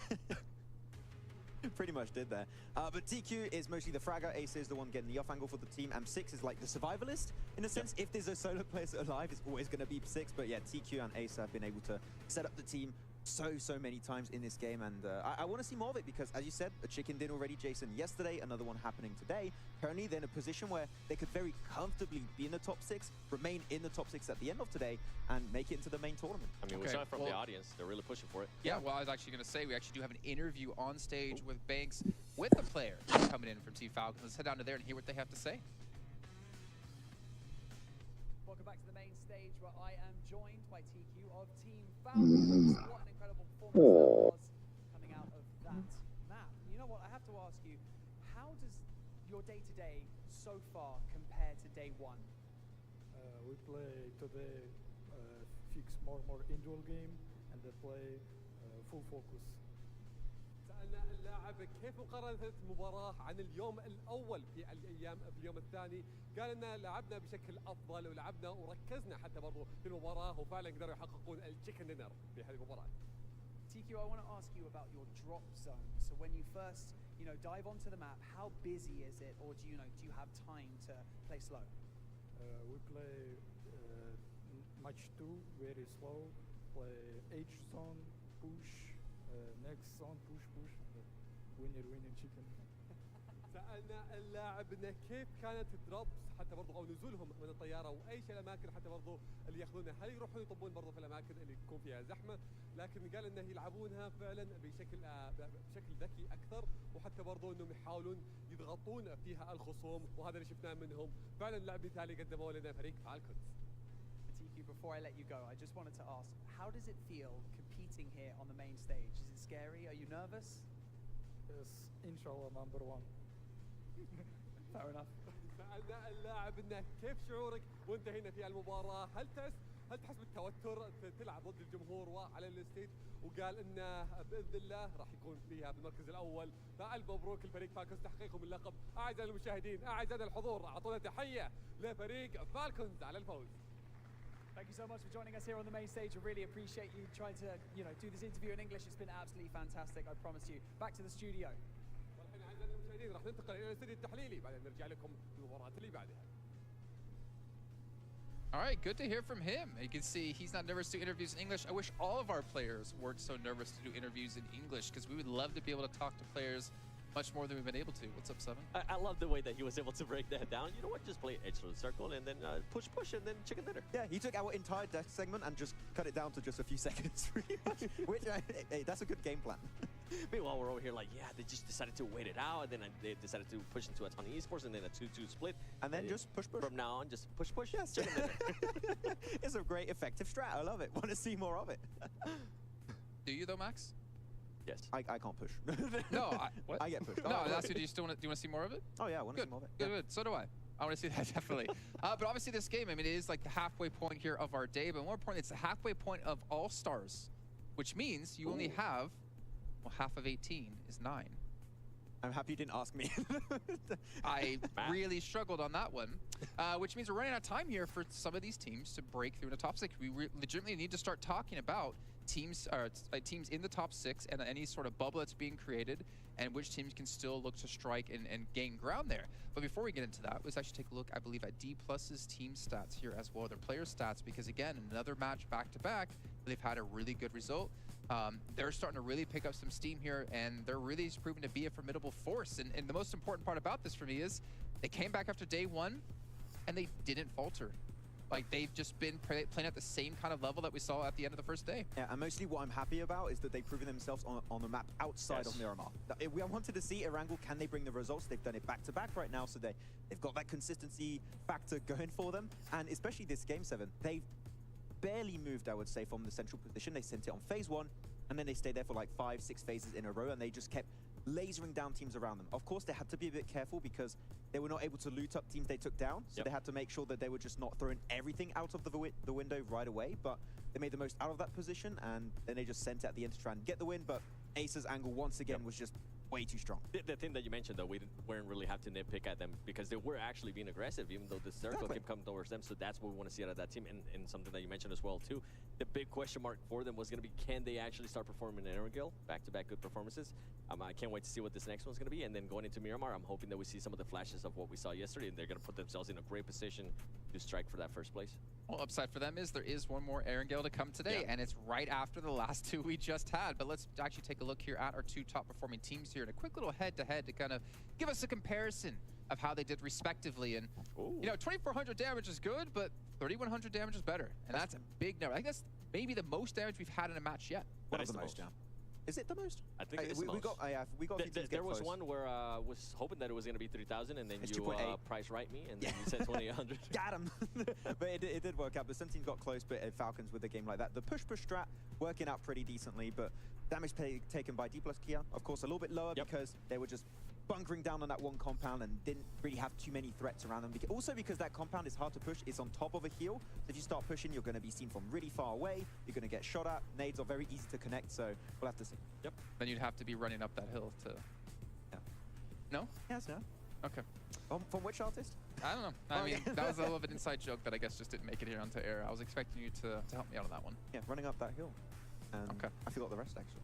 Weird. That's fine. That's fine. We don't need to hear it anyways, Max. So again, halfway point. You know what team we haven't seen really? Vampire. Thing is, they made a big splash yesterday, and I feel like they've kind of just been sleeping in that cave. Did they have that 2-2 split that I feel like kind of backfired? At one point? Actually. They ended up losing a player, and then after that, they just completely disappeared. I thought they were going to be a little bit stronger if they regrouped themselves, but they decided to hold that 2-2 split for way too long. I haven't seen any real big changes from them. Of course, that 2-2 split is maybe a bit of an outlier, but is that all the other teams that we've already mentioned today, like Yangon Galacticos, Infinity IQ, you're seeing faster rotations from Alpha7 slowly, BTR2, like so many teams have been significantly changing, adapting from yesterday to now today, that I don't think is like Vampire getting worse, is the lobby becoming so much stronger over the course of 24 hours, and it's tough to keep up with 17 other teams making changes. Just looking at Senhawk alone, they were slower to rotate, but I think that was because of a certain team, right? Yeah, I mean, they were the first yesterday on Senhawk to rotate across the bridge. This game, they were third. Two other teams were actually ahead of them on that rotation, especially Yangon Galacticos. So it was tough to make the catch-up because once you start being a little bit slower than other teams, you can't really pick the compound you're initially aiming for. You can't start gatekeeping, zoning teams away, and it's just falling apart. Once again, not because they're doing poor plays, it's still really good, but teams are so much faster on the move. Yeah, I think I have to agree with that. The teams are just starting to readjust with what they saw that they were able to do yesterday. I mean, in Vampire Esports, they have been able to put themselves in great situations. Going back to the first interval, right? Remember, they were coexisting with GG, and that worked out great until they actually ended up fighting. It didn't work out so great for them, but I feel like you're saying everybody else is starting to step it up in a big way. Well, really quickly while we have some time, because I'm hearing the next match is almost ready to go, why don't we take a look at Vampire yesterday versus Vampire today in their stats and get an idea of how things have been going. I mean, we're only halfway through the day, but that still is, well, that's not half the amount of damage they did. Yeah, it is under, so and that's the big one. Wow. Oh, wow. That's a way more bigger fall-off than I initially expected. I mean, of course, when you don't have those strong positions and you don't increase that survival time, you're not going to be able to put out as much damage and eliminations as yesterday, which it kind of is expected. And to be fair, right, going at the end of the yesterday, we're coming into today, we didn't really expect Vampire Esports to come in here and get 2 back-to-back chicken dinners like they were able to do yesterday at the beginning of the day. It's those teams starting to readjust, but that eliminations, I think maybe at some point here, they still have a gap in regards to points, in regards to the overall. I'm hoping we start seeing Newsy. Yeah, I mean, Newsy would be actually a good pickup right now, potentially. Just see how that's going to be affecting the entirety of the team. We'll have to see how that's going to work out. But they are, with yesterday, pretty sure to qualify if things don't go completely wrong. But the fact that teams have already started to adapt, the main tournament, they might not have this start. So main tournament might be rough for them. You hear that, gentlemen? The music's playing, it's rising up. Things are getting spicy here at PMWI. We have our 4th match of the day coming your way. It's going to be our final Erangel of the day. We got some brand new commentators to come in. We got Jenna and Blink to kick us off.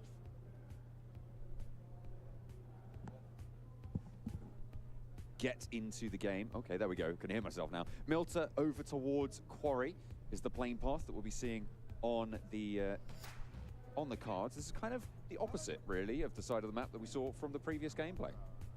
Yeah, man, last match was a little bit crazy considering we were right across that top side of the map there. A lot of teams had to go for some alternate drop spots. Didn't really work out for some people, I think. Realistically, you look at Gladiators as well as Vampire, who are currently in the lead. Vampire is a team that likes to even take that Sosnovka alternate drop spot, take the boat across to Primorsk. They like playing Primorsk. And you've got Gladiators who like play up towards North George and Ferry Pier. I think Max on the desk was talking about how, you know, you would have liked to have seen the guys from Gladiators take that Severny drop anyway versus Mazexis, which makes sense to me, 100%. But I do think that regardless of that, John, Mazexis was the easier task, and they just weren't able to get it done. South side of the island now will be the adaptation necessary. Teams dropping out early. Falcons will be out over Milta. Everybody else will disperse from there, so the paths up to the north will be a little bit more contested. We'll see those conflicts come through relatively soon. To been great to see teams start to step up today. D plus Kia, DRS as well, continuing their upward trend since yesterday's games. Absolutely, I think for D plus Kia, they have done a great job today, and I think it was only a matter of time before we start to see them step up a little bit. You do look at D plus Kia as a Korean team that really coined that whole playstyle of just going center, taking that center position, having a great time from that spot. It worked out really, really well for them overall.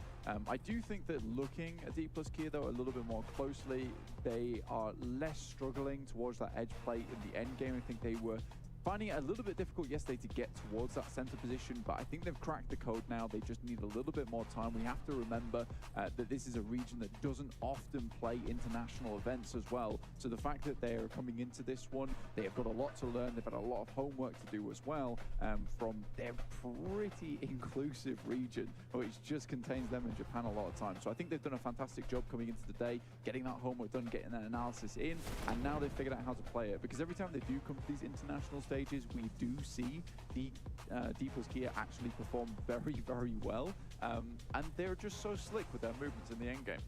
They have made some really, really solid decisions in the matches today, as you say, towards that end game. Right now, they are on the north side of a 4-team cluster over just to the north of Shelter, southeast, or just to the east of School.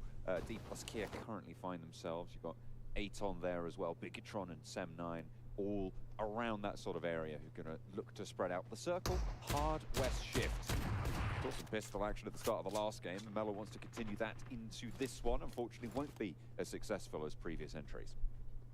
Unfortunately not. Taking a look at the quick standings though, 96 points there for Vampire. D plus Kia behind them just by a few points, 79 points. Gladiators have dropped into third place after not accruing any points on that last game. DRS up to 75 and Falcon up to 75 as well. So Vampire's lead at the start there, they've actually been able to catch up to them now. So for Vampire, yes, they were able to get a good performance on yesterday, and I think they did a great job yesterday. We can't underestimate how strong that performance yesterday was. So I think coming in today, it's only natural they have a little bit of a fall off in terms of performance.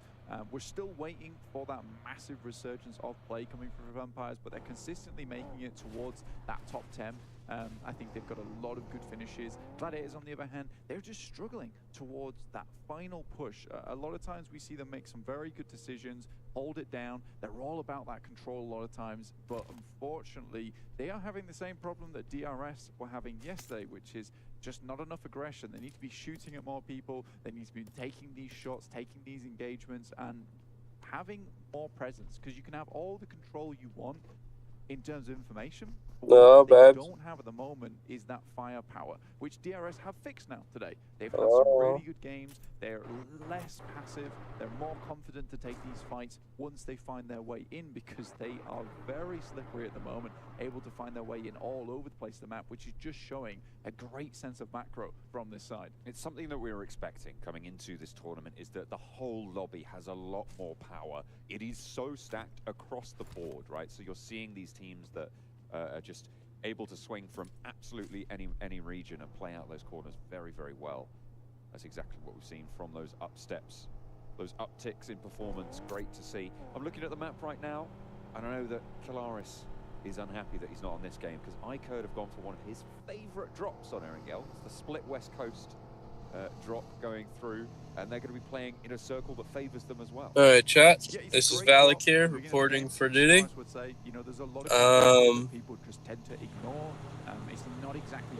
Gone, and Poncho's gone, and Clint is gone. They're all EP, and now I am going to be taking over the stream, chat. And I just woke up, so hello, boys and gals. How's everybody doing? They were gifted their spot down towards Primorsk. They're currently on that 2-2 split between Primorsk as well as Quarry. So this is going to work out well for them. The two guys up front, Schweppes and Ravenclaw, very much known for their scouting capability. I think Ravenclaw hits some of the longest shots on this team. So the fact that he's up front, you know, using his elvish eyes to his advantage is great news. Silas caught, maybe unsuspecting that iKURD are playing in this area of the map. Lose a player, Silas down, and that is a pretty good spot now for iKURD to force S2G to be part of their buffer that they can establish towards those Gatka fields. One of the main vulnerabilities of these positions is, of course, people crashing into you as you have that split drop. But if you have more teams out to your east, it's almost like an early warning system, right? You hear those teams move past and shots start to pop off. It's very obvious that teams are coming your way. It's really nice as well, considering it's a fielded area to that eastern side. Many teams, as we all know, will be just full sending it across the fields in the vehicles, trying to get those tires spinning, because you do not want to be out in those fields for very long, let alone running across them. By the time you start to get blisters on your feet, you've probably already been shot at and taken down out of the game. So for iKURD, yeah, this works out really well. I do think that there is something to be said about S2G's play there and their play for the remainder of today, which needs to be fixed up, because what we've seen so far is just quite late. Dude, why is everybody asleep? Some pretty questionable movements in terms of rotation. We've seen them double back on themselves after getting shot at, only to get one player popped out of the vehicle. So I'm not really not sure what's going on S2G's side of things, but something needs to change. Gladiators trying to move past Yokohama Donuts. Wheels just about surviving. Somehow the buggies don't spin out, and the Gladiators managed to get past to the tree line on the south side, just north of Ferry Pier. They'll be happy with their position here in this compound. Fairly solid in terms of sight lines that can control around them, as well as options to move through in the future. Yeah, for sure, man. I think for Gladiators themselves, they've had a bit of a rough start to this tournament. Not in terms of their point scoring, because I think it has been decent, but there have been many opportunities for them to take this all the way, to take a chicken dinner, yet they are really struggling in these end games. And I think that a lot of times, because of this 18-team lobby, not making excuses for them at all, by the way, they do get a lot of players coming towards their location, and they are at heart a Well, guys, I don't know how to be funny, so I'm gonna go to sleep. 16-team lobby, where, you know, a lot of times when you get to that end game, there's only so many teams you need to be keeping aware of. But we were getting towards Zone 4, Zone 5 on one of those angles down towards the coastal area on Farm, where we had 63 players and 16 teams around Zone 4 and Zone 5, which is absolutely crazy. Normally you'll see a little bit less than that, but Did someone say Baby Rexa? in that lobby, yeah, does make it pretty tricky. Players starting to move south. You've got Aton moving on the north side of Wait, Gamma. who's that? Over towards the mansion prison shelter area. So they have swung all the way out through that north side, and they're close to iKURD now on their split rotation. FaZe are playing all the way out on that west coast, and that is a very big west shift. Good news for FaZe, good news for iKURD if they can regroup. Yeah, pretty awkward playing around, hello? honestly. I am not a huge fan of this position, especially when I'm playing in my own game. Hello? Because so we have a predicament here. I was just about to take over. Well, I just want to be like, oh my god, hey, I'm going to take over. But I'm kind of in a predicament. So, like, I stayed up till 5 a.m. this morning to watch PMWI, thinking I didn't have work. Then I took a power nap. And now, and like, you know, I woke up at 6. And I had realized I have work. And so now I'm sitting in front of my building where I work, and I'm 2 hours late. And I'm scared to go in because I don't want my boss to yell at me. So, like, I'm contemplating on turning around and just calling in sick, you know what I mean? Yeah, you should definitely do that. I think I'm going to go in so my boss doesn't kill me, you know? Alright. Bye, Toga. Bye, Balik. Left standing at the top of the hill to face off against two. Mikial and Kenny.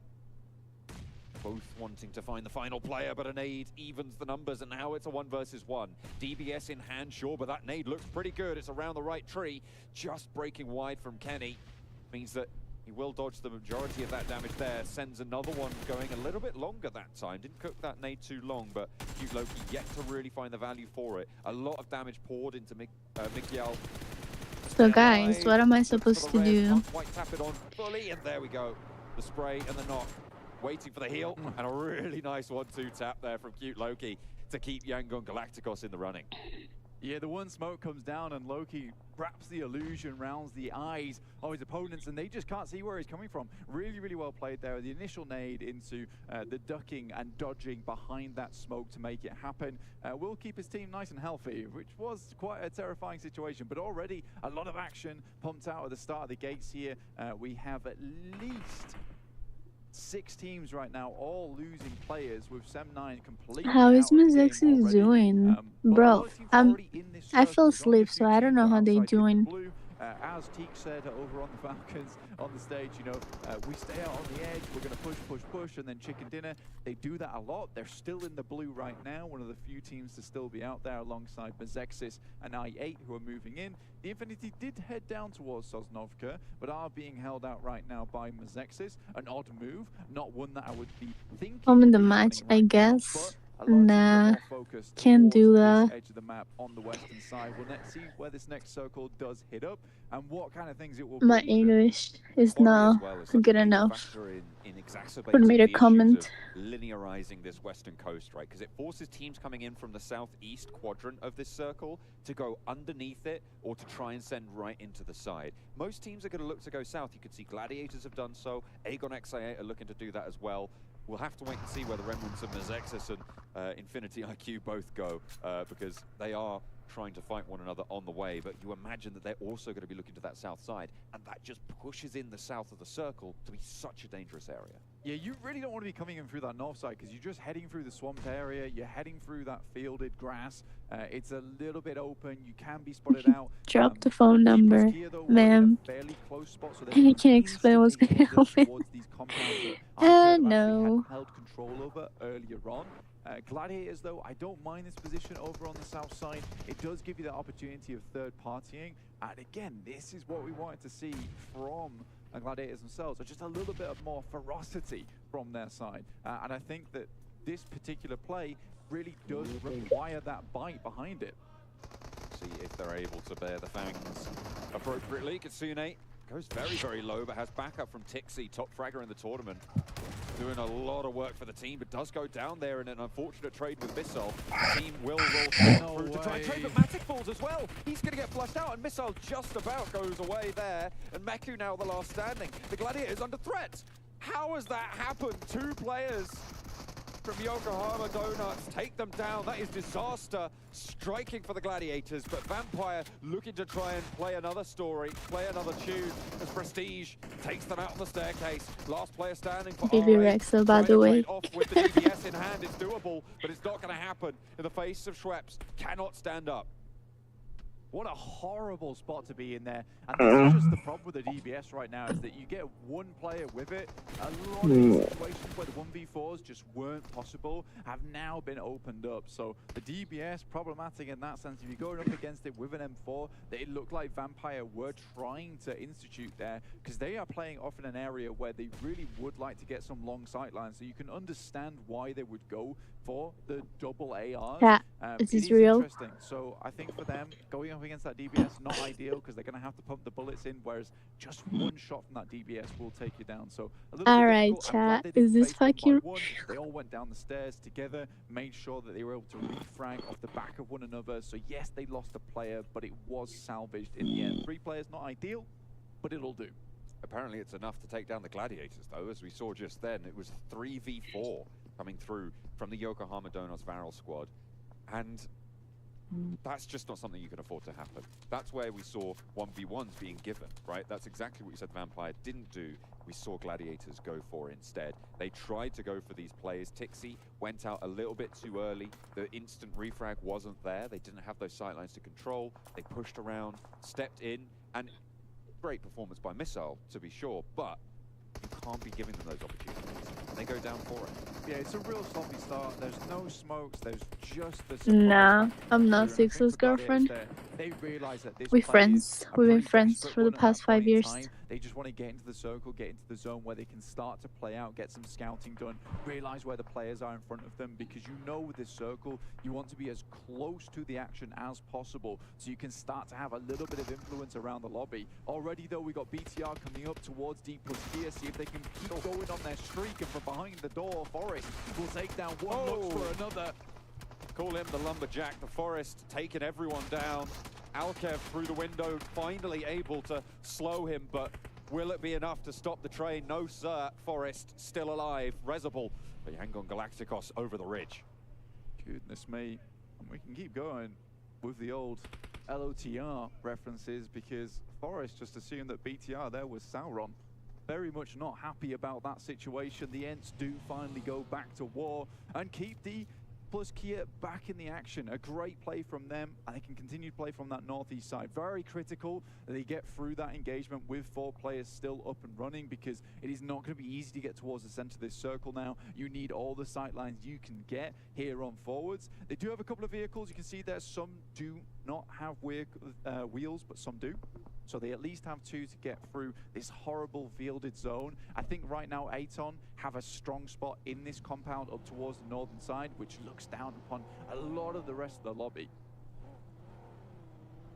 Looking at teams that might be able to find a way into that position, you've got Alpha7 with Carrillo scouting down south to maybe crash onto Aton. Difficult push because you've got D plus Kia on your east side across the fields, as we just saw. FaZe as well on that beach side, but if Alpha7 can make it to those compounds, potential to take it from them. From the south side, it's a lot harder to assault onto this compound, though. Yeah, I mean, this is a really quite a difficult circle to be playing in. I think if we're taking stock around the area, obviously you have the roadside over on the east, which does cut a lot of this up. FaZe currently playing over towards the hillside itself on the northwest. Obviously, this isn't going to give them the best route into the circle, but it's certainly going to give them a position to take shots towards people who are already in the circle, in which case they can immediately fly in, take up that position, and that's probably what they're looking for, because they have excellent sight lines going forward. Alpha7 hoping to stop FaZe from making this one happen. They do get these shots off. Alpha7 need to be ready to receive, and quickly, because you know that at some point, as this next circle comes through, FaZe will have to cross this road, and that is so treacherous. Being split up on this circle on either side is horrible. Forest here, very quick on the trigger, really good reflexes to see exactly where the players were coming from. Did just enough damage to help the rest of his team actually take down the final player from BTR as well. He has been on an absolute clinic today, even getting 7 eliminations on that last game. By the time, a lot of these players had just got 1 on his side, so very, very well done. Really, really solid stuff, and it speaks to the increase in power we've seen from this roster. 3 eliminations found so far in the game. I have to go a little bit further across the way with the circle as it falls. Teams on the south side looking to maybe go into a little bit of conflict. DRS moving up to the vampire position now on the southwest side. 3 players have made it to the wall. Delta goes down to a nade from Schwepp. That's a really good start for the hold from Vampire. Ravenclaw puts another one straight down the middle. Schwepp tries to split the difference, moves on to the outside, but the nade from Killer lands on its target. Rules is low, but still alive and cooking. He will be lobbing it straight on into the building as well. Schwepp needs to dodge it, but can't quite get out the way. The shrapnel finds the mark. Rules heals up as well. A lot of value on this early push. Ravenclaw has been flushed. It's now just stoned from Vampire. Yeah, he has to pull something special out the bag, and I think that it's going to be the retreat approach for him, as Schweppes will go down. You'd imagine Stone's just going to try and live out a little bit longer. I think they realize right now that their lead is dwindling a little bit. D plus Kia, the closest behind them right now, with 4 players still alive, 3 eliminations found 2. So Vampire need to get something of like a top 5 just to keep hanging on, because D plus Kia on this game, if they can rotate in from this northeast side to a strong position within the circle, they can have an excellent game ahead of them. And I think a lot of the teams towards the center are damaged. S2G, for instance, they're currently running with just 2 players. Yangon Galacticos are heading over towards S2G. If D plus Kia spot this movement, they can follow up on top of this. FaZe looking to move in at the same time. Alpha7 making their way down south. FaZe took a knock over towards Ventures, which puts them on 3, but they are behind some cover, maybe looking for that res. You can see 2 players just over the way going for it, and they will have a little foothold into the zone. But Alpha7 have the high ground. This is going to make FaZe's journey so much harder. Yeah, I mean, Alpha7 made the 100% correct decision. I think they knew exactly where FaZe were playing. FaZe were hoping that they maybe would peak and they could find one of these shots through, start tossing these very similar smokes, and then quickly just send on over. But Alpha7, very patient, waited for the next circle, but in come D plus Kia, and already that's 1 player run straight down. Carrillo has to go big now. With the DBS, can he make anything land? No, he can't. That's 2 players. Revo's down in the meantime as well. 3 players, all 4 of Alpha7 melted in the face of D plus Kia. And nade sent back over the top, but this is FaZe's chance. 2 players down, so they are severely diminished. No one going down for FaZe, and they can roll over these hills. Aton do not chime into the fight either. Fabian taken out with that nade. 4 players still. 4 FaZe into the vehicles they go. Guardian Angel comes through for FaZe and opens up the path through. I think that for D plus Kia, that's got to be an assumption that's made, right, where you wonder, why is this team holding here? Why are they not further down? And that road crossing is very, very difficult. And you saw the speed at which D plus Kia removed Alpha7. FaZe were a little slow getting across that road, but it didn't matter. By the time you get into that position and you're trying to recover, the nades are already over the top. So I think D plus Kia could have maybe slowed things down just slightly before FaZe had to pour over the top. Great initial push, great damage, and great elimination over towards Alpha7, but the foresight just not there. Amazing commentary. Damn. I have nothing to say. I'm falling asleep. 2 of them are down on the floor. Another smoke, I think. I was just surprised by the DVS shots. That is such a dangerous sound to be playing with no hard cover. The rock, though, is there. He will be able to hide behind it, but not for long. Turns the corner, does the job. 1 player from iKURD remains. DRS down towards the southwest side. Once again, have found that position. They're wily, man. They're very good at finding these positions around the map. Aton Esports come out of nowhere, and FaZe feel the brunt of this one. They need some support. They need some help, as Onzen is able to pick off 1, but Ventores and Mormon most likely will. Wait, there's only 2 matches more? Aton, but the recovery for them a lot easier than FaZe. Both of them in this resible position. You can see Zohan just committing to both of these right now. They are going to have to move because just say chest is real every 30 minutes. Back into the fight. It's going to be tricky. Chat. Is this real? Team Falcons will be drawn short here. Infinity IQ nice chat. will slow them down, but will they be able to stop them? That's still a question that needs to be answered here, because it is looking a little bit shaky. Ferrari, Kaidula, both having a say into the fight, but shots across the way, the third party's there. Naturally, Aram chimes back in, and an aid from the Falcons seals the deal. What happened though? But it was indeed iKURD who was able to pick up that final elimination over towards Team Falcons. Aton, they're on the high ground currently. Romeo Boy comes up, and Zohan has absolutely no idea. He needs to go to confused.com and sort something out, because goodness me, he was in a different world. Looking for some sort of payout there, but it's not really going to be too easy to make that claim. Southwest side, DRS, 4 players alive towards the top of the tables as well. We spoke about how D plus Kia were pretty close to the Vampire totals, but DRS. Wait, is Mizexis last? Knocking on the door there. 2 eliminations already. All 4 of their players alive, looking fairly healthy. Have the compound, and the circle has shifted their way 3 times in a row now. DRS. Very happy with his position, very happy they were able to take that engagement with Vampire as well. Considering Vampire had this spot in the first place, you know, this was such a crucial fight that they had to take versus them.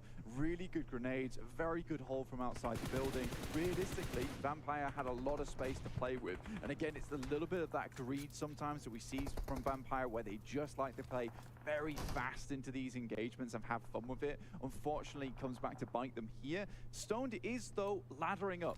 Already in towards 6 teams remaining, a top 5 position for Stone. He'll be very happy with that one. On top of the fact that they've got 4 eliminations, you know, that is still going to extend their lead and give them time today to extend it even more. The teams cowering behind the ridge line with the blue zone pushing them, eating each other alive now. AGONxI8, Infinity IQ, both going very low, but it's Infinity IQ who stay alive and try and keep themselves together here, but with only 2 players, you've got to wonder how much further can they go, because they're going to have to break across this ridge. They will have to cross the road to get to the next circle. You know, with the way this actual compound set up, it's going to be so hard for any team to beat out versus DRS. They have such a strong spot going forward. 4 players alive, so many diminished teams who had to face the brunt of everything. Like I said, this circle is absolutely brutal. Aton, though, vicious with these grenades over the top. Infinity IQ as well, managed to pop a sniper shot. I think there was an M24 landing into the back of S2G. Not ideal. They will fall fully. Stone now under pressure from DRS and will fall in the face of it. A nade in through the window. Delta picks up the point, and DRS now have got the tower to overlook towards everything else here. Aton do still have a pretty solid ridgeline to play along, though. I mean, 4th place there for Vampire Esports. They're not going to be happy with that one. Killer, though, on the swivel at the moment. A literal human turret, spotting several different players. Drops the nade up top side, and we'll just go for some acrobatics to get away from that. A bit confusing. Does let it go off. Now looks over towards Wait, is Nox still banned? Can someone ban Nox? With the building I'm high losing. ground position, it's just impossible to get across there unscathed. They'll find out about that. 1 player remaining for Infinity IQ. 9 eliminations for this East Side team roster. Yeah. This is really good results. I mean, it's from really 10th in the table at the start of the game. Yeah, it's really nice to see the dichotomy between DRS as well and Gladiators, and the fixes that they've made since yesterday. Really good execution towards these end games. They know exactly what they want to do. They know that this circle is difficult, so they do have to be a bit more passive in this game. Bensu goes down, and for Aton, it's all over, because coming out over this ridge is like wearing a high-vis jacket, and DRS are ready to zone in. Oh, he's seen one. He's leaning out the window. They're going hell for leather, all or nothing, and Delta runs it down. Because I'm lazy. I'm not using my the phone. Just watching the stream. Like I'm literally gonna move my fingers to ban Nox. I think that's not back-to-backs, but 2 double chicken dinners for 2 teams today. Really awesome stuff coming through from DRS. The Nepali fans at home have to be proud of these guys. They have done fantastically well for their country here in All-Stars. I mean, it's just been beautiful to see these guys grow as a team throughout lots of different tournaments, and now to be here and doing their home country proud, not only in-game, but also just on the stage here, looking fun. Yeah, absolutely. They are pretty happy with that performance from that last game. They fought off against Vampire, ostensibly the best team in the tournament currently. Crazy. And with that points total, I wonder if they've managed to overtake. I think Vampire were just a little bit too far ahead as it stands. With the points, they were able to get that game as well, surviving so late as they did. Yeah, 4th place. But still very good for Stone there. DRS will definitely be looking good for 2nd. Yeah, 100%. They were not far behind whatsoever, John, so that kind of point scoring will definitely bump them up the leaderboard. I don't know how far, maybe even a 1st place if they're lucky, but we'll see. Well, we'll see what more they can pull out today, because so far it has been a great performance from DRS, from D plus Kia as well. Both of these 2 teams performing so well, but it is DRS, the Nepali team, to take the chicken dinner on the final Erangel today.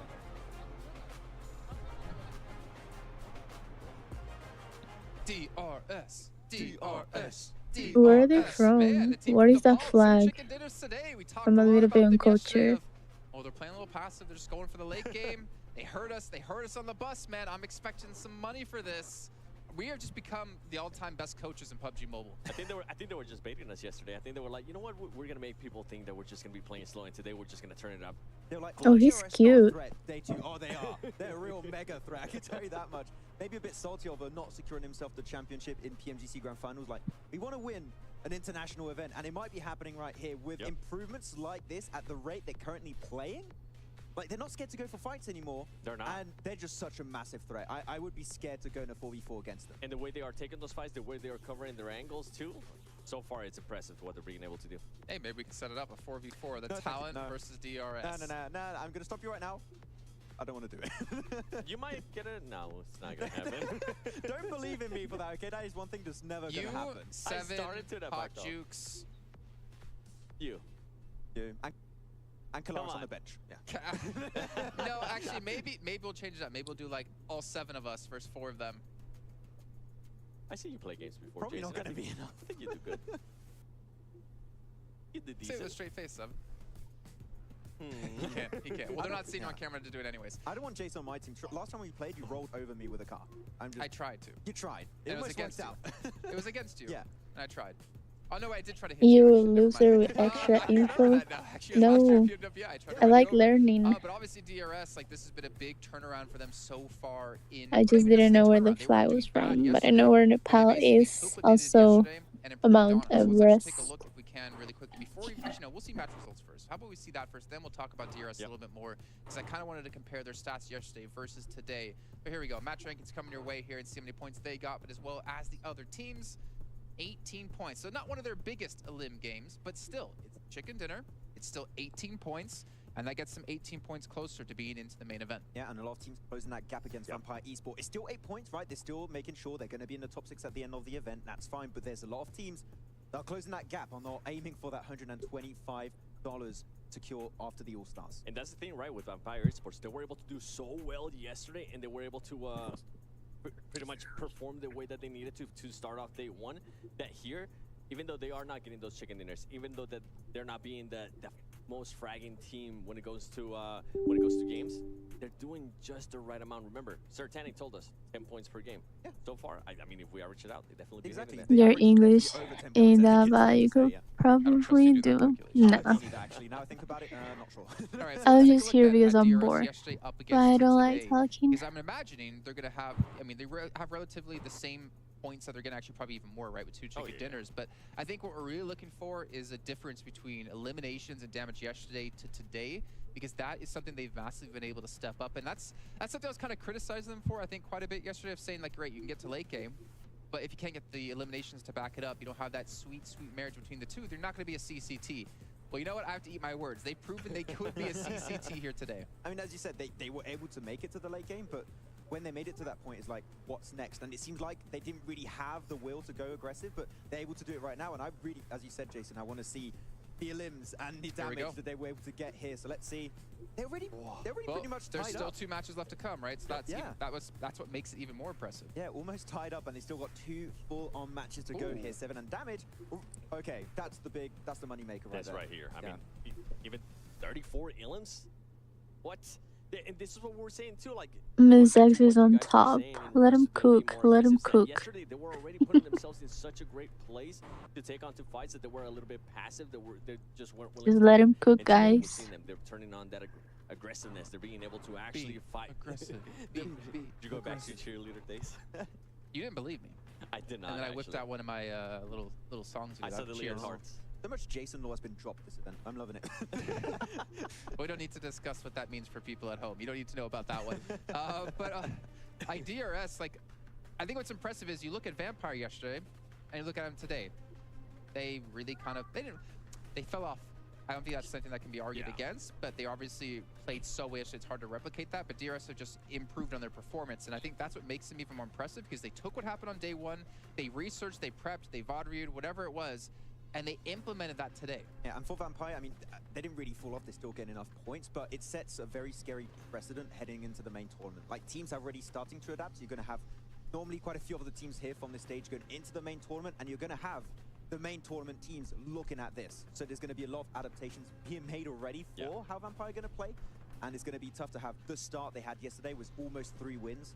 So I don't think they're going to have as good a start in that event. Something that was impressive for me there for DRS was the amount of healing that they had to do. It seems like they're taking on those fights and they're finishing them off quick. They're being able to execute the plan. Yeah, they are. And something that was completely different, right, that we saw in the last match was Team Falcons. Remember when we saw them wanting to rotate in and then they decided to back off? Some teams I wonder if they realize if they go crash a random team, they'll have a higher chance to get at least 1 kill point, which is better. And right now it's working out great for them. Yeah, the stats are so impressive, we have to look at them twice. Yeah. I'm not gonna lie, I kind of wanted to see them like 4 times, you know? Let's do it a couple more times. But, you know, you're talking about teams adapting. DRS isn't the only team adapting. We cannot forget the fact that D+ has also had a great day. Maybe not a fantastic match there, but they have been improving over the event. And actually, I want to see their player stats on today, because Fabian and Forrest, those were the 2 players that we were really focused on. Yeah, every time I'm doing an event and we have the chance to have a team like D+ and the entirety of the roster, I'm always looking at Forrest. More specifically, he's always a standout player of the region, especially when they're doing the Korea-Japan showdown. He's always like a standout player with Naoto. And he's been really just coming in his own on this second day. It's actually lowest on damage, 1100. But he's been doing great himself, but man, Orsal and Seidon have been bringing the heat. That can't be right, though, actually, because we had 7 for Forrest in a prior match. So ignore those stats. Those are definitely not right today. Because we did have, was it 7 eliminations for Forrest when we saw him crash up against even Fabian got like 3 or 4 off the bat in that fight. But that is still a big step up nonetheless. And The thing is, I want to see what other South Korean teams can bring, because I feel like we always see the same team, and whether they're known as AGONxI8, That is this real?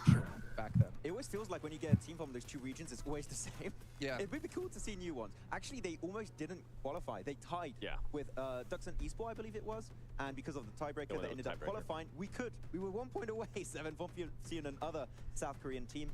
Maybe next year. I'm kind of glad it didn't happen though, because D+Kia has showed today that it's not just going to be Miramar, right? That we're able to perform in Erangel, and now that we're going to be going into Miramar, I think I'm really intrigued to see how Vampire Esports is going to be able to react, because if they are hitting the market, right? They are getting close to the 10 points. If D+Kia continues to perform the way they did yesterday in Miramar, and Hyper didn't make it because they have some, I guess, visas, passports issues. I feel like we start off the day really talking a ton about Bigetron. That sucks though. They deserved it. Kind of what we know of Bigetron. It's kind of like the flash in the pan that unfortunately, it's not that I enjoy being mean to them or talking negatively of them, but I feel like this has happened so many times where we get our hopes up, we see that flash in the pan couple of games, and then it goes. So we're gonna have our casters because they're about to go out of the airplane and drop in onto Miramar with John Allen and Blank.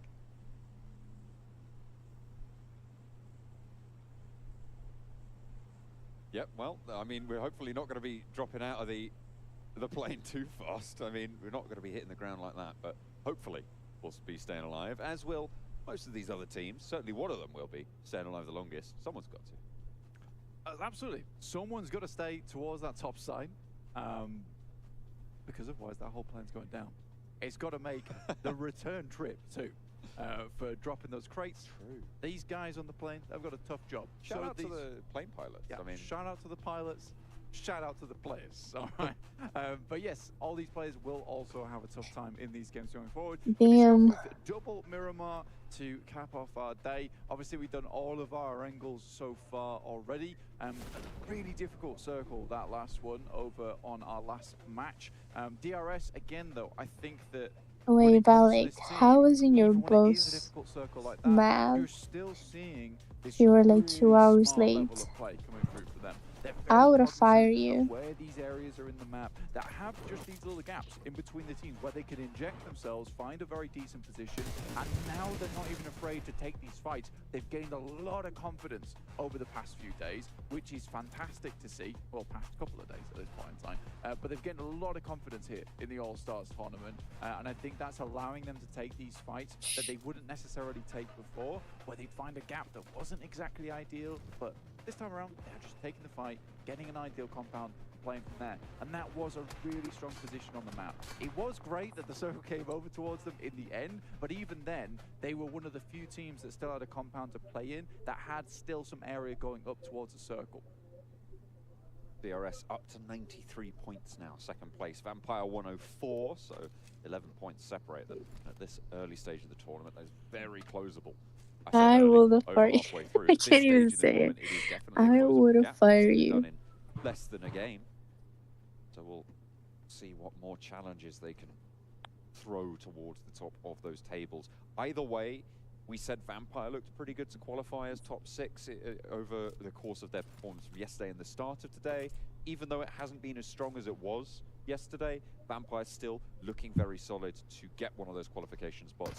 I would now say that DRS in a similar spot when it comes to the probability. I honestly thought Balak was gonna say something like, "Oh, I work at Starbucks."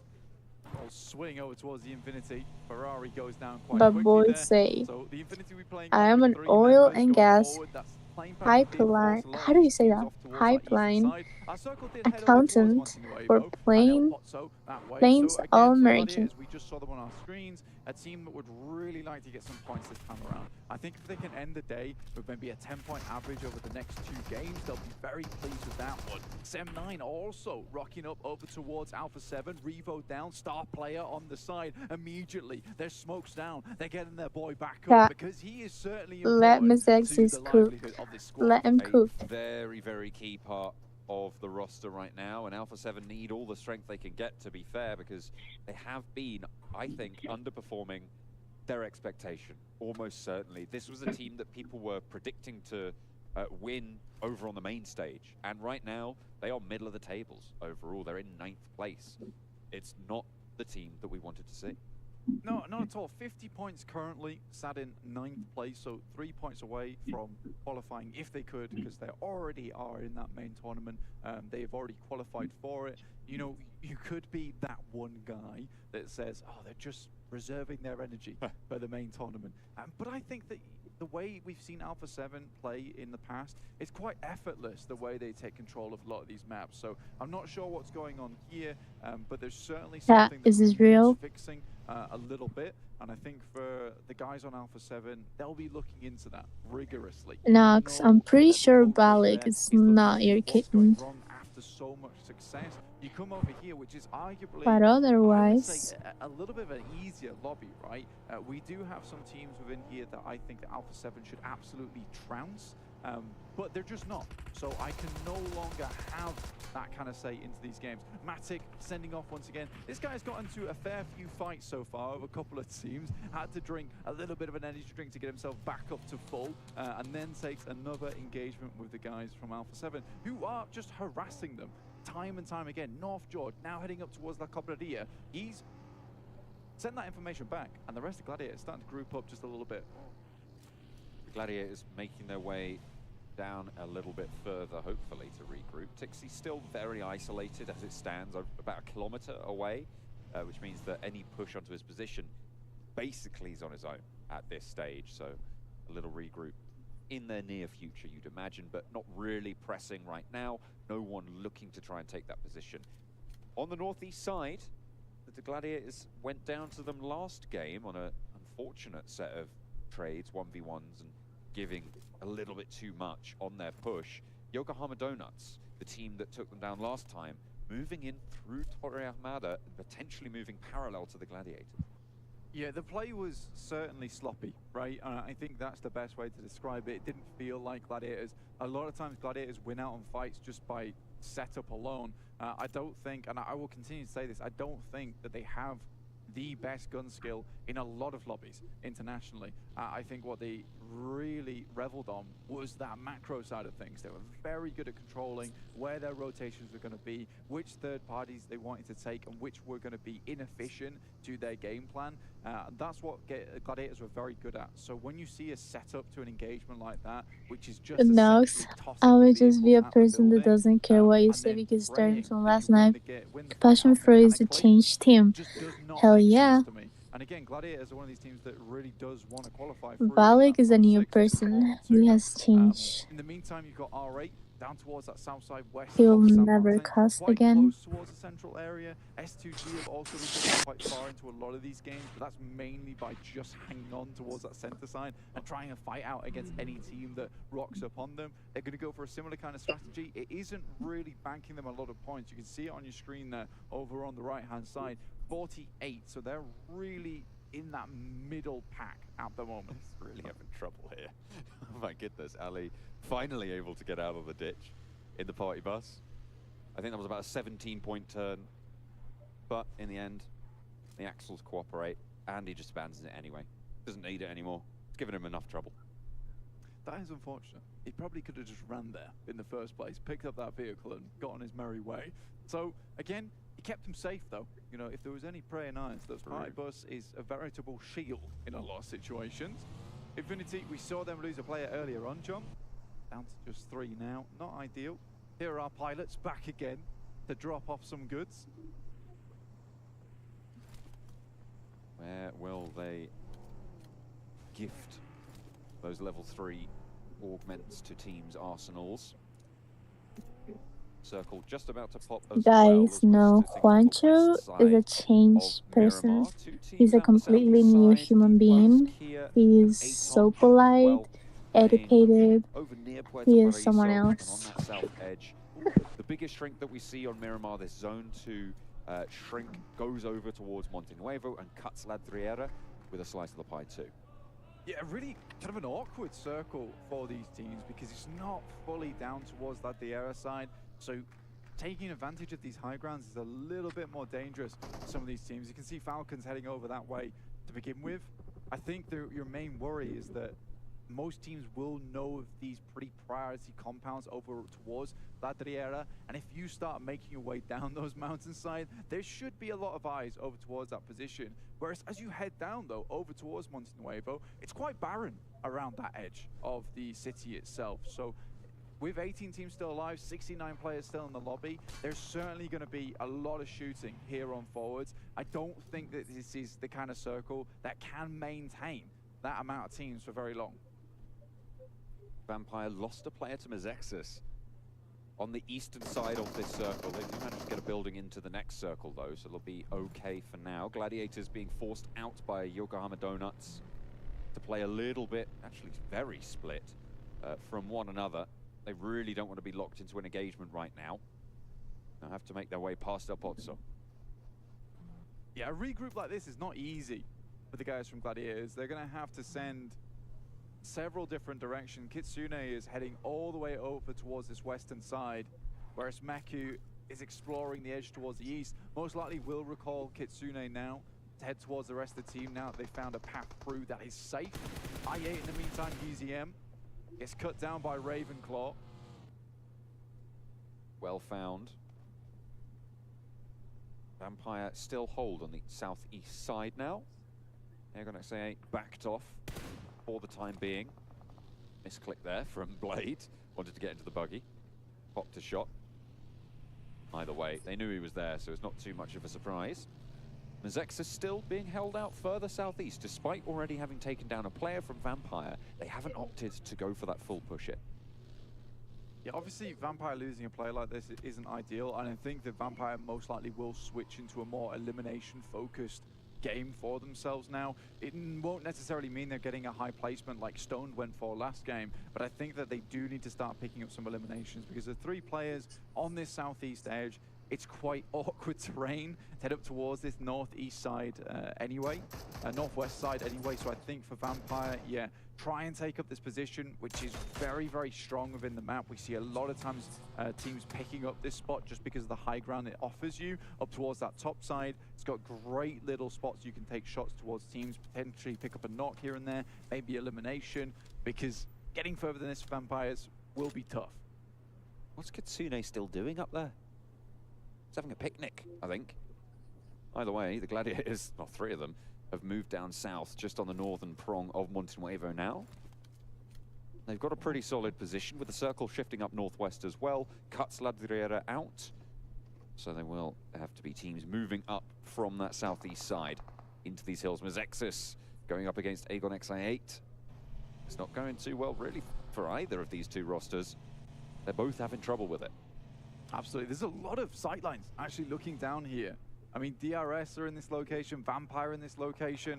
I think DRS was just a little bit further ahead of Vampire. So for Mezexis as well as i8, a little bit of a rough return in towards this circle. But a Monte Nuevo finish, perhaps even an urban finish coming into this end game. You see a lot of teams picking up these compounds. Now, this is the type of circle that if you can get in quickly, yes, you can maintain quite a massive amount of players and teams in this lobby, but it's getting into it in the first place. There's so many other teams that were ahead of you in the queue. They've swiped their ticket. They're already in these buildings. Oh, lovely nade in through the window from Murnat. Nails it, absolutely. Blasts them away. Not really too much you could do about that, and another nade nearly takes down the player, but stays alive for now. Cute Loki. We saw him clutch it out last time around. We'll be able to go for the flush this time, but instead leaves someone up and ready to frag. Hoigar is ready and ready to go, but now as a Lone Ranger against 3, it's going to be really tricky to get this one done. We've seen it done before, but doesn't seem to have the DBS in the arsenal and faces off against them. It's the M249 in the end to land the shot, and that's Infinity IQ eliminated. First team to go down, Yangon Galacticos will pick themselves up a position on the outer edges of the city itself of Monte Nuevo. Gladiators finally regroup with S2G just down towards their south side. You can see that right now on your screens. Mini 14 in the hand of Meku, looking down towards his position. Tixie looks to be looking over towards Romeo Boy, who is very much split off from the rest of his team over in Monte Nuevo itself. So hoping to regroup soon. But for Gladiators, a difficult rotation in. Equally for Yokohama, they're up towards that north side. They'll have to push down through these fields. through these roaded areas. Alpha7 also would like to get in, but we have so many teams already in that center area. BTR, R8. You have Yangon Galacticos, Sem9 over towards that northern edge. Aton are trying to get in, but DRS keeping things cool and cozy over towards the eastern side. Falcons with the home team support. Playing with 4 players on that southwest side along the road. A tricky route in towards Montenuevo on that crossroads. Trying to make their presence felt, but they have to shift up north. This is good news for Yokohama Donuts, for Gladiators, for Alpha7, because all of these teams on the south gonna cut each other down to size and make them bite-sized for these teams up there. Massively. If you are Team Falcons, Aton, iKURD, Vampire, you know, a lot of these teams in Montenuevo, they won't be leaving anytime soon. They would much rather clear up the mess that is this southern side, massive players, as opposed to leaving. So you're already seeing FaZe, BTR all taking shots out. Surprisingly, King's able to take a shot backwards over towards BTR themselves. And I think D plus Kia have actually rocked up on their position and looking to dismount them from Montenuevo. A really nice push in. Satan, Fabian, and Forrester all in already. BTR close to D plus Kia, not the safest of positions. But we've seen great things from both of these rosters. Nades up through the window. It's a 3 versus 3 on the western point of Montenuevo. Ryzen trying to maneuver on the outside. A nade in through the window from Yuhai, but backed off by some bullets from across the buildings. Satan wants to answer, but neither team wants to pull the trigger fully on this fight. And to be fair, you probably don't want to in terms of that overall strategy. You're in the next circle anyway. Losing players now is just bad. It's just a bad time for your route out of this circle, route out of this urban environment. Yeah, for a lot of these teams, they'd rather group up now and play that teamwork to get rid of a lot of these teams over towards that southern side of the map. D plus Kia, they've been allowed in. They're renting the room now from BTR at this point in time. It is interesting to see Ryzen in, and it's even more interesting to see Lapar out because he was so good yesterday and today as well. So I'm interested to see why exactly they have pulled Lapar out for Ryzen. It might just because it's the role change. So you're taking a fragger out for a fragger to maintain the stability of the team with the roles that they have within. So I think that could definitely be the reason behind it. But again, it's great to see Ryzen back on the international stage now. Lovely to see him here. Vampire looking to make their way in. They actually did a decent job. They cleaned up a lot of IA.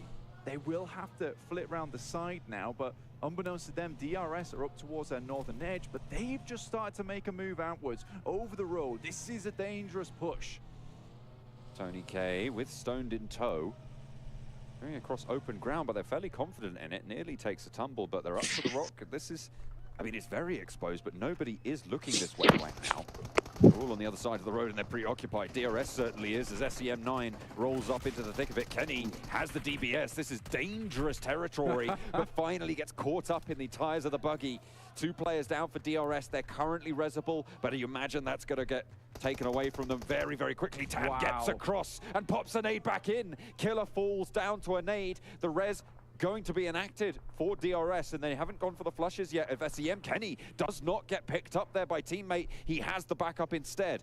Moving on through, wants to try and keep the pressure up and deny these reses. Tam goes for the flush, but there's a shot from across the way, and now Delta can start to cook this nade. Mikiel is low. It pops it out through the vehicle and pops it as well with the flashbang. Delta taken down to half HP, and 2 players on the inside, 1 player active on the out. DRS looking to try and stay alive now with 2. It's a difficult task, but it is a team that is up to it. 2 players now. DRS played some real good shenanigans in this fight. Killer with an excellent pre-fire over towards these players from Sem9. Ooh. He has another nade as well. Has to back off as shots come through from Alpha7. Will place another one around the side. Somehow, Mikiel is still alive inside this container. Goodness me. Gets away with it as well, and those nades are not going to touch him whatsoever, and Killer seems to think that if he just keeps tossing them, he's going to get them in, but Mikiel right now is completely safe.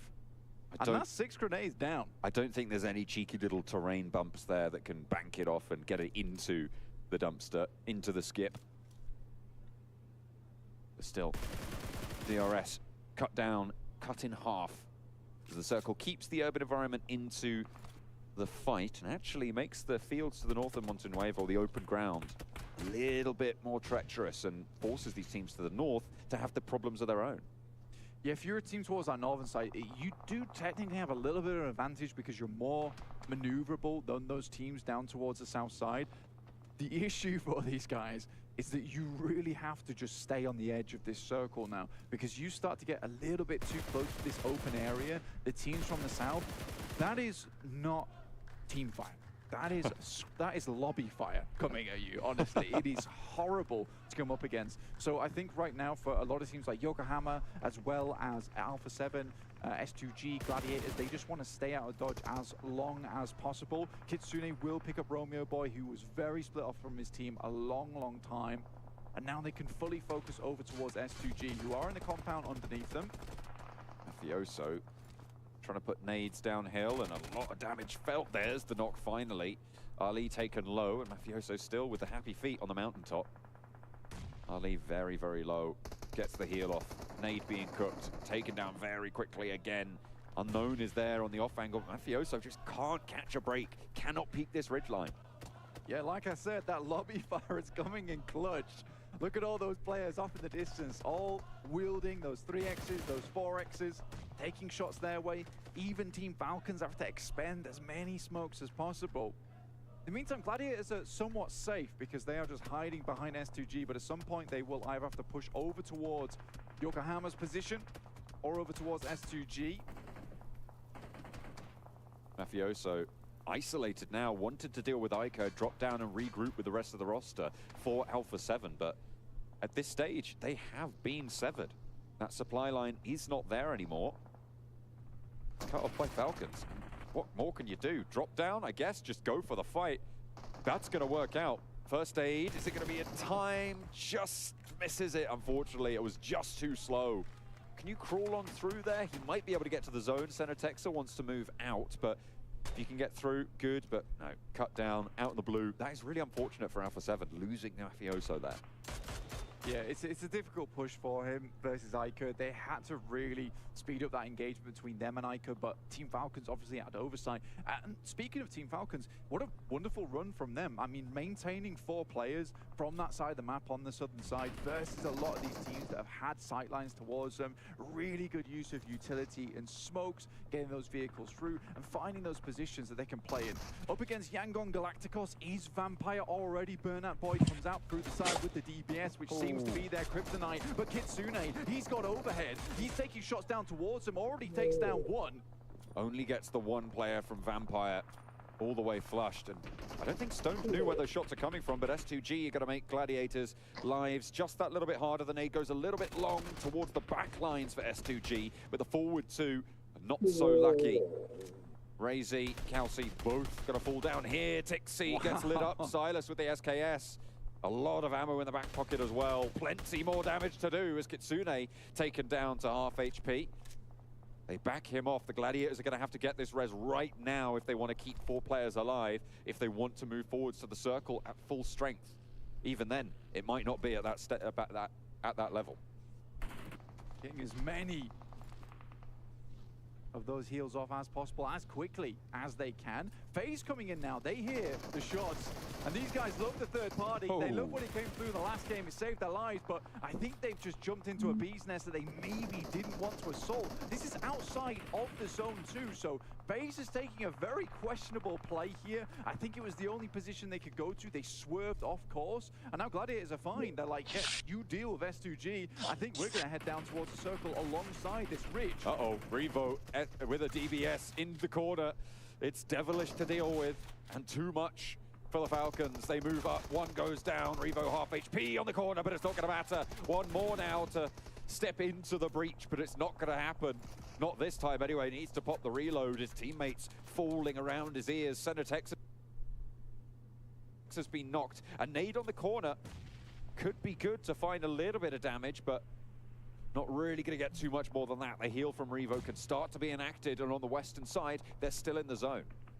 It is terrifying going up against this guy. He dances the beat of the DBS as he comes around the corner. I think right now Team Falcons have met their match with 6 off in the distance. Obviously, A7 will have 1 player down.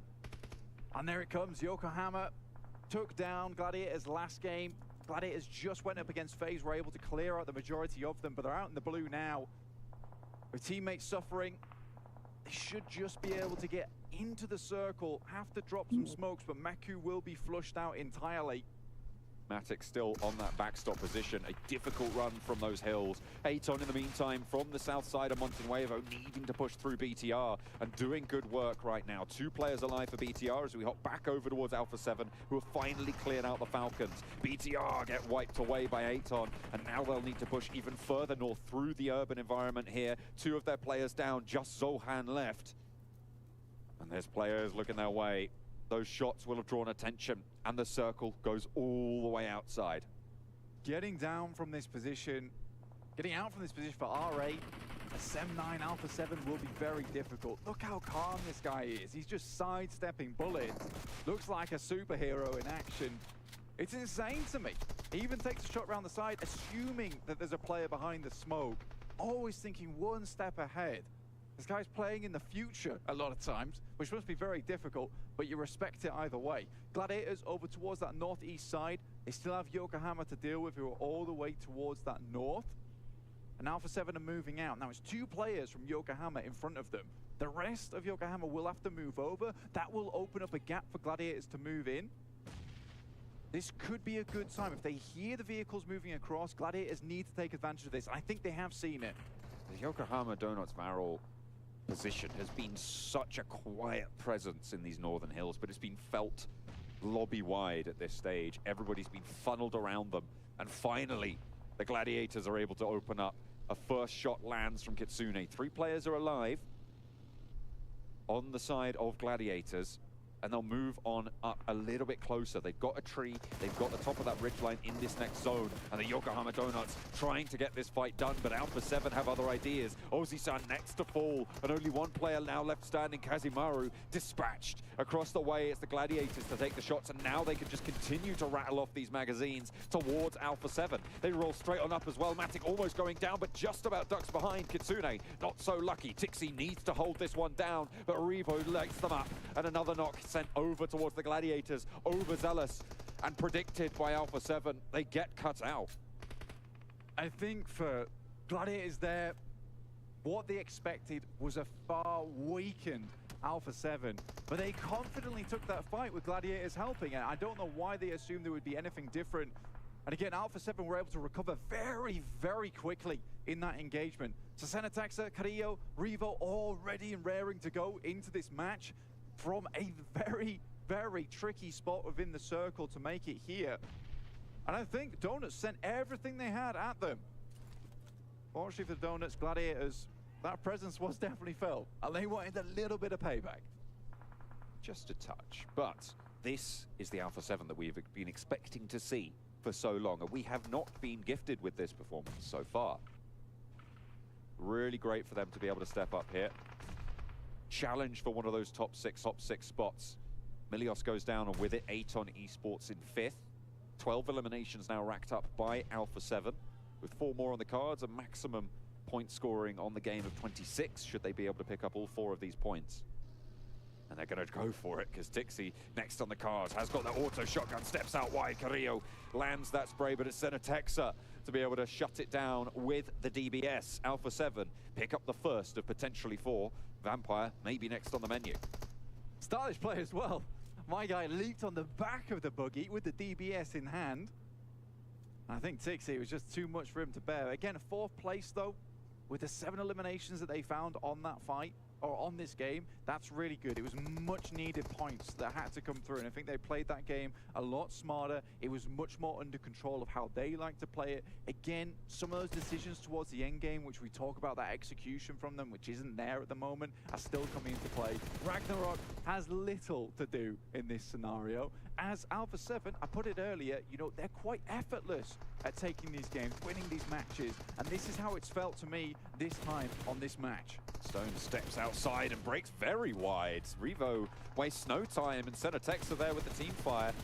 A little bit bold there from Stone for my liking, and Alpha7 will capitalize. He sees Revo moving in, but what can you do? There is so little that you have in your back pocket, in your arsenal, and Revo will clean it up.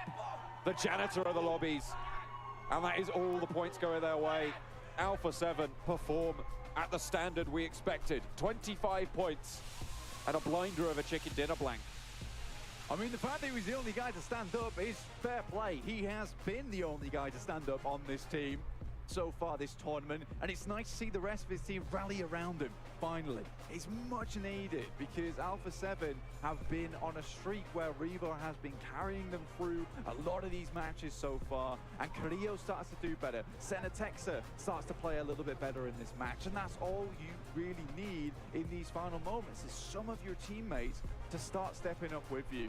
And I think Revo, the fact that he's kept this consistency for a lot of these games is definitely what the team has needed in terms of that confidence, because if he can do it, you can certainly play like they did in the finals of Brazil. Consistency, though, is still the question in my mind. Alpha7, this is what we've wanted from you. How much more can you continue to give this performance, right? Because you need, if you want to be playing up there, sure, you've already qualified to the main stage after the All-Stars, but if you want to have a chance at claiming the lion's share of these prize pools, you need to be performing like this consistently. Certainly more than they have done so far. So this is an excellent first step, but the staircase still stands in front of them. Can they summit it? Can they make it up towards the top? I mean, they're still quite a fair few points behind. This is a good start for them, and it bodes well for the main tournament as well. And I mean, there's still one more match today on Miramar where they have just found some good success. I think the Yokohama Donuts did pretty well, all things considered. I think they had a very good control over that northern side. There was a few other teams in there, particularly Vampires. Second place, another second place for them. And I think that we're switching back over towards that Vampire play style of you can't catch me. You simply cannot catch me, because they continually put up these points every single game, and it's difficult to catch up to a team who is so consistently good. Yes, they might not be perfection like yesterday, but they're still doing decent. Certainly still putting in that shift, and that's what I wanted to see, as I said, from Alpha7, consistency. We'll see how consistent all of these teams can be in their bid for the top 6 spots, but Alpha7 have just entered the chat.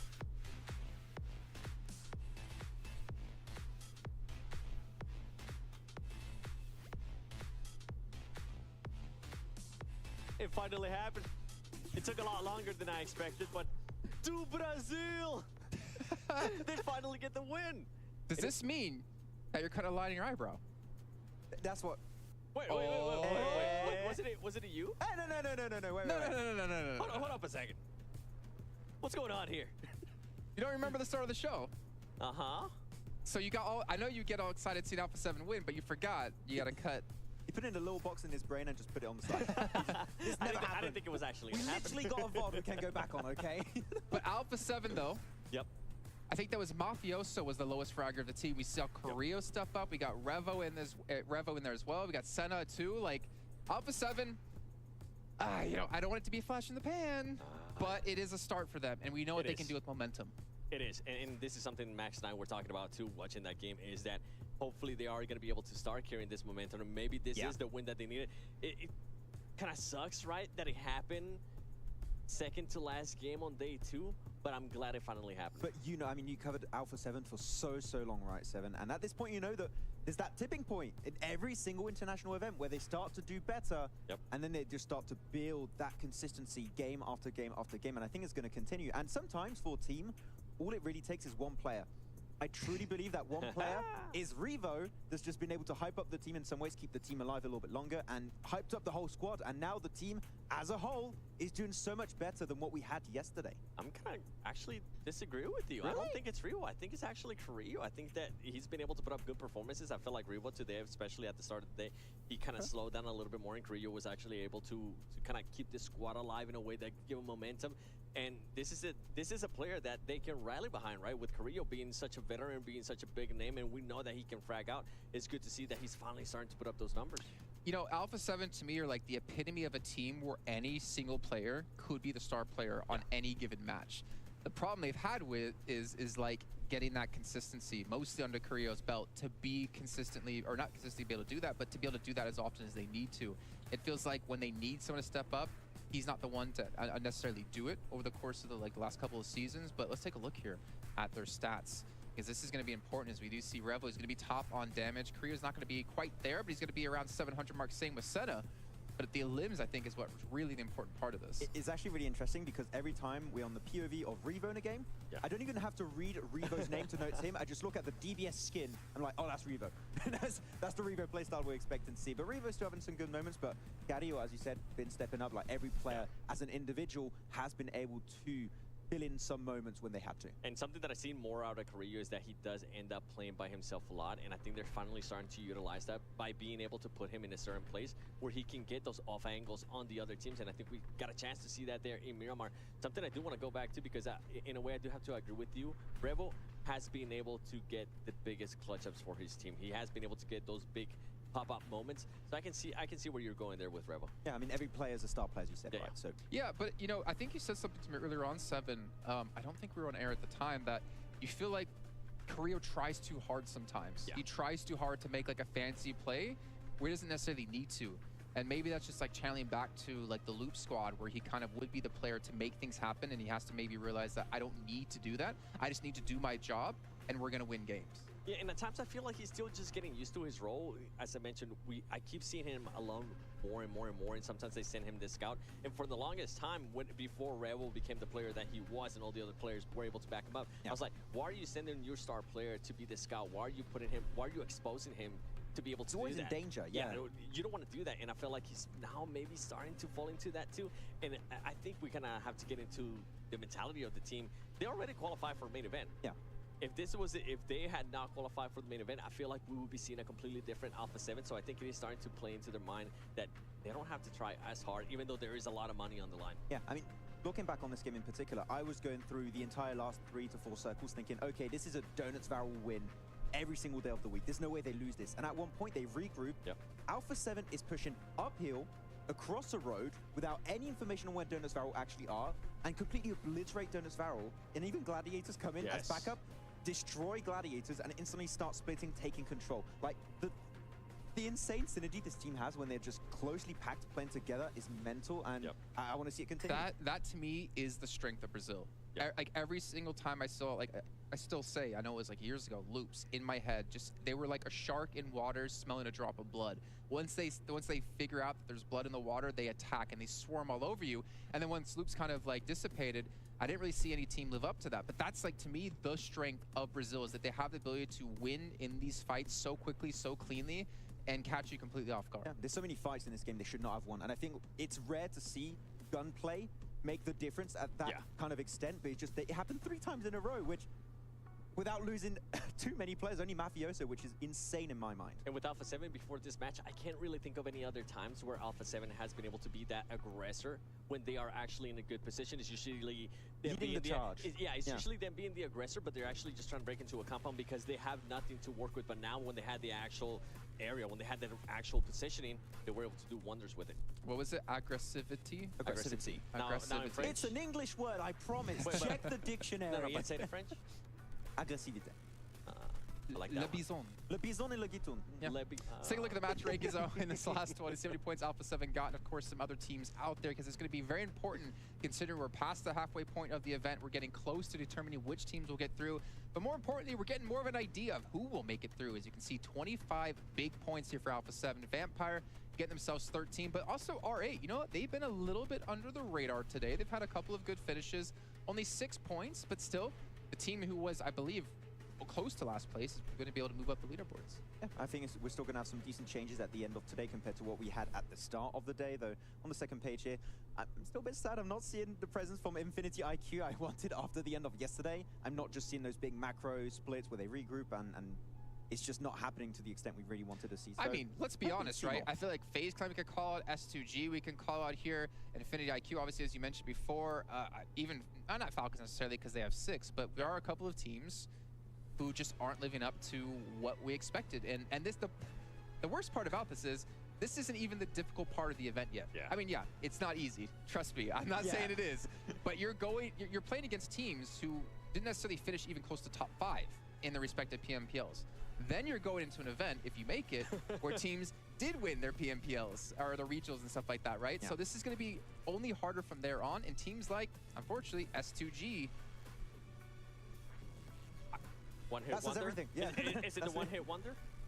I mean, after PMGC, yeah. I mean, I was told normally, okay, there's no issue. There's literally no issues for S2G entering this event compared to spring season in Turkey. There's no more excuses. Like, we need to see them perform, and unfortunately, it's just not happened. What other excuse are they going to come up with now? You know, that's why I kind of end up cutting it. By the way, you were talking about R8. I was gonna say their fingers are sweating, but no, the stage is nice and cool. No, Max's forehead isn't there. I can't see. It's too bright. I'm just kidding. By the way, you were talking about R8. Another team that has actually been performing pretty well in the last 2 matches has actually been Aton Esports. This is a team that's been able to get some good points that they need, and I'm hoping it continues that way. I know, talking with Chaco yesterday, I think he was finally able to find the actual place where he needed to go. He found his place, yeah. But he's been able to perform pretty well for his team. I think he ended up with that, not this past game, but the one before that, he ended up with like 6 elims, which is it's a good confidence booster, not just for the team, but definitely for himself. Seeing how many teams were in Montenuevo this game, I think there was like 6, 7 teams, which is an insane amount to have on phase. What was it, phase 4? I think at that stage, phase 4, phase 5. You had 6, 7 teams in one compound, and they survived until like the last 2, 3 teams, I believe, which is not easy to do. So impressive from Aton.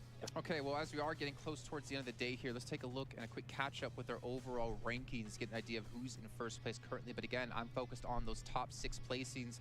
Vampire, they're still holding on, but to see DRS get into second, Gladiators, I mean, they have so many more limbs than they do have placements, but then again, so do D plus Kia, which is kind of a surprise to me. Yeah, and we've been teasing this the entire event. Is Alpha7, if they're in top 6, 7th position team does make into the event. Right now, BTR, if we stopped at this moment, would be making it into the main tournament. Yeah, and I was talking about Aton. Look at the jump they've been able to do now in 11th place. But the way, if it wouldn't have been for that last win that Alpha7 had, it was going to look pretty bad for them. So I'm glad that they're finally able to get that spark up. Can they actually continue on with that momentum? Yeah. And that's the thing about some of these teams, right? With Alpha7, all it takes is just one win out of them, because we know that they're going to, if they do end up getting a win, they can definitely back it up with those eliminations. And I think that's something that's a big thing for them. True. Though we saw the second page there. I have to bring it up. Donuts Varel. I mean, Max, we even said it during that last match too. We saw, you said this should be an easy win for them. I did. And then they threw. It was an easy throw. They should have won it, and they even fully regrouped versus Alpha7. That's across the road. They had the visibility. That everything going their way. Yeah. I don't want to see another throw of a game like that. Gentlemen, how quickly we all forget. Uh-oh. Think back to, I would say, a year and a half ago. Don't you remember something, Max? There's a lot of things to remember. There was this little thing that I remember seeing, like, was it RRQ Athena? They would send you messages, some other teams out there saying, Max, don't predict us because of the Maxman curse. Wait, is it? No. It's not the curse. No, Could it be? Could it be? Is it? No. What was that team? I'm going to close my Instagram. Actually, he did say Vampires was going to end up getting a win. So far, they haven't gotten a win. You have cursed them, Max. I said Gladiators were going to get a win. Did they get a win? No, you said Vampires. Try again. I was trying to, okay, I'm closing my Instagram. You cannot DM me anymore, okay? Don't come after me. I'll check out your threads, don't worry. Oh, nice. Oh, gosh. With Vampire Esports, though, since we have the ability to look at their 2 different days of play, let's actually dive into their their stats, their team stats yesterday up against today here. And I believe 7, you actually want to dive into this to kind of look at what's been really going wrong with Vampire. I mean, obviously, not gonna have as many limbs, not gonna have as many damage, but it's more about the quantity and the difference between the 2 that's really gonna stand out. Yeah, I mean, we see it on the damage right away, yesterday. Even though we do still have 1 game left to play, you can see the big difference, and this is the main one, I think, that I wanted to see. 45 elims yesterday to 22 today. That is a massive, massive difference, and I think we really haven't seen the likes of Tony K. I actually expected him to have a much, much better performance coming into today. they really haven't been able to get that firepower behind them. We haven't really seen those fraggers, but the thing that has been working out for them is they've been getting those placement points. Yeah, exactly. I mean, we kind of talked about it earlier, right, Seven, in the green room. It feels like Vampire Esports kind of went in survival mode. Like, okay, we got lots of points already. If we just get decent points with like decent averages, 8, 9, 10 points every single game, which is what they're trying to do, it should be enough to qualify, but it sets a scary precedent heading into the main tournament that they should normally qualify already.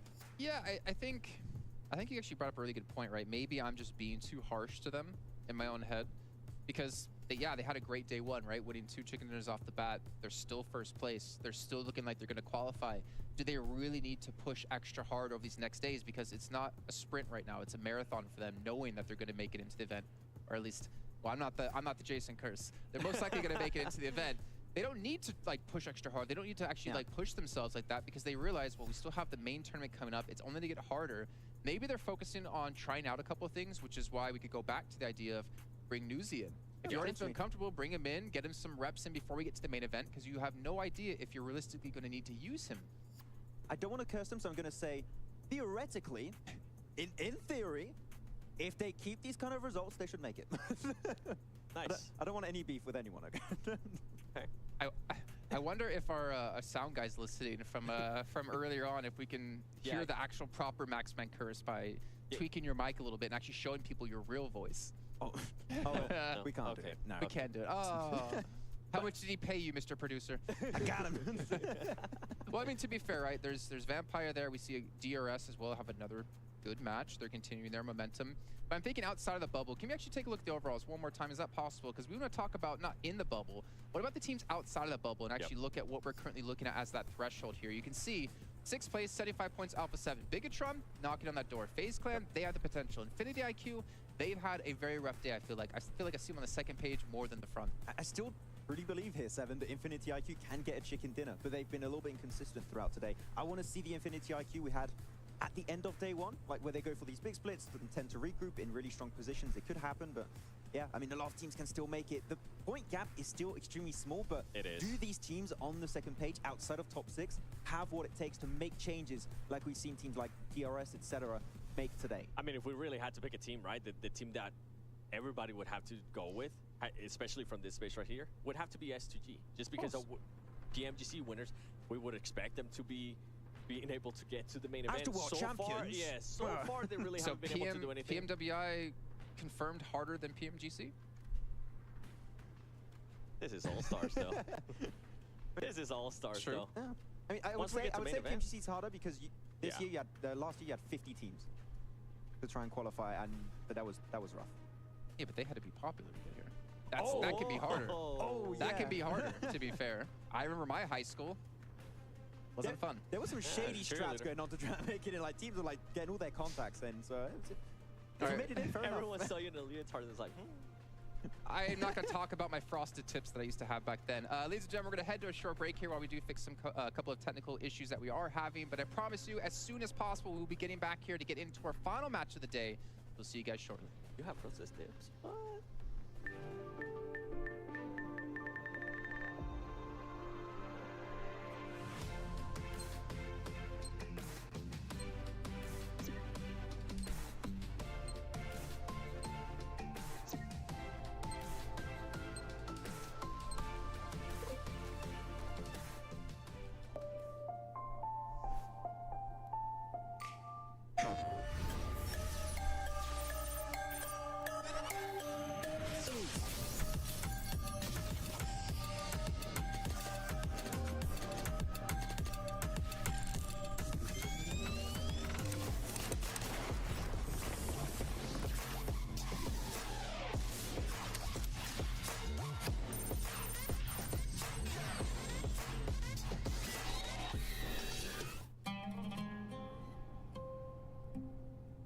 There is a place where you can elevate what's hidden inside.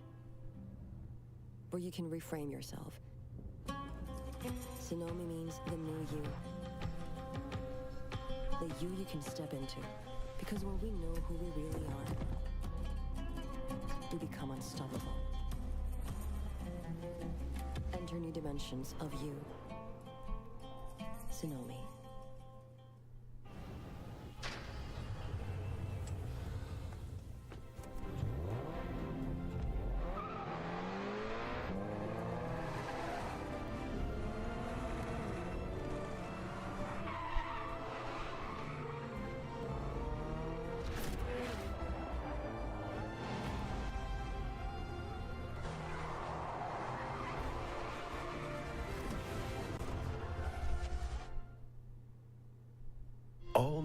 Honor Magic 5 Pro.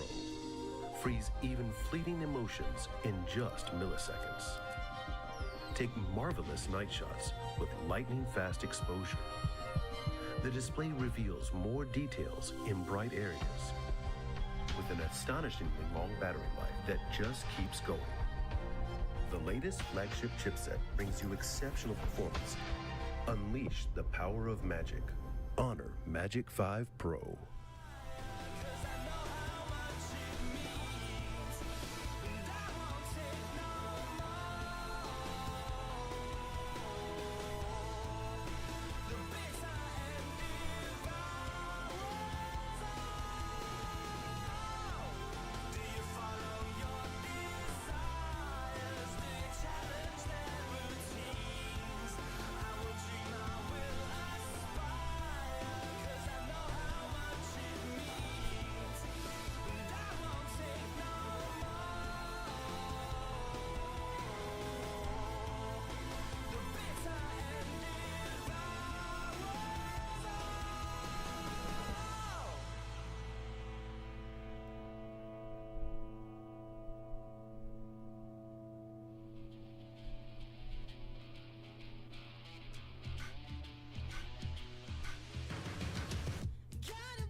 Follow the leader. Bring you right there to the edge, make you sweat like you can never take the heat, but it's never too hot for me. I walk the walk, talk the talk, you know I'll never stop, cause I'm an animal. I'll just laugh it off. I can see it in your eyes, I can feel you watching. Got you hooked, got you right where I know I want you. Play the switch, I'm a mystery, but you love it. Hook, line, sinker, follow the leader.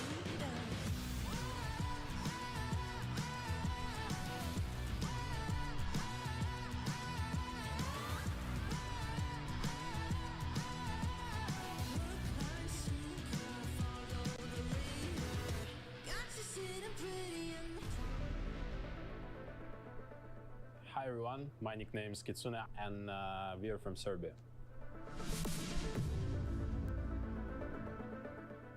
Yeah, I'm very excited to be here, especially that last time I was in Riyadh, I won the tournament here. It's a LAN tournament, so of course it brings like warm like memories from here. And I'm super excited to meet all the people from the PUBG Mobile community, and it feels great, you know. First of all, we bought the phones that will be here on the tournament, and we had like really rough time adapting to this, but now we feel.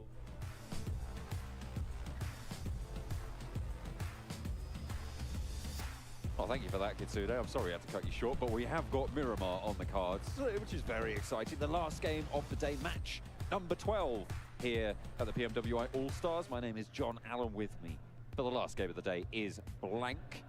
We're ready, raring to go back to the desert. There we are. Horrible, horrible playing path, by the way. Awful. Really disgusting. Hate it. So sorry disgusting that you had to wait for this playing path. It is not good at all. I don't think any of the players will have fun, but at least it's going to be an exciting match at the end of the day. That is all we can say about that one, because it is from the south side of Los Leones, heading up towards Tierra Bronca. Now, if you know your geology, which you should do, and if you don't, it's on the screen. So there you go. Did you say geology or geography? I said geography, 100%. Okay, I'll believe you. Yeah, it's like geology also woodwork. There's a lot of rocks here on the map. I'll tell you who does know his geology. It's Stone from Vampire. He's been cracking a lot of rocks on skulls this time around. One of the highest frags in the tournament. That is true. As have Vampire in general. Yeah, they have been doing very, very well. I think today is a difficult metric to kind of just get a good idea of what Vampire's doing, honestly. I think that yesterday is just such a firecracker of a start of a tournament for any kind of team. Vampire starting the day with 2 chicken dinners in a row. It's very hard to follow up on that type of thing, man. And I think for them to get into today and then put up a pretty stellar performance, like you're on around about, I think it's 55 per day points for them right now. 55 points per day, I would say, is pretty decent. You're just under 11-point average, which is realistically what you want to see. 10-point average, sorry. Yeah, no, it's pretty tricky to keep that sort of a pace up, especially with that readjusted point system that we've had coming into 2023. Vampire absolutely out in front, very, very close to that 10-point average. In fact, after currently, this game, currently they are over that 10-point Yes, average, yeah. which is nice, like you were saying. So, can they keep that up? 120 would be the mark, so 3 points, and they can keep that 10-point average going. Behind them, DRS, Gladiators as well. These are 3 teams that, at this stage, have started to solidify themselves in. Although we do want to see more from Gladiators, their capabilities have been displayed before, and it feels like in this tournament, I mean, they haven't had a chicken dinner so far. They haven't been able to convert as well as we've seen them do in the past. So that's what we're going to be looking out for Gladiators in this last match and going into tomorrow's games as well, because if there's one thing that Gladiators hate the most, it is not qualifying for the next stage of these global tournaments. It happened back in PMGC twice. Yeah. In very, very dramatic fashion. It happened here as well, actually. Yes, yeah. Yeah, for European Championships. I mean, they were at the top for quite a while, and then that position just got taken over by Fireflux, who did fantastically well. You can't deny that coming through from them. Now, Gladiators do need to make their way through over towards that main tournament. I think they will be happy to qualify into that tournament for themselves. Currently set at 91 points, as you can see. It's still a decent point scoring, because you can see 6th place is 75, so they're around about 15 points behind that cutoff zone for a lot of these teams. But you go further down past 6th place, a lot of the teams underneath them really fall away in terms of points accrued, just because a lot of these big scorers are at the top of the lobby currently. Vampire of 117, gorgeous stuff. DRS still going out on their streak of 101 points now after fixing a lot of problems, because it was funny, they were getting themselves to the end game practically every single match yesterday, but unable to put up those eliminations or secure that chicken dinner. Today, I would say it's a pretty easy fix for them, which is just be a little bit more aggressive. You're making all the right decisions to get to that end game, making all the right rotations. You've certainly done your homework coming into these matches. It's just that extra little oomph that was added. Now, I say extra little oomph as if it's the easiest thing in the world to achieve. Yeah, just oomph it. Just oomph it. Yeah, that's all you need. But they have done fantastically well to make that happen today. Now, looking at the circle really quick, John, very far down towards the south side. Definitely. Definitely. Not the furthest we've seen south, but it's pretty close to it. It's encircling a lot of Los Higos as well. So all the way down on those south islands. Teams up towards the north, that's Alpha7 over in La Copperia. Not seeing the Gladiators out there. They did, in fact, drop down the south side, close to, well, doing quite a wide split from South Los Leones out to the west towards Chumacera, towards Minas de Valle, with all 4 of their players playing fairly separate right now. Bigetron are close by to them. You've got AGONxI8 as well. Mazexis also in a little bit of proximity, although it's about 600, 700 meters from Kitsune. It looks like the regroup from the Gladiators coalescing towards the center of the circle, though, so that's good. Kitsune just needs to get back towards them, and they will be able to fight from there. A lot of teams still up the north, though, so there are a couple of paths that they'll have to take. Death Valley, between that graveyard, Picado, Minas Generalis area, being braved right now by the bombastically bellicose DRS, as they have reformed themselves into such a fragging powerhouse today. Yeah, and I think that if you take a look at DRS right now, I mean, you can't see them on your map or on your screen currently, but they are making a very early rotate down from San Martin. And I think this is one of the keys to their success, right, is that they're very quick to get looted up and then get moving. The decision-making from this team today has been very, very swift. And I think that's very important when you are a team in this kind of lobby with 18 teams playing. You need to be really quick on your feet, making those decisions on the fly, and then get running, because you know that DRS, they're a team that always has their laces tied. They're not tripping over anything so far, and they know where they'd like to be in the lobby. They're very deliberate on a lot of these movements, which is great to see.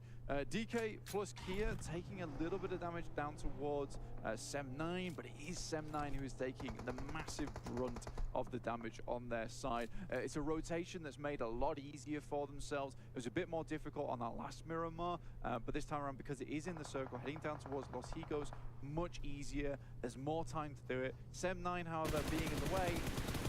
D plus Kia not happy about this situation. No, it's far from ideal. 2 players now remaining on the D plus Kia roster. Sem9 with all 4. Rez should be popping off soon. It's Forest and Saden. Forest is such a massive store of power for this roster, though, so they do still have a chance. However, on Miramar, it's very, very difficult to control the ground you need to do when you're rotating in from the edge with only those 2 players. Yeah, it's somewhat unfortunate for D plus Kia that they run into Sem9 on that area. I think it's a rotation that Sem9 is pretty privy to at this point in time. They've seen it happen quite a few times over the past couple of days, so I think that they just waited on that underside. It is a little unprotected, but if you can get the drop on the team rotating through just like they did there, it's quite easy to get the eliminations and the knocks. And by that time, yes, Sem9 had taken 2 knocks, but they'd already flushed 2 players from D plus Kia. What do they do at that point? They kind of have to retreat, because this is the only direction they can make it through, and wasting time here for D plus Kia is going to be very bad for themselves. They're going to need to think of a backup plan of how to get into the circle, because we will be shifting to stage 2 very shortly, which is our biggest shift and which will define the rest of the game. A lot of teams hovering around Los Leones currently. Circle, as you say, just about to pop. FaZe, they have managed to carve themselves out at a little spot to keep themselves safe. Not too many players close by to them. They are fairly central, you can see, just to the west of Los Leones.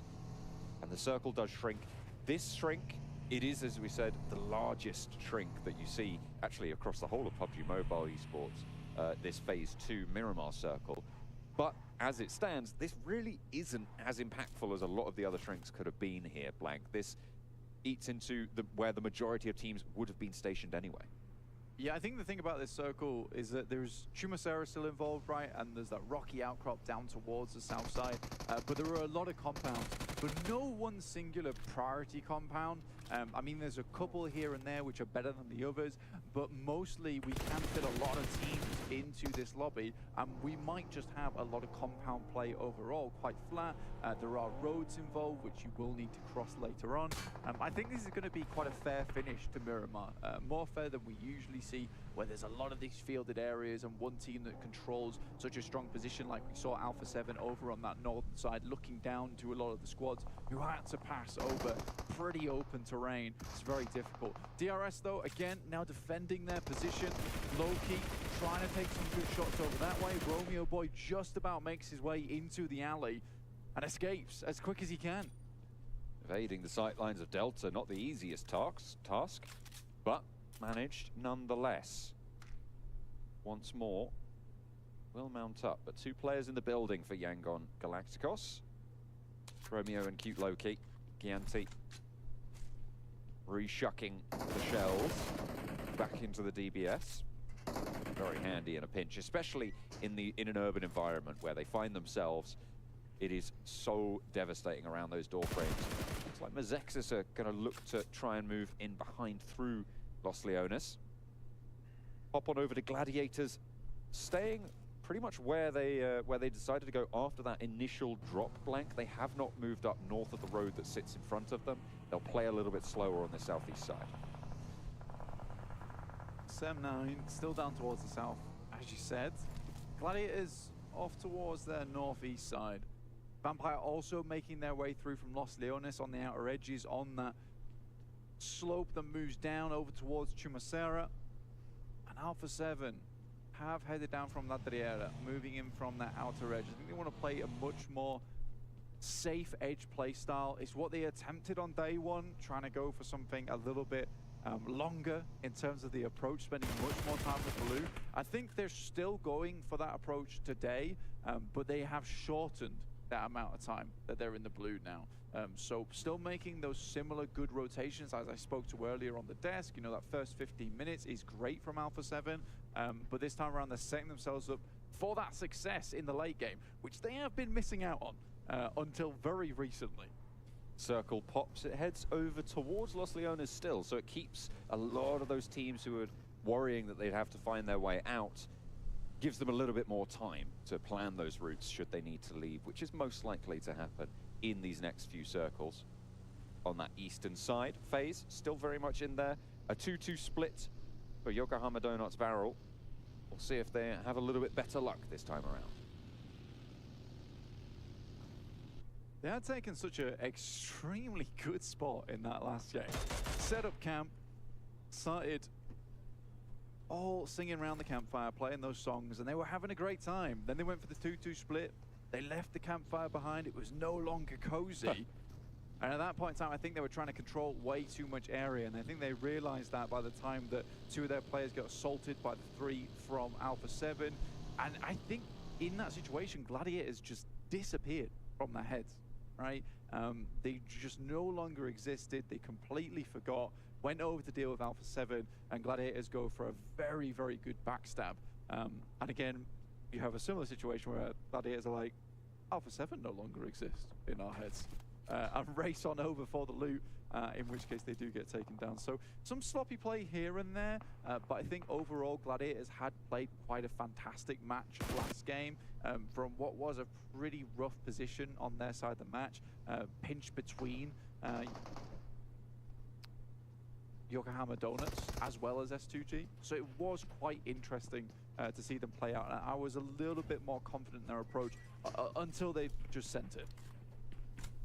And they still got a decent point record on that last game either way, so not the end of the world, but it would be good to see the Gladiators get a chicken dinner. No, just a mini apocalypse really at this point in time. It would be good to see them get at least one chicken dinner during the All-Star Stage for the Gladiators. It would be. Now, one team that I cannot look down upon is Team Falcons. They're doing really, really well. I think they've made some pretty hard rotations into the line of fire of a lot of strong teams, but they just push through it a lot of times. I think that, yes, they don't have extremely good team fighting capability, but it's good enough, and they have set themselves up for some really good fights in the past. Very good utility usage, I would say, and their terrain control is more often than not quite decent. Now, could we get against Alpha7 off the back of that momentum? I would say that they were looking pretty downtrodden over the past couple of days, but now look a lot stronger. Mafioso does fall, though, on a very aggressive push. Revo able to make the numbers go their way. Senatexa looking to get the res. Should be able to pick him up here, but unknown from iKURD has the off angle. The circle shifts out to that northwest side, which means that this move forward for Alpha7 is going to be a little bit easier. And Blank, you named them. You said they were doing well, and you did it to them. Falcons fall in the face of Alpha7. I think they're giving it all they've got, Captain, by the end of the day. And I think it's okay to go down here at 18th place. I think they've done very well over the past 2 days, especially on those latter parts of yesterday, to bump up their scorings, because currently in 5th place, 85 points, I would say that that is not bad whatsoever for Team Falcons. They were not looking great at the start of the day yesterday, and they have really picked things up, something proper. Very much making the crowd proud. We're all supporting them here at the arena. Alpha7, though, did take some nasty shots coming their way, and S2G, they certainly need to step something up. The desk were talking about it. It's not what we expected. There's no more excuses on the line. Not that I would say a medical injury was an excuse, to be honest. But I think this is where they can start to show us all that homework, how it's paid off coming up to this event. All this time they've had to watch these teams. You'd hope that they'd have a very, very good final day. Because right now, I would say in 10th place, 48 points, it is becoming very difficult to breach into that top 6. Gladiators trying to deal with Sem9 now. Matic forwards. Kitsune a little bit further behind. The rest of them stationed even further back. Tixi and Meku playing backstop on the 2-2 small split here as they regroup up. playing three together now. Tixi still out on that off angle. Depp, he puts the nade right. It could be disaster for Gladiators. That looks pretty on target. A little bit to the right maybe, but the damage could go through. We're waiting for it to pop, and a lot of damage sent over to the Gladiators' health bars. You can see that on the tower on the right-hand side of your screen. But they have regrouped and they have survived. They'll need to move further north, but they are under the watchful eyes of FaZe Clan. FaZe are constantly in the wings of a lot of these fights, and we've seen before that they're not afraid to send out in towards the outside edge of the zone to take these fights. They are just sitting pretty up on top this side. I think that maybe Gladiators can feel a little bit safer knowing that there is a loot crate up there, potentially teams. Maku steps out, will get knocked. This is not looking good whatsoever. 2 players down. And FaZe are going to pick up all the points as Tixi tries to steal some of them away. 2 eliminations found, but Tixi didn't manage to get any of those done. Kitsune and Tixi, 2 players now alive for Gladiators, and they still need to make the break for it. Kitsune leaves his teammate in the dust and straight into the sightlines of Bigetron as well. Not safe by any stretch, but could just about make it to cover. FaZe Clan, in the meantime, going to have to regroup back up north towards Mormon and figure out their path forwards. Center of the circle now as we hop on over to the rest of the lobby. You've got Infinity IQ, and once again, Yokohama Donuts Varel playing that wide 2-2 split. They've maintained that pressure. Vampire Esports taking their fight against Yangon Galacticos.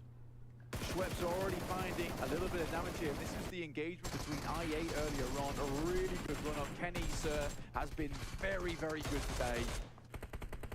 And that is not easy to pull off, and he makes it look fairly easy up until the point that FaZe were able to get involved, who have been quite the vulturous team, I would say. There are a lot of times just waiting for these engagements and picking up the pieces afterwards.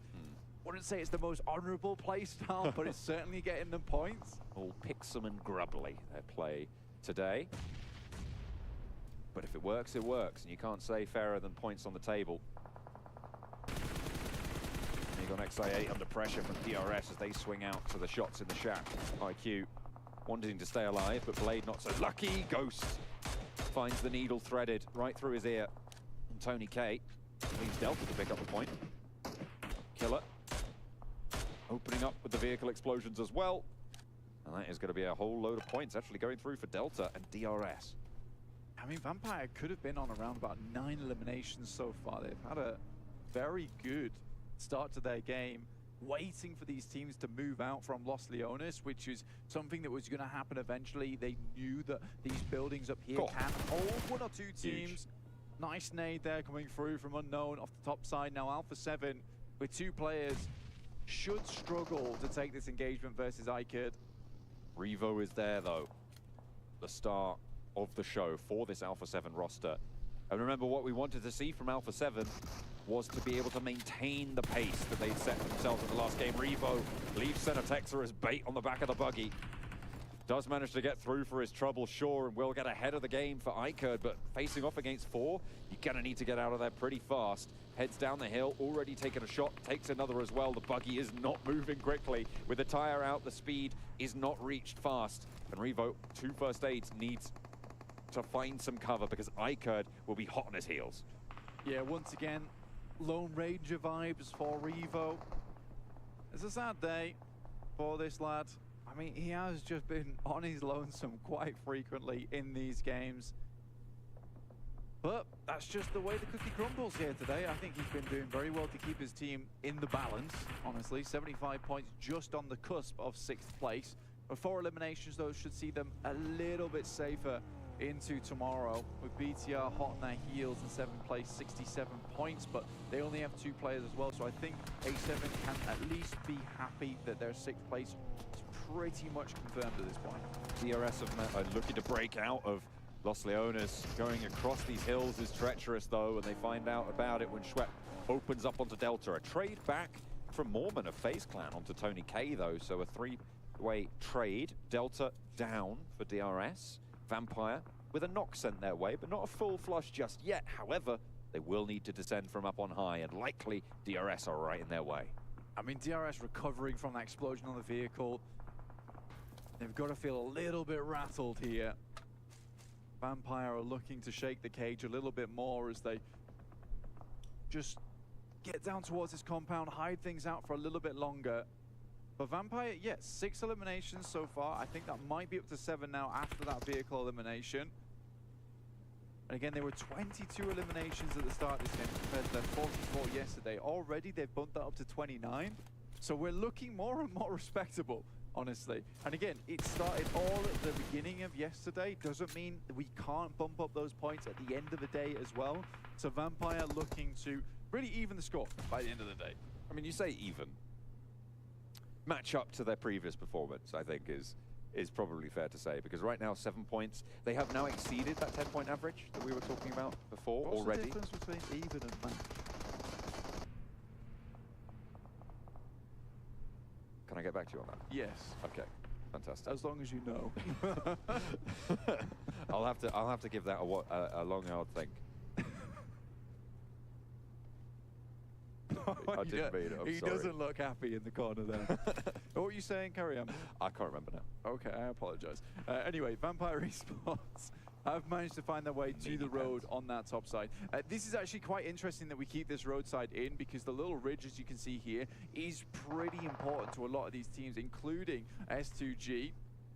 D+ here will be taken out by some nades coming through from R8. There was one sent backwards, and now iKURD look down towards S2G, who found themselves in pretty much a pit, and they're going to have to find their way to dig out of this one, because iKURD is not going to let up anytime soon. Now going to suppress the ridgeline, sure, but S2G, with the players playing close, they have nade advantage, close range.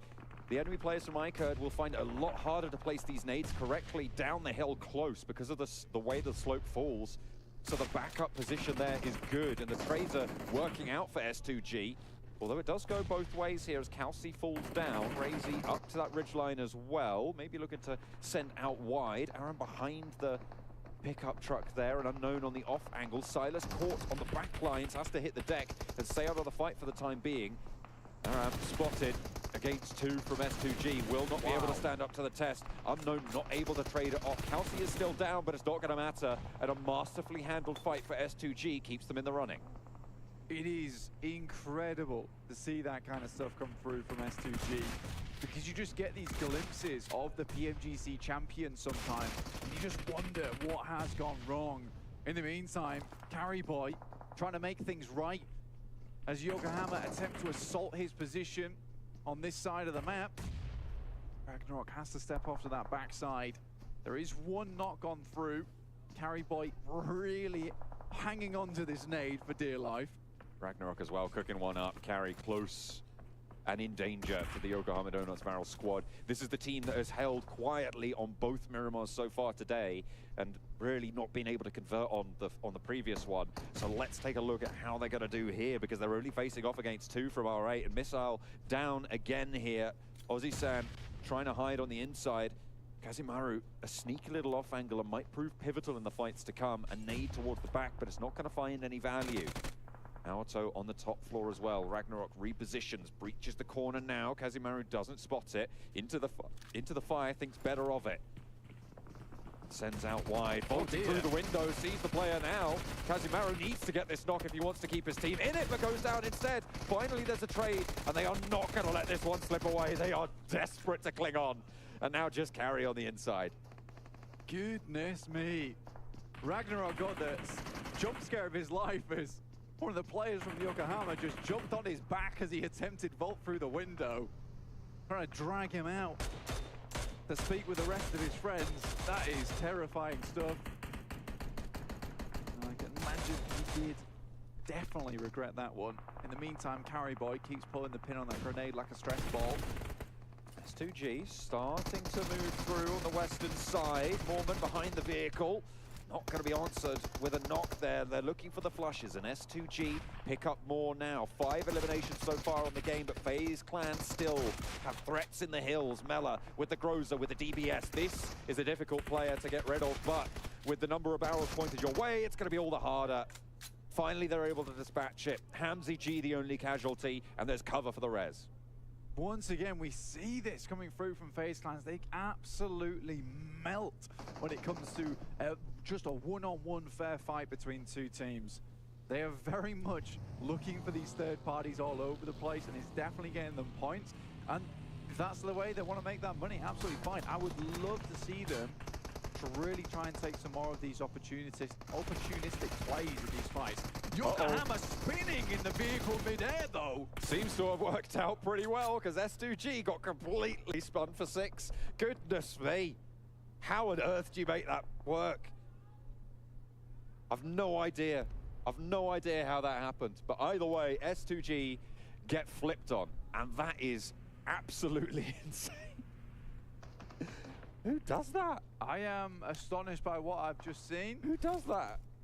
I mean, they were pulling some serious Gs in that moment. That's absolutely fine. They were pulling S2Gs. They were pulling S2Gs, maybe even S5Gs in that situation.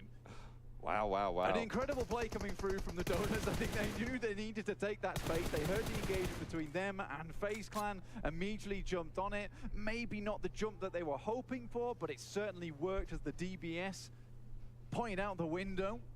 Goes full 360. Nothing personal, kid.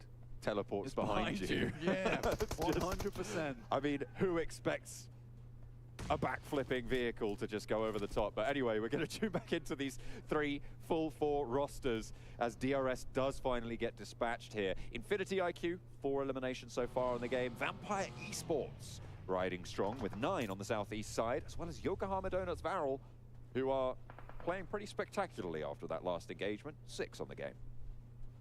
It's good stuff. I think Max on the desk really wanted to see Yokohama actually pick themselves up a chicken dinner. They've been securing themselves some good positions here on Miramar quite a few times, but Tony K stands up, will completely confirm that elimination over towards Missile. Now, 10 eliminations, there is a potential of another 7 on this match, I believe.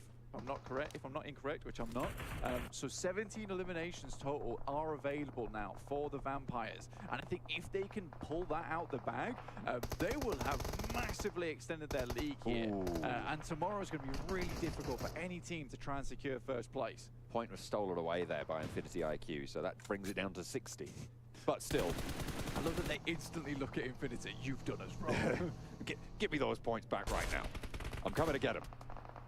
Ravenclaw actually backed off the ridgeline, though. Vampire, for now, seem to have a controlling position, but if Yokohama Donuts Barrel can move through the ground here, they might be able to stay alive with 2, but Ravenclaw has the angle. Ozisan goes down. Can the point be claimed this time, though? Or will Infinity IQ pinch it away? No. The flush comes through, and Schweppes picks up another as well. The nice little headshot from the M4. 4 players on Infinity IQ, and 4 players on Vampire Esports. Once again, Ravenclaw on the off angle. Ooh, looking to pick up them eliminations, but yeah, that's a lovely nade over the top. Better than any arc in One Piece. That is crazy. Oh, and a second one as well. Bensu takes the knee. And a third to bring it home. Schwepp puts the cat amongst the pigeons, and the nade leaves Ferrari dizzy. As Vampire look to bleed them dry, the points go their way, and the last one to seal the deal, why not, for a 4th? And Vampire Esports bring it back. The 12th match is massive. The top of the tables is theirs for now. Goodness me, Vampire Esports, sick of the desk. Talking about how they're not as good as yesterday, but look at today. Unbelievable stuff. Jason's put up his hands. He's retreated, he's surrendered to the absolute dominance from these lads. They went so far beyond on that last one. You know what? I thought it was hard to top the flipping car. The flipping car. The flipping car was hard to top. Yet that nade was something else. That was divine. I like that. That's my favorite game so far of this tournament, yeah. I think. Those final circles, they played out so interestingly and magnificently. My guy's in his pajamas. It's too easy for him. Are you joking me? He's certainly putting the lobby to sleep with those nades. Goodness me. The Vampire are on a tear. They are doing so well yet again to bring it home.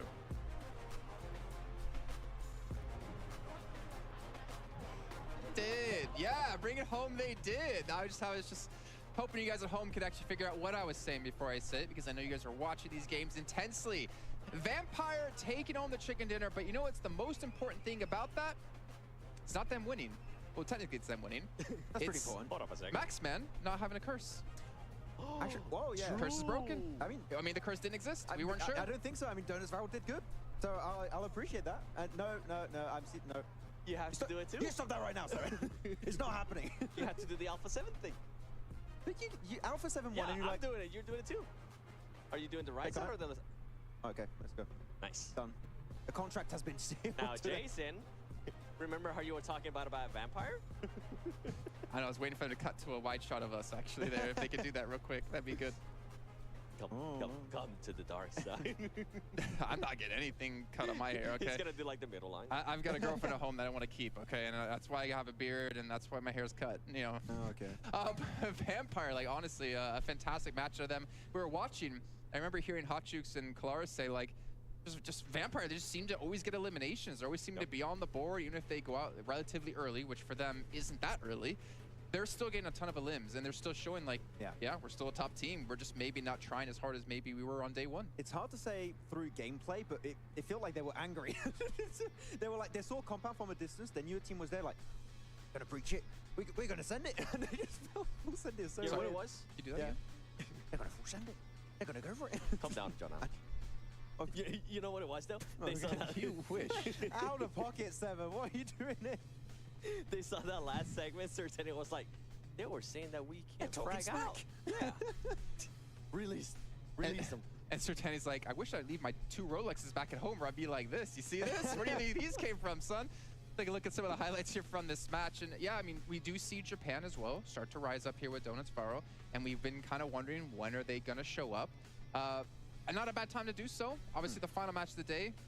But now that means they have to replicate it tomorrow. And to continue to replicate it tomorrow if they want to break into top 6. I was a bit scared in the first Miramar today when they took that fight versus Alpha7. I feel like they shouldn't have lost it, so it kind of made me rethink if they were able to take these head-to-head fights. And now they could do it. They had a really good fight versus R8 in particular, 7. We saw in the compound across the road up north of those later circle changes. So they can still fight, which is great, but when you have Vampire to start initiating the splits, and that initial nade from Tony K was mental, it just pretty much seals the deal at that point. To be fair, though, for Donuts Barrel, that is back-to-back matches where they are able to kind of outlast a lot more than they were able to before. It just comes down to not throwing. Yeah, as we saw. It feels like they were actually doing a lot more than the previous game. Previous game is more like circle. Here they actually fought for that position. They were being a little bit to more reach the late game. Exactly. Yeah. All right, let's take a look at the match rankings to get an idea, again, of the points that the teams did get, because it sets them up perfectly going into tomorrow with just 6 matches left to go. You can see 12 out of 18. Vampire, 26 points. I think what's important, though, besides the fact we talk about Donuts Faro, is Infinity IQ, man. They have had, I'd say, a rough day. They were around like 57 points. They were getting towards the bottom of our first page. And honestly, this is much needed 11 points to help shoot them back up into reach. They are in reach of top 6 after that game, fully. Like, tomorrow they can make it happen. Of course, they need to try and follow it up with more results. It could happen, but not going to be too easy. So, though, on the second page, Alpha7 not able to get himself a follow-up after that strong, aggressive performance, but that's fine. Lay into him. Come on, Max, lay into him. I'm in reach of 7, okay? I don't want to get in drama here. Don't look at me like that. I'm like a little chihuahua. What? Okay. What? You just call yourself small.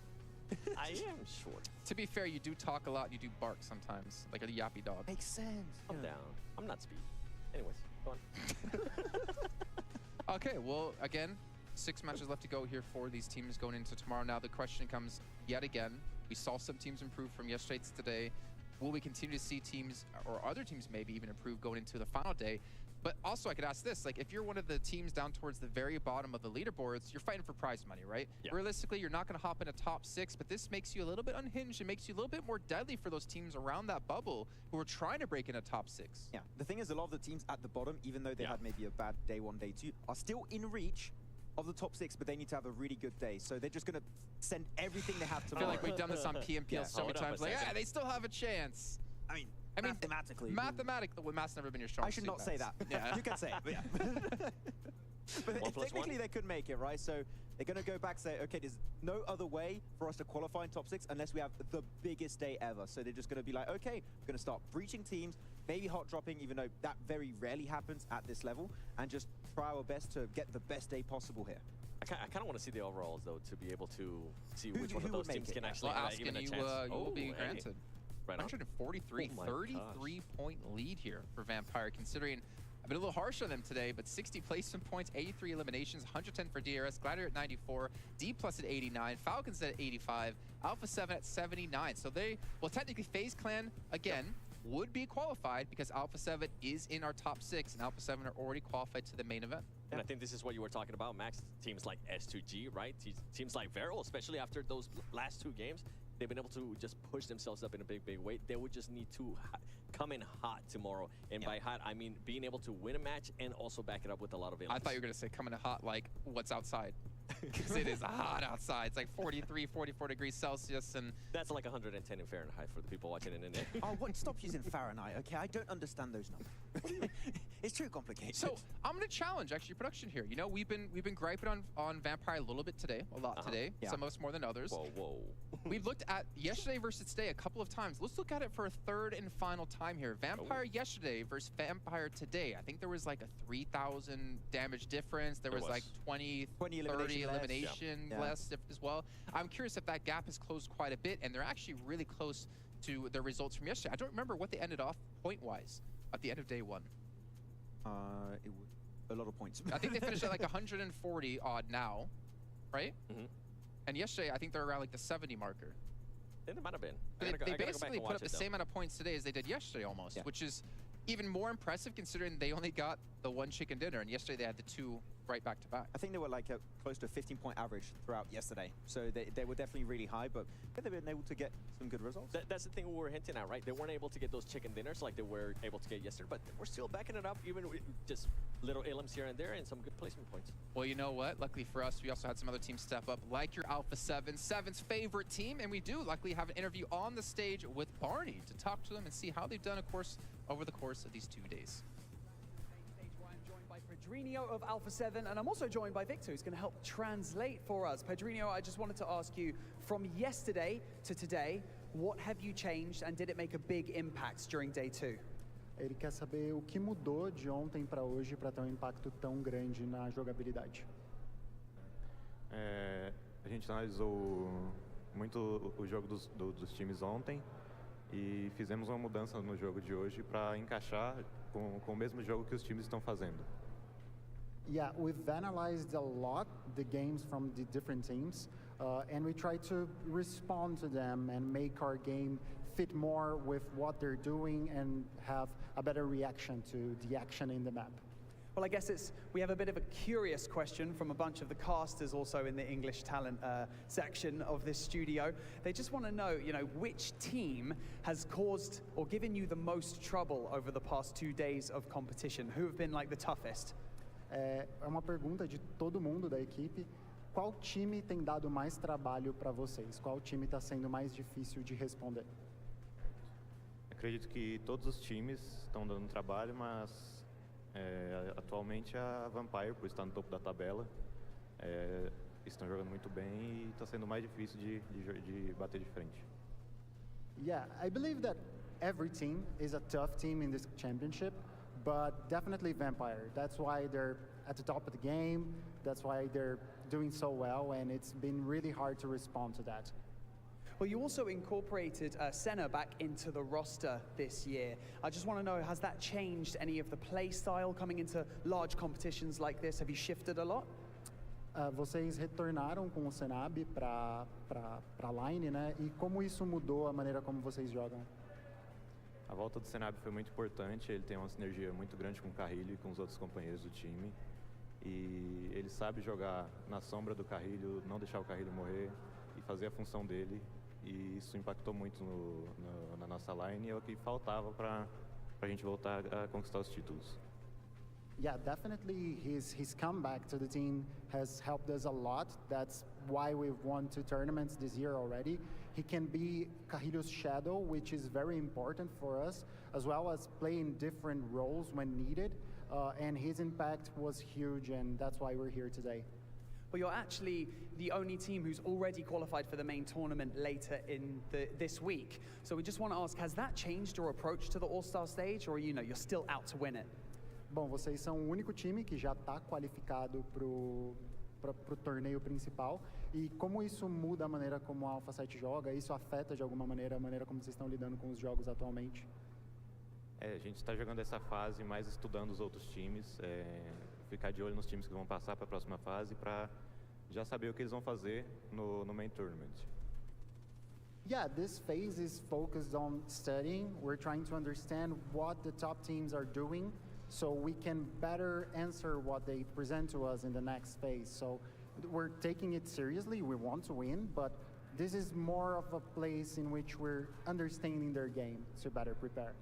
Gathering intel. I love to hear it. Well, thank you so much for joining me here on the main stage, and we wish you the best of luck going into the final day of competition on the All-Stars stage tomorrow. Thank you so much. And with that being said, we only have one more day of competition on the All-Stars stage before we have to have our 6 qualified teams will make it through to the main tournament later this week. Thank you so much to everyone who's played a part in building this incredible event. Thank you so much to the players, the talent, and the production for putting all of this on. But most of all, thank you to all of you, the fans, who have been watching and cheering for all of your favorite teams from all over the world. Now, tomorrow, like I've already said, will be our final day of the All-Star stage. 6 teams will go into the main tournament and play for $2 million and everything that comes with it. So, my name is Banks, and this is Atik, and we'll see you tomorrow.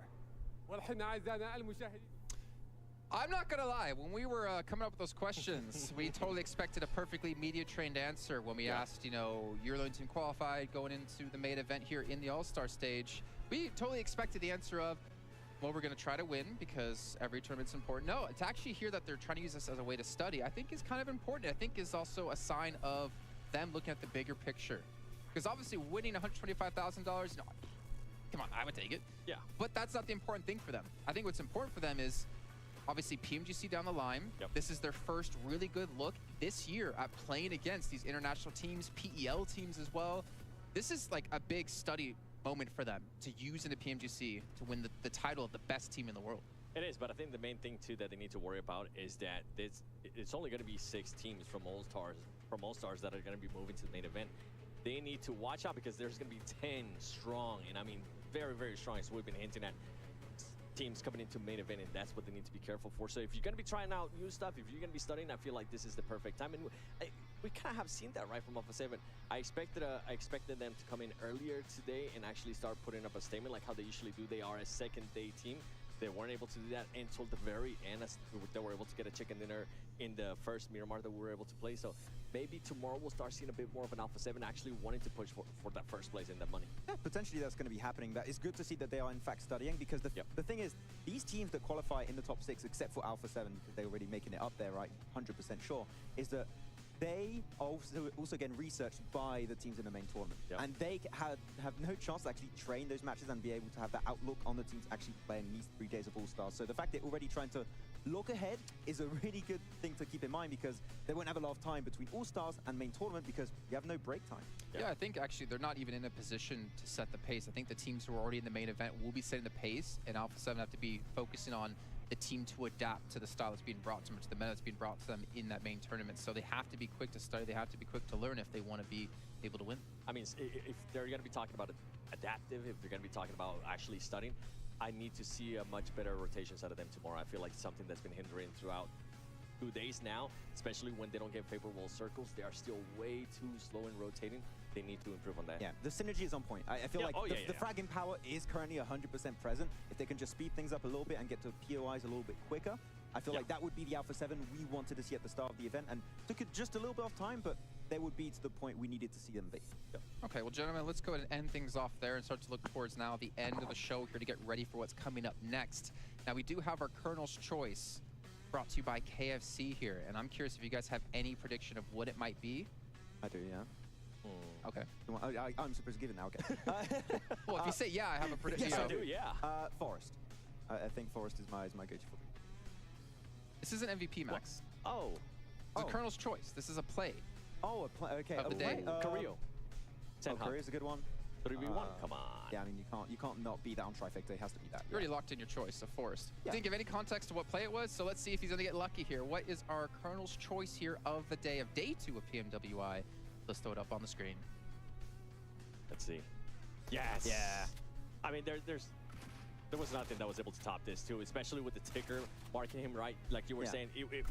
He was pressured. He had to be able to perform and then being able to throw that molly as well. Yeah, that's why you keep mollies on Sanhok. I mean, just you just zone an entire building with one single molly is going to make it so much easier. You're forced to push out and didn't even push out at the end because the damage was too high. Yep. See, I don't even think necessarily that was, I mean, that I think for me was the play of the game, but it wasn't the play that was the important thing for me. It was seeing Carrillo back to like old school Carrillo, right? Seeing what we knew he could do. And if you give him that chance, he can take it and he can make an amazing play happen. Nobody there to help you. You're just solo against a full team. You just need to take it on. Yeah. Hopefully it's a confidence booster for him. I mean, it was a confidence booster, I feel like, because we started seeing a little bit more of performance out of him today. Yeah, I mean, big confidence boost, hopefully. I mean, he's been doing really good throughout today, so I just want to see that continue and transition into tomorrow. But Alpha7, I would say, are back to that point, and keep saying it, Alpha7 are a very momentum-based team, so it's just going to be hopefully bleeding also in the main tournament after that. Yeah. Okay, well now it is time that I know, I'm pretty sure I know what he's going to predict. It's the save of the day, Max. Oh, okay. Jeez, he's jumping there. I'm just kidding. It's the MVP brought to you by Kitty. The Kitty MVP of the day. You're going with Forrest? Yes. Who are you going with, 7? Can't make up my mind. Somebody from DRS. There's been a few, actually, yeah. Ganti, Delta, Killer, yeah, could be. Oh, Killer. Thank you. You literally just helped him. Let's see, who is our MVP of the day here? No! Yeah! No! So Max is 0 for 2. It's okay, Max. It's okay. Shut up. I mean, really, it's not just Killer. The entire team has been doing extremely well, but almost reaching 3 average eliminations throughout today. Clearly, complete night and day from day 1 to day 2. And I want to see that continue, of course. That's what we're hoping to see for all the teams that have improved today. But DRS showing us why they were the 2nd best team in the world back in the PMGC Grand Finals of 2022. 23-minute survival time as well, and the 3 average eliminations per match. Like, they basically took what they did yesterday with surviving a long time, and they added in the eliminations. Yeah, we're talking about Alpha7 with momentum. I kind of want to see DRS continue that momentum into tomorrow, because if they can continue to perform well and improve every single day, that is going to be a scary team going into a main event. I truly believe, and this is maybe me jumping the gun a little bit on DRS, but I feel like if they make it in the main tournament, which seems likely with what we've seen so far, they have what it takes maybe to go up against the big teams in the main tournament. Like that playstyle is just that good from them. I thought you were going to predict them to be top 3 main event. I mean, they've done it in PMGC. What do you want me to tell you? I mean, they've done it in PMGC. Max. S2G won PMGC, and they're not even in top 7. They're not even on the front page. That's a special case. You know, I feel like I'm not going to make you predict anymore, Max. I feel like you're going to dig yourself a hole even more. So instead of actually asking our predictions for this, we're just going to take a look at our save of the day, brought to you by Dr. Suleiman Al-Habib, and see what was able to go down as I save Max. So maybe I'm a little bit of a guardian angel here. No? No. Not adding anything to that. Okay, that's cool. Let's take a look. See what it's going to be. Alpha7 again? Oh, after he pushed on Falcons, yes. This was a great play, though. Yeah, it was Falcons that came after this one. Oh, it's just Wait, no. Oh. He rushed him in the smoke. What a play. Hey, it was before crucial. that. It was before that. Wouldn't get a chance to see that. To be honest, if they don't get the res there, they don't win the fight against Falcons, don't win the fight against Donors Varals, they don't win the game. Pretty important. Yep. Yeah. Dr. Suleiman Al-Habib safe. What a bro. Yeah. Well, if I'm not mistaken, 7, funny enough, you did ATV riding here last year, which won't be a ride of the day. Don't worry, because that was not a good ride of the day. And I don't know which hospital you went to, but did it happen to be that one? It actually was, and it was really, really nice. The staff was awesome to me. But I'm just going to disappear as I get flashbacks of me just falling off an ATV. It was a sad moment. Yeah. He's actually not disappearing, he's just stepping off his box, just to let you guys know. Oh yeah, I can come back up now. Oh man, it sucks being tall because like I'm not on a box. You know, normally when I work desks, I have to actually sit because I'm too tall. But we got boxes here. We got boxes on boxes on boxes. We're not gonna talk about how many he's got under him, but he's got enough. Until you see how tall I'm gonna be tomorrow. Just every day getting taller and taller and taller. Every Alpha7 win, an extra box comes in. I like that. Yeah, that's cool. Man. Yeah.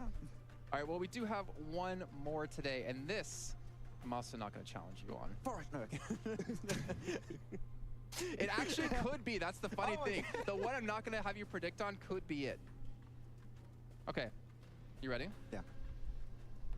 I mean, what are you going for? So it's going to be our ride of the day presented by Abdul Latif Jamil Motors. And I'm actually curious what it's going to be because we did have a couple of ride-bys that were fantastic, a couple of runovers as well. Let's take a look at what it's going to be today. I don't know which team it's going to be, though. I remember one that stands out. but I don't want to predict it because I don't want to be wrong. We had DRS that did one. I was thinking about DRS The thing is that too. I don't know who was controlling the cars. I think it's that. It has to be DRS. Oh, Bigetron. We didn't even get a chance to actually see this. I don't remember. Oh, what? Okay. Oh my gosh. M4 Fade away. in the car. That's Oh, we got more than one. Oh, we got multiple. So maybe we should clarify. It's the rides of the day, I guess.